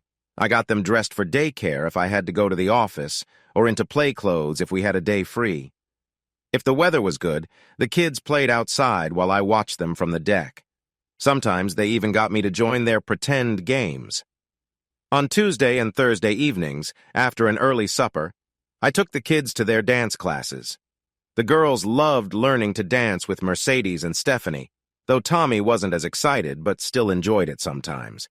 We had a routine but also kept things exciting and new. Mercedes and I often went out on dates, and Stephanie joined us for dinner, dancing, concerts, or movies. We also got a bit involved with some local charities. One night, we were invited to a ball at Kyle Mulvane's home to raise money for local historical sites. The Mulvanes were very influential in the city. I managed to get an extra invite so Stephanie could come with Mercedes and me. The event was black tie optional. Mercedes wore a long seafoam green gown with an off-shoulder design and a slit that showed her leg. She looked amazing. Stephanie wore a royal blue gown that complemented her blonde hair, with a deep V-neck and a slit on the left side. I wore a black tuxedo, white formal shirt, black bow tie, cummerbund, and shiny Wellington boots. The cummerbund helped hide the Glock 38 I carried for protection. I often carried a gun because I had a concealed carry permit and felt safer with it. We caught a lot of attention when we arrived because Mercedes and Stephanie looked stunning. We also drew eyes when we started dancing. Mercedes and Stephanie had danced for years and taught dance at their studio. They wanted me to enjoy dancing too. I had a basic idea of how to dance before I met them, but Mercedes and Stephanie taught me a lot more. They created a new dance step for 2 women and a man, and I was their partner. We practiced often, and I started to enjoy dancing with them.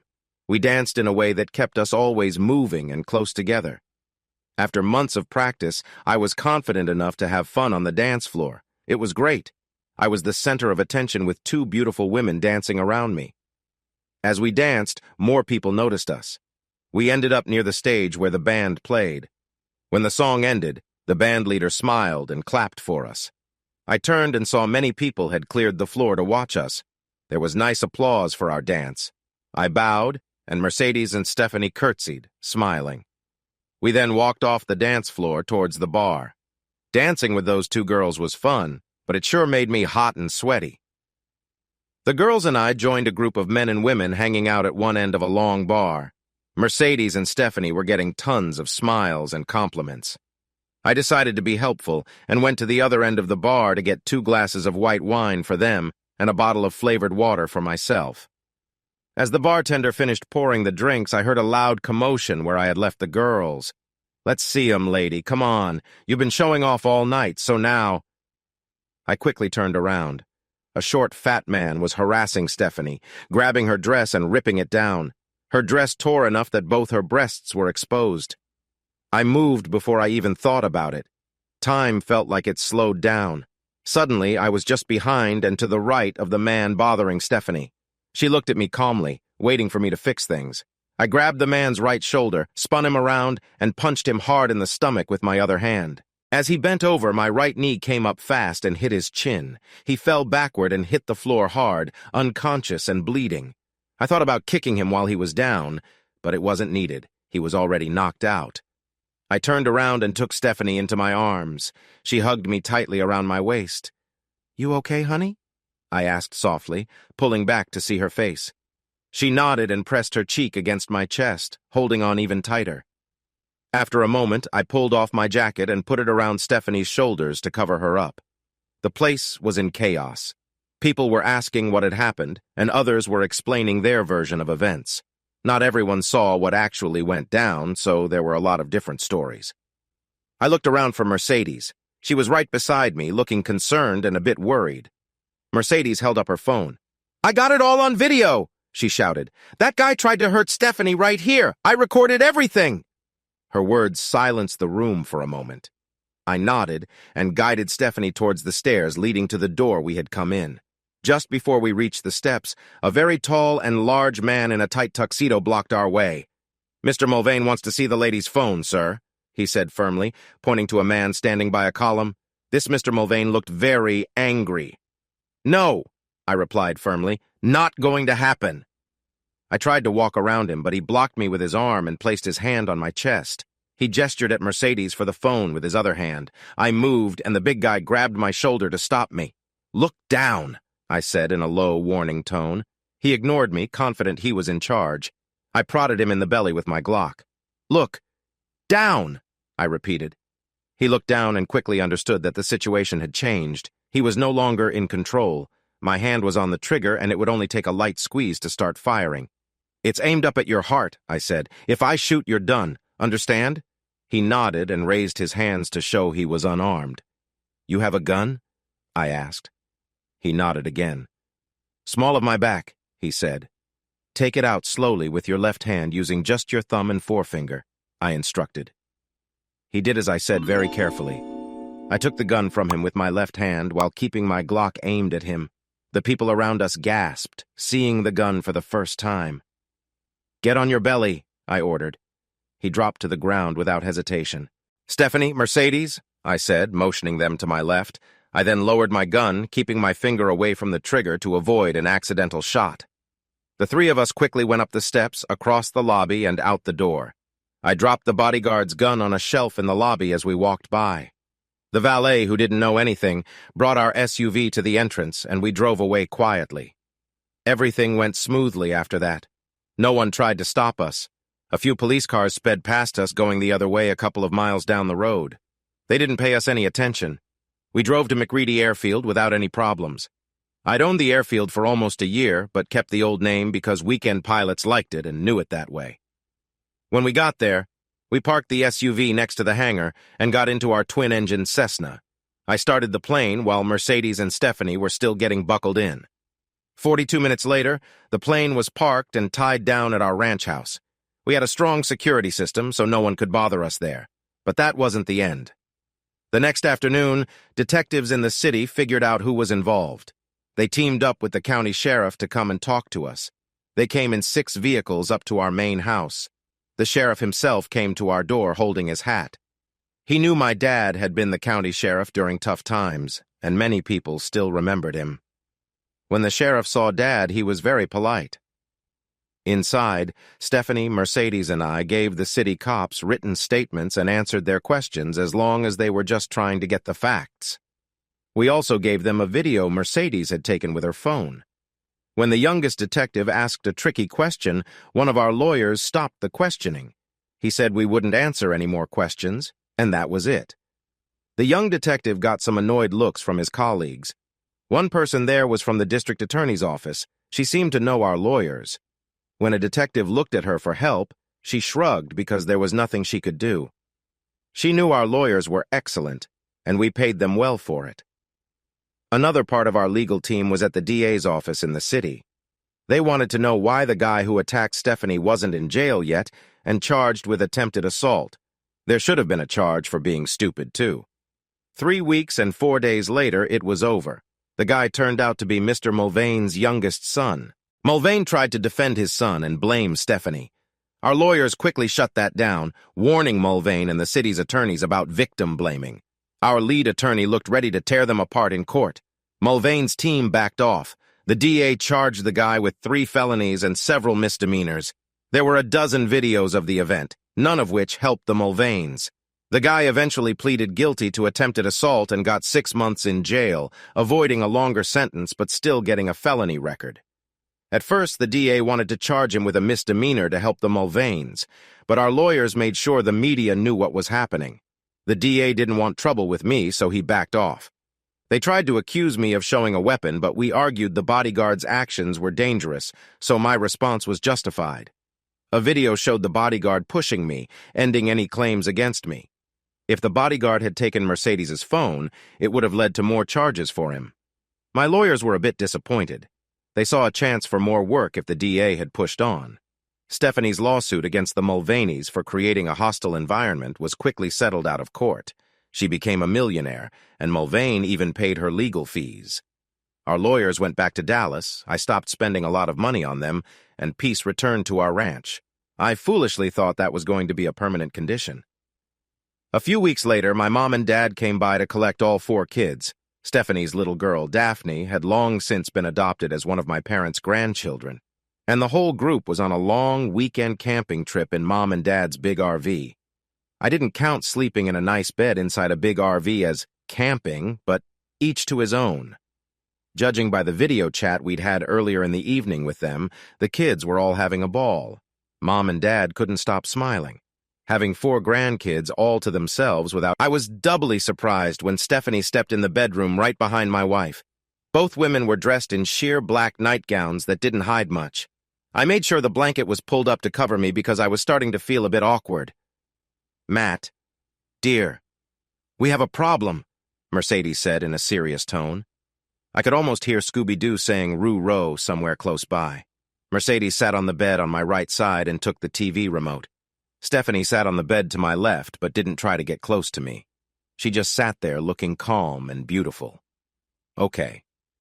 Mercedes started the DVD player, scrolled through the options, and selected a clip labeled simply Stephanie, and clicked on it. Whatever she was about to play, she'd had it ready. "Watch this," Mercedes commanded. It was the video she'd taken of the Mulvane incident. I knew it well. I watched as some guy goofed around in front of Stephanie for a moment and then put his hand on her upper chest. A second later, he grabbed the top of her fancy dress and ripped downward. Stephanie's chest was exposed. She didn't scream, though others in the background did. Suddenly, I appeared in the video, grabbed the guy, and took him down quickly. I liked how I'd handled it. Enough force to stop him, but not too much. I thought it showed I was growing up. All of my lawyers liked what I'd done, too. It left no chance for anyone to charge me with anything. The clip ended with me taking off my jacket and putting it over Stephanie's shoulders to cover her up. "Did you see it?" Mercedes asked with a lot of emotion. I wasn't sure what she meant, other than the obvious. "I've seen it before, yes," I answered, not giving much away. I had no idea what Mercedes' point was. Mercedes started the video over. "See what's happening here, Matt? Watch Stevie's face. Watch her eyes." I did just that as Mercedes played the clip in slow motion. I didn't see much of anything I hadn't seen before. I shrugged reluctantly. I really wanted to add something to the discussion, but I had to admit I didn't know what it was my wife wanted me to see. Mercedes crawled up on the bed and I made room for her, shifting under the blanket closer to Stephanie, who was on top of the blanket and therefore safe. My wife pointed the remote at the player again and restarted the video in slow motion. You see? Mercedes almost whispered. Our Steffi isn't afraid of that guy. She's not even looking at him. She's looking at you coming to save her. See? Well, that seemed to be about right. Stevie wasn't watching the guy or looking down to see what he was doing to her dress. She did, in fact, seem to be looking to where I suddenly came into view. She didn't even flinch while I dealt with him. When I stepped away from him and turned back to her, all she did was tilt her face up to look me in the eye, put her arms around me, and tuck her face into my chest. Mercedes backed the video up to where Stephanie was looking up into my face and froze the image there. My wife leaned over and kissed my lips gently. "Baby," she said softly. Stevie wasn't afraid. She knew her knight in shining armor was coming to save her. And you did. She paused for a moment to let her words sink in. "Honey, see how she's looking at you? You can see it. My sister is in love with you. And you know it," she finished.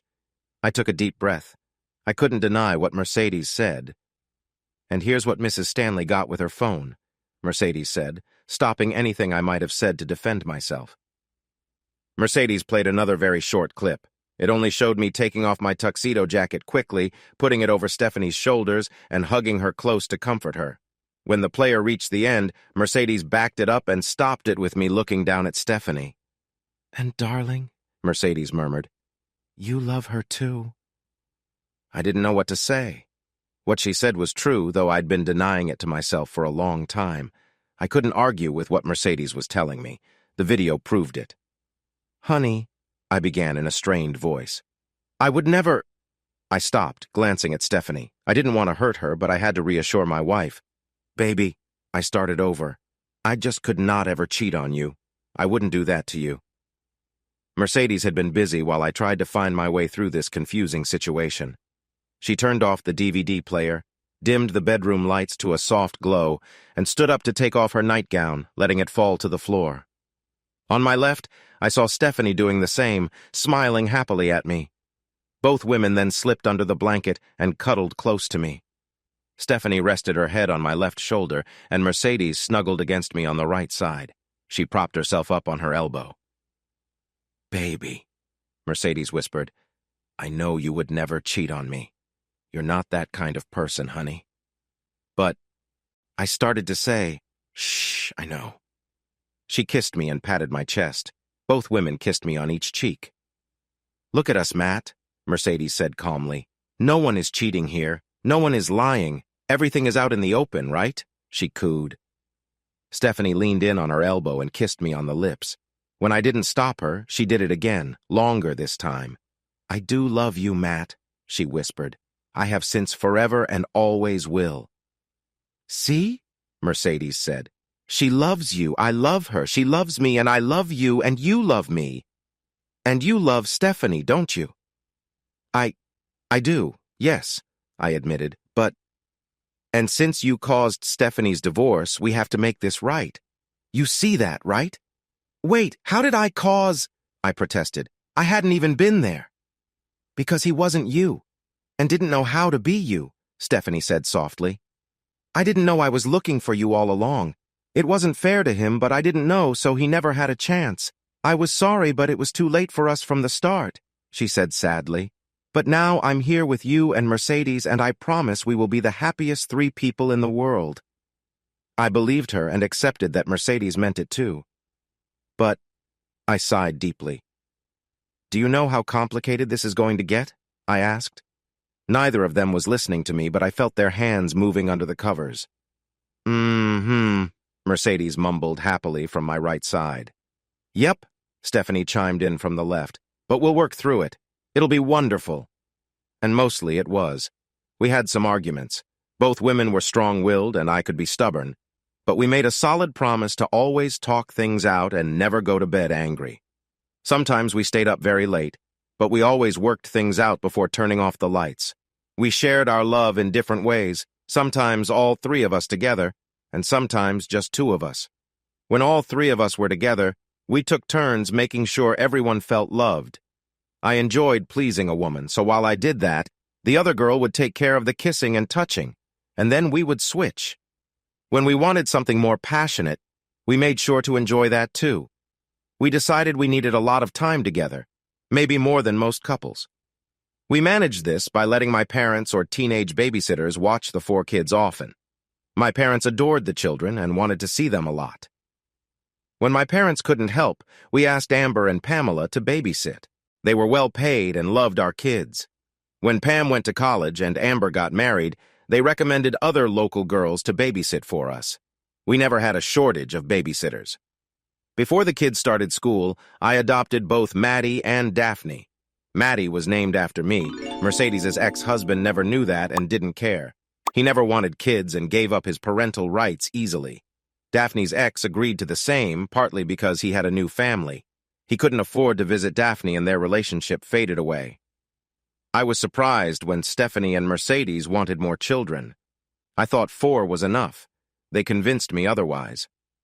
Stephanie had another girl, and Mercedes had a boy a couple of years after we became a trio. Then Stephanie had a boy, and Mercedes had another girl. I loved all of them. My life was full of love from my ladies and all the children. Epilogue looked down the slope and saw my 19-year-old son, Tommy, and 2 of the older girls coming up to the house, probably for supper, though they were a bit early. Mercedes handed me a glass of iced tea, and we all settled back to enjoy the cool evening. Tommy had grown into a stronger version of me, but you could see his mom in his nose and the seriousness in his eyes at times.